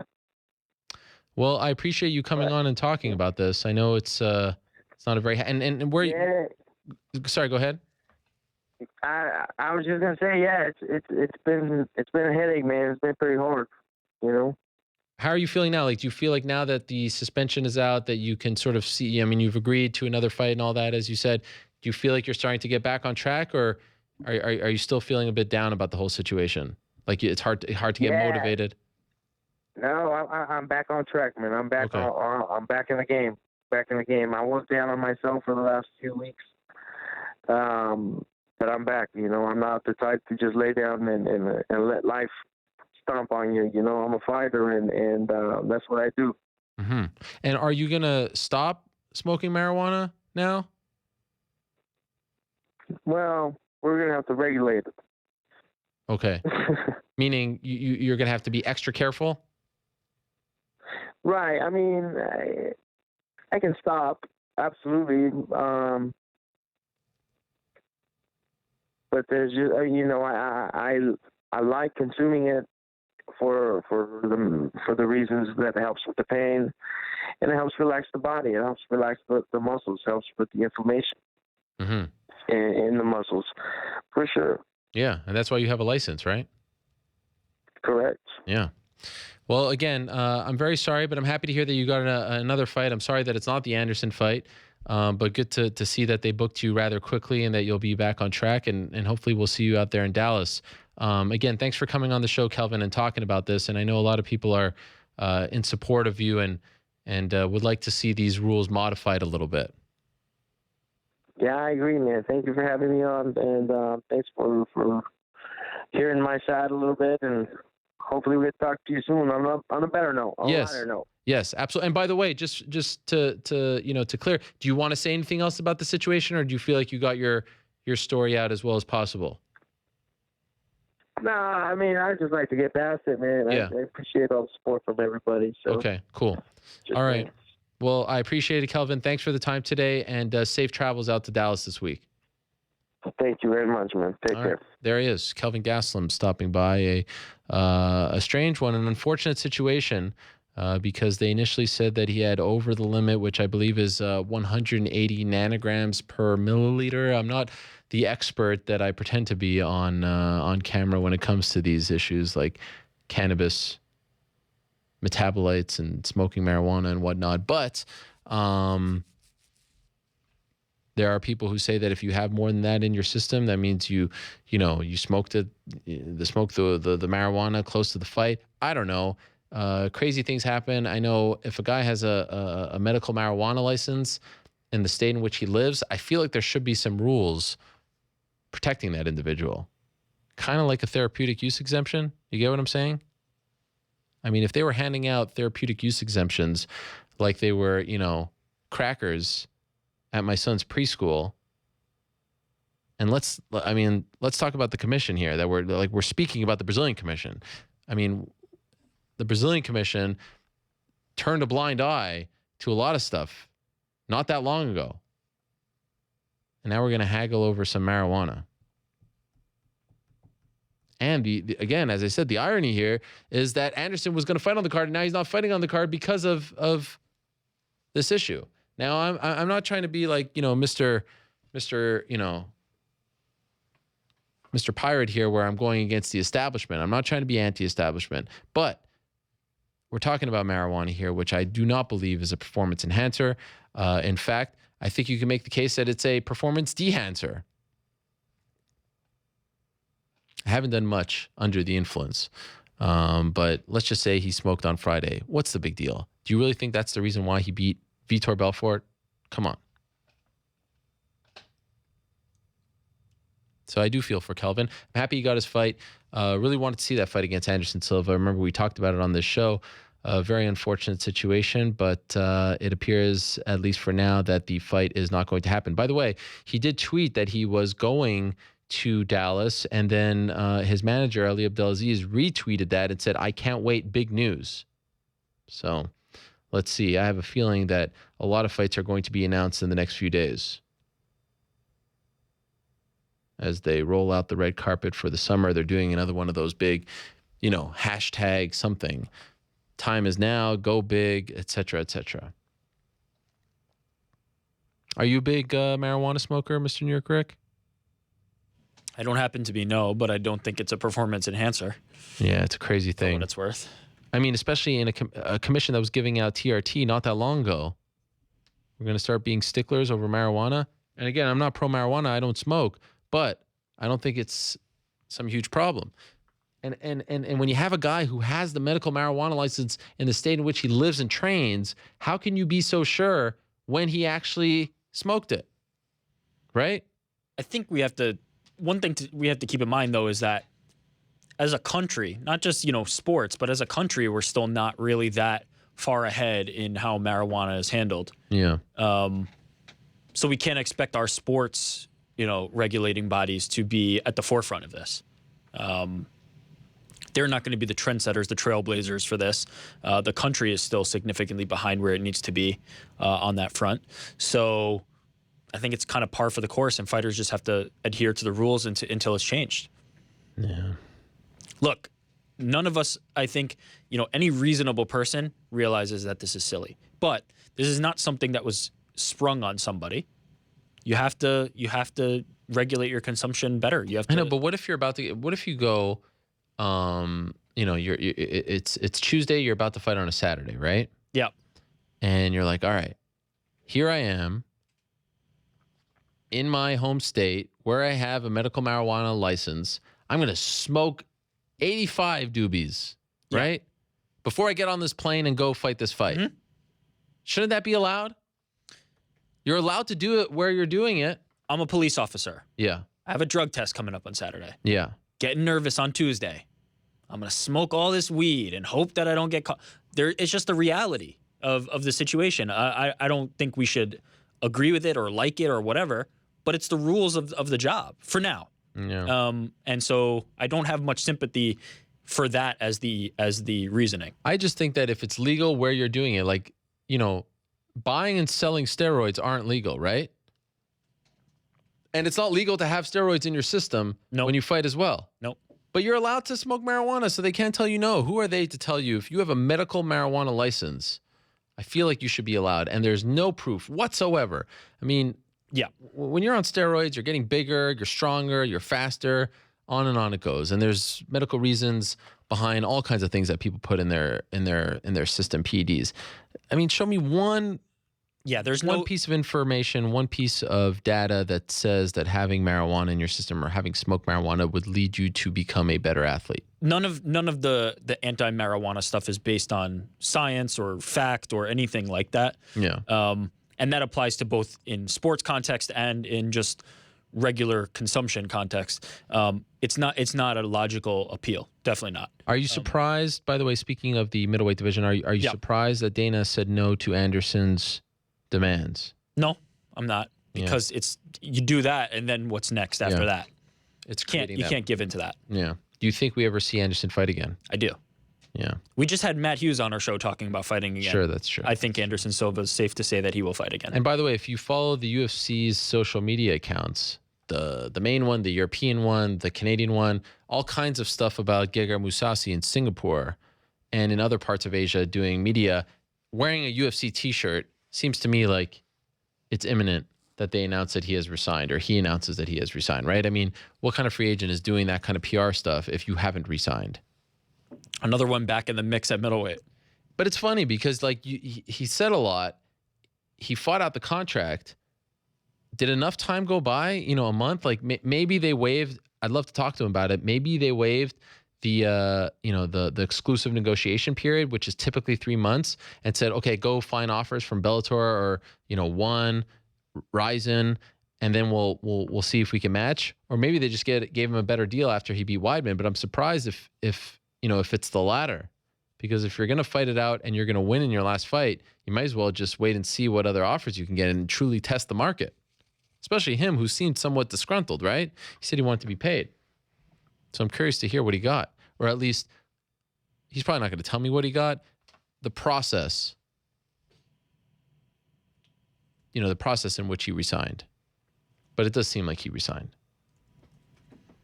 A couple of other things for you before we say goodbye. I want to quickly talk about this whole Ultimate Fighter flyweight situation. Sure. Do we agree that we like the idea? Of course. Everyone wants to see the flyweight division. There are enough fighters at 135 and 115 who could fight at 125. There are enough fighters at 125 who could use the opportunity, who are, ready to fight in the UFC. And so they're going to use the Ultimate Fighter, which is somewhat a wounded animal right now, to crown a new champion. And typically these have been fun seasons because we know some of the fighters, they're established names. It's the best of the best. It's not a division that has been, tapped into by the UFC. And yes, there's some activity by, Bellator as well, and of course Invicta.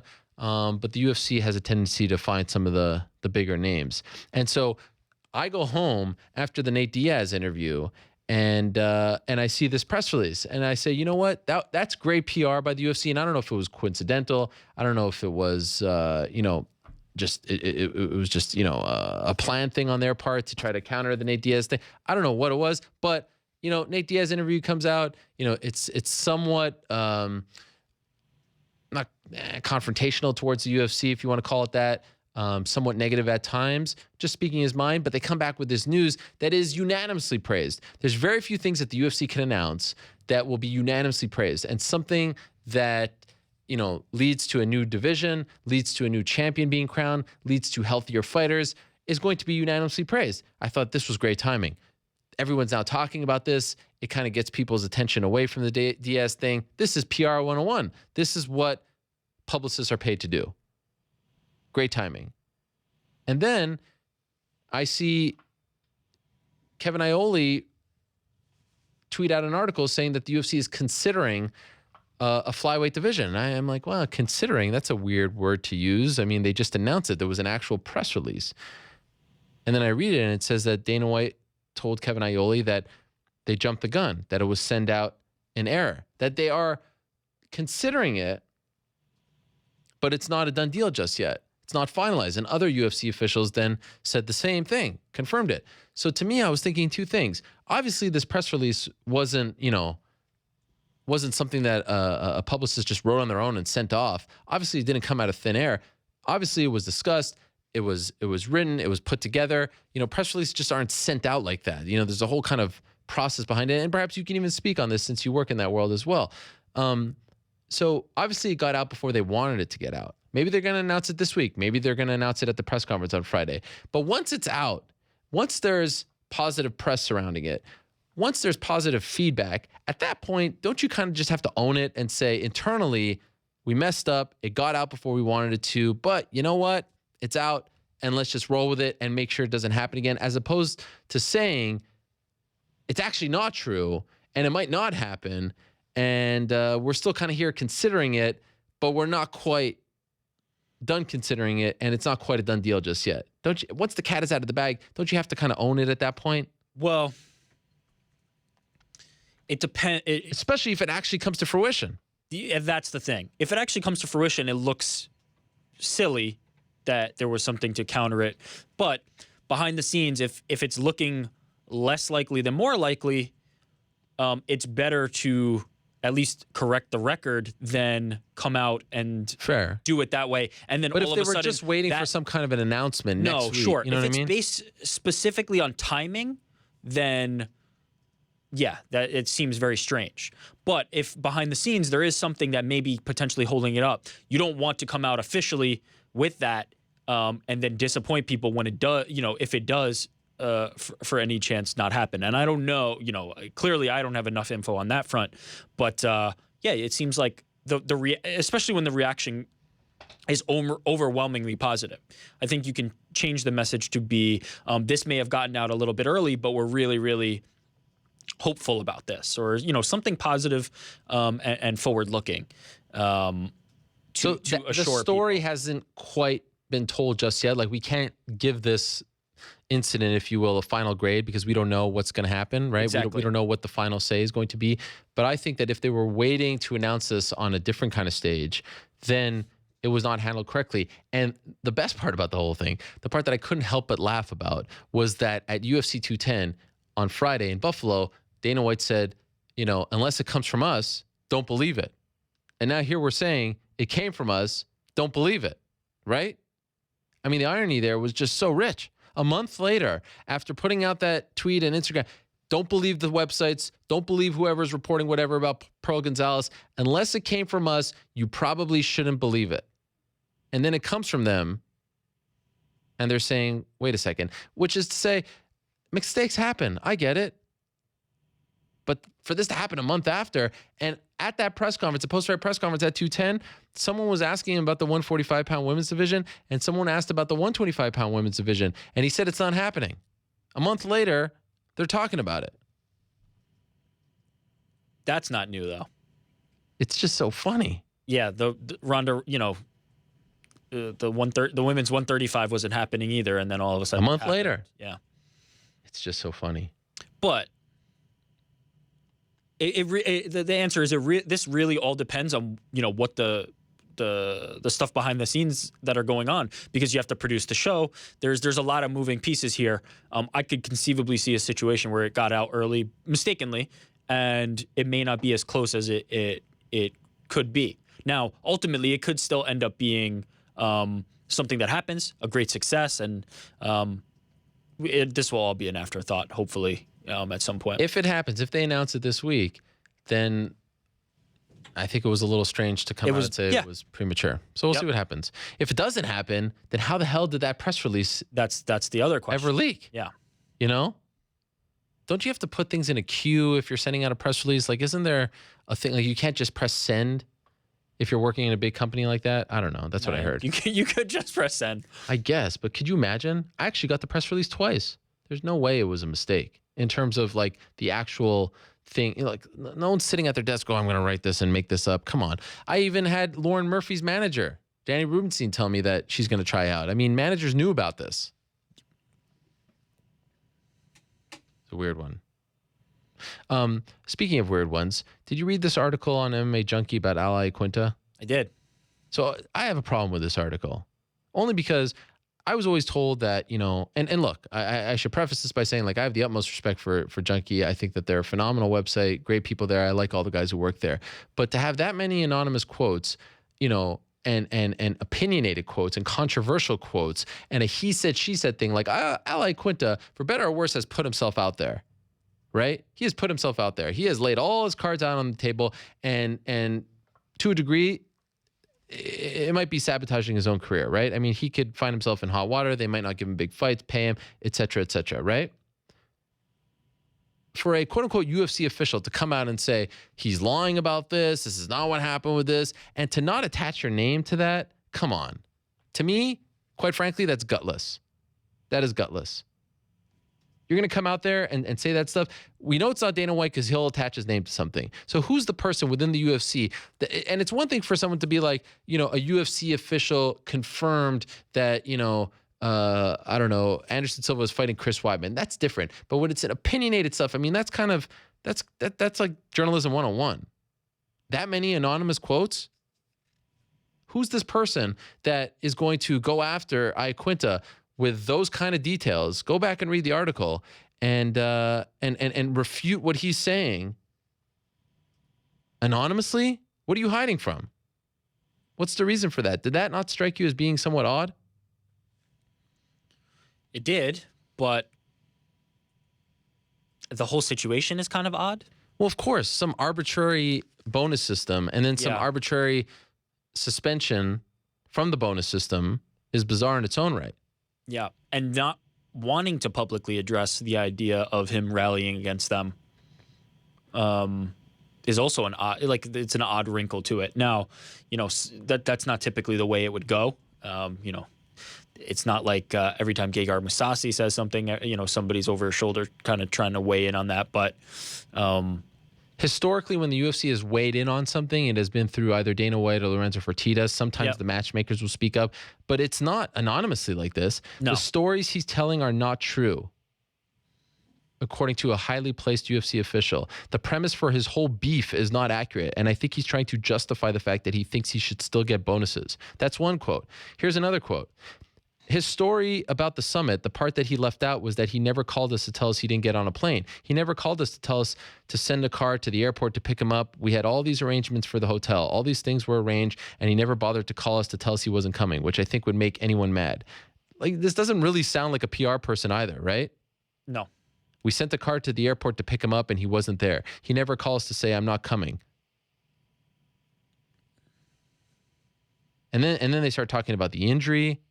And then there was a great line. Mr. Iaquinta never once called the medical team or Dana White to say thank you. Instead, he talks about how he had to beg for it, which is not true. We agreed to it.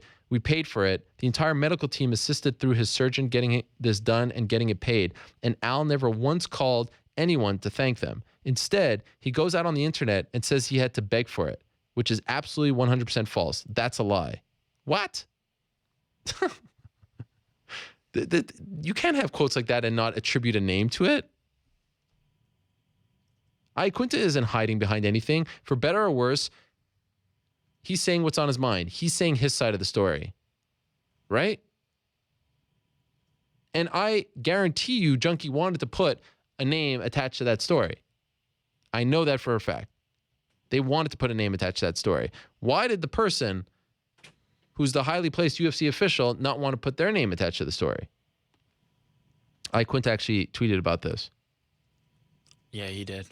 I must have hit a nerve. A highly placed official from a $4 billion company speaking anonymously. Sad. Fake news. I mean, come on. What is that? Crazy. That one was weird to me.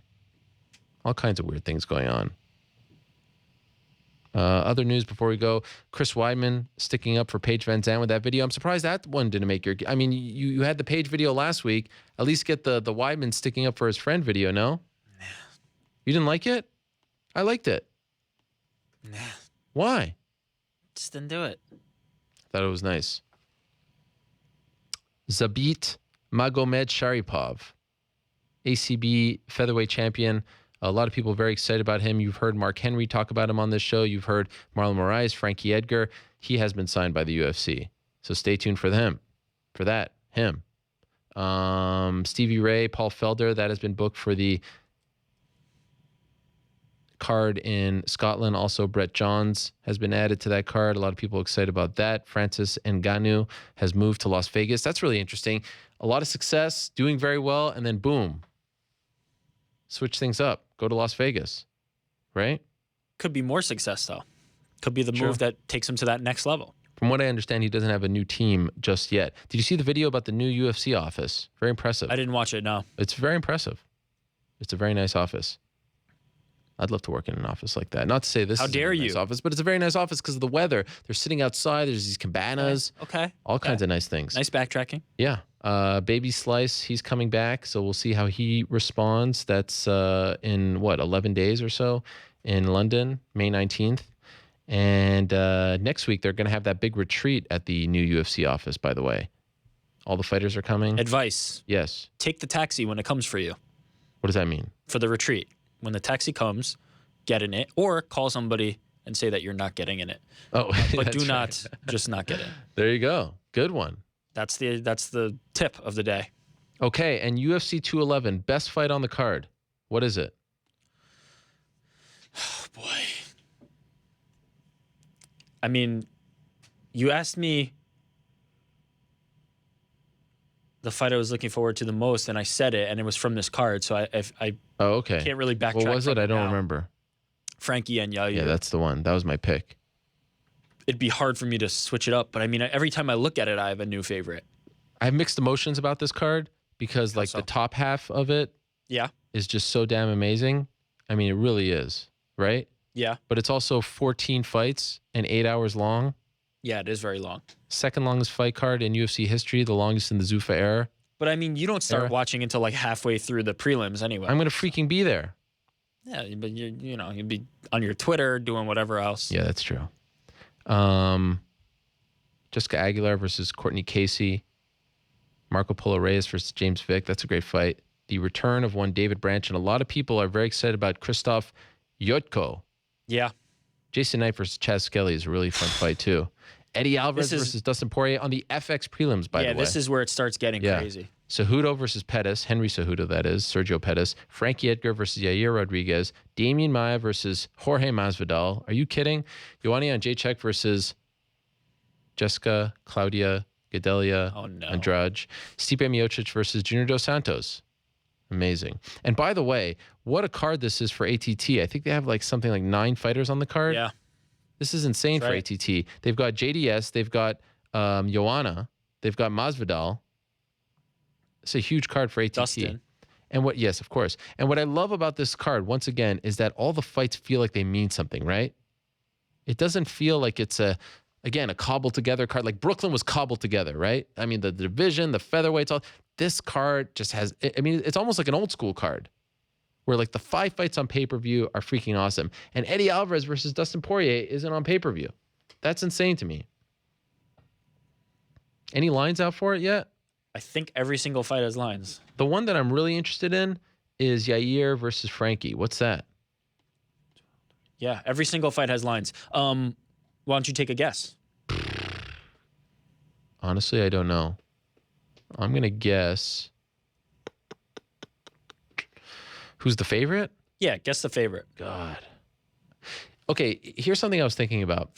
What's a bigger jump? Yep. Going from BJ Penn, circa 2017, to Frankie Edgar, right? Or... Are you doing this to hurt my feelings, by the way? But continue. Going from Yair Rodriguez to Dennis Seaver. You get what I'm saying? Yeah, which is the steeper decline or ascension? Well, like what's the more drastic move? Yair goes from BJ to Frankie, or BJ goes from Yair to Dennis. I don't know. Just on the basis of it's a lot easier to go from 5th gear to 1st gear versus ramping it up from 1st to 5th. I think you have to go with it's tougher sledding and a more of a drastic change for Yair to ramp it up for Frankie. That's a big task right there. It's crazy. But point taken. Thank you for doing that, taking that time out to kill me. I guess a lot of people are excited about. What do you think? Who's the favorite? Yair. No, he is an underdog. Plus 120, Frankie minus 140. So very, very tight line. What about the rest? Interesting ones, I think, to call out. Dustin is minus 120, Eddie plus 100, which means it's essentially a pick'em. Same for... Do you agree with that? Maya and Masvidal. Maya plus 105, Masvidal minus 125. Oh, so Masvidal's the favorite? Yeah, Masvidal's the favorite. And do you agree with Eddie being the, what is that, a slight favorite? No, he's the underdog. Dustin is a slight favorite. Wow. Do you agree with that? I'll say this. Eddie's fights before the title shot were not, walk away. He wasn't blowing people's doors off on the way there. What do you mean? RDA? I said before the title shot. Okay. And that's the only one you can point to. So outside of that, Eddie hasn't been absolutely annihilating people. Now, don't mistake that for me saying he wasn't impressive. If you look at the level of opponent, if you look at in the Gilbert Melendez fight, where it damn near looked like his eye was coming out and he came back and gritted out the win. Yeah. Don't mistake don't mistake what I'm saying for saying that Eddie Alvarez doesn't have an impressive resume. But what I am saying is he wasn't going out there and annihilating guys. Whereas Dustin, I think he gets the benefit of he either takes you out or gets taken out. He goes out on a shield every time. That people tend to value that. They think of them as finishers.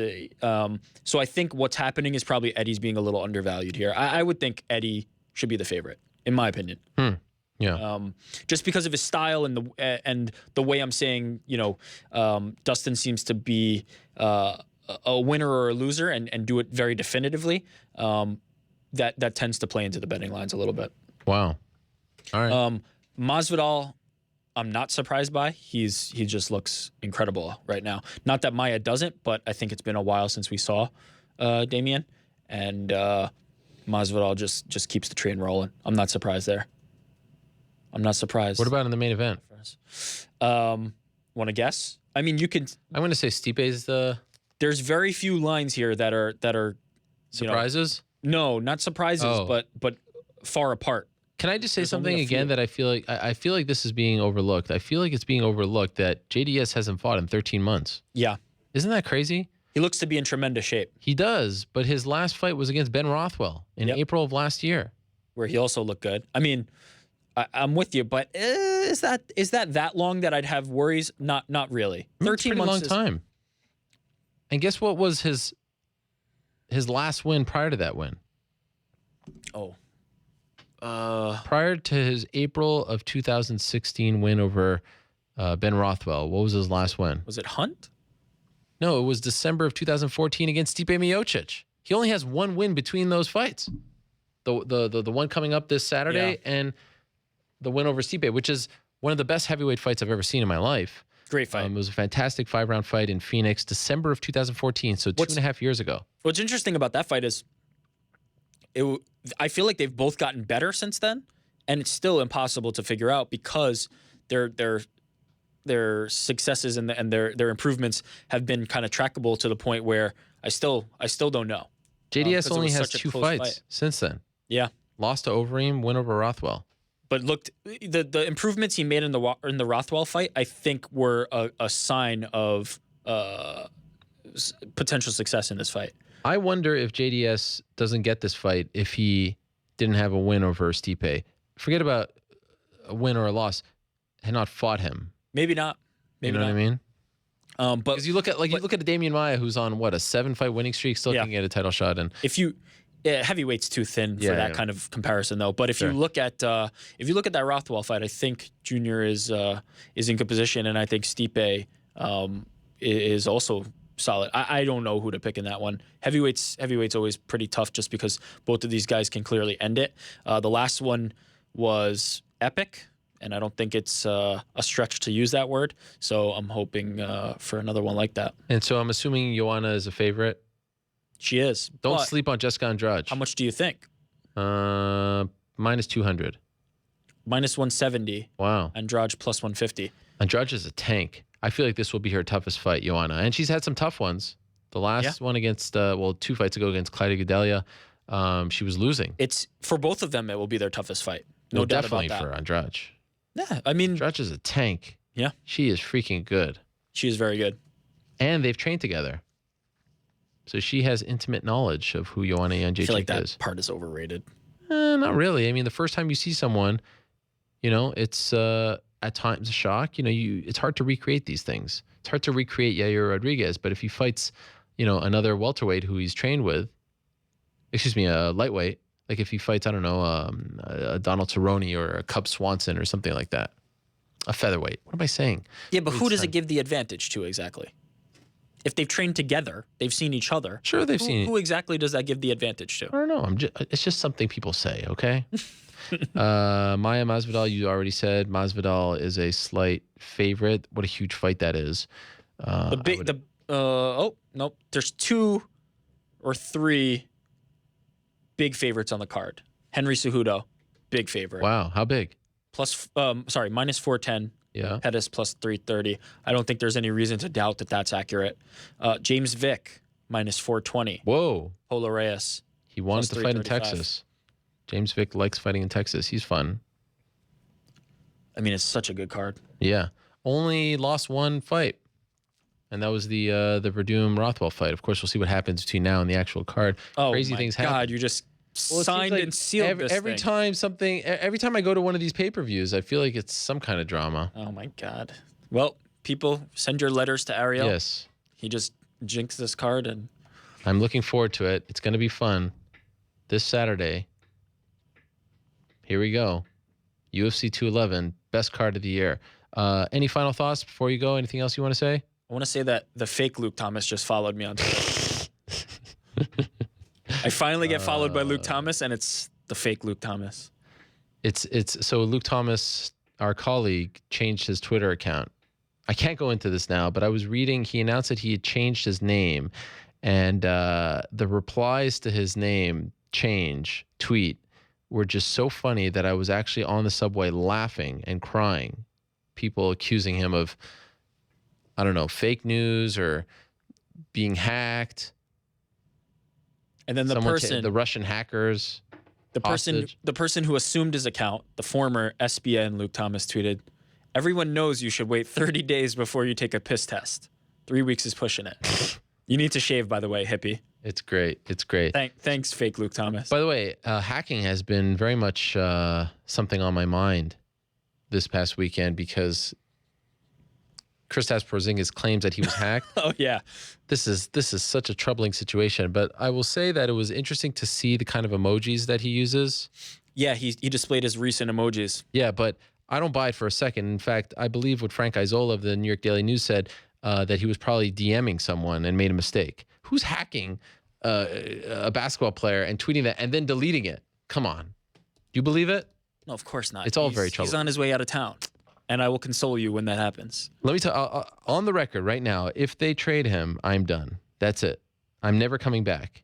I'm already 1 foot out the door. But if they trade him, I'm officially done. He's going to demand a trade to the Clippers. I think so. Why the Clippers? The Clippers have no assets. I don't know why the Clippers. Chris Paul, free agent. Maybe, Chris Paul sign and trade for Kristaps. Get out of here. He's not going to New York after what they did to his friend. All I'll say is that when that... Friend. Who? Melo. Were they going to trade Melo and Kristaps to the Clippers? No. Chris Paul is friends with Melo. Banana Boat team. Yeah, I know, but Melo's not staying with the Knicks. Oh. Unless they get rid of Phil Jackson. Got some news over there? I'll just say that my heart, like it felt like someone just took one of those like football cleats right in my heart and then turned it. It just all hurts me. He's gone. I'm sorry. Why be a sports fan? What's the point? There's no point in any of this. That's a good question. Stupid. It's a waste of time. My baseball team leaves me. My basketball team is incompetent. My football team has the longest playoff drought in North American sports. I am the worst luck sports fan in America. Baseball team left me. Basketball team is a laughingstock, to put it mildly. Football team hasn't made the playoffs in the 21st century. I was in high school the last time they made the playoffs. You're welcome as a Cavs fan. And then my hockey team trades off its once in a lifetime player who's now in the conference finals. Okay, we're done on that note. By the way, MMA Junkie reporting via an Instagram picture, I believe, tweeted by Alex Garcia, that Vitor Belfort is joining TriStar. Didn't see that one coming.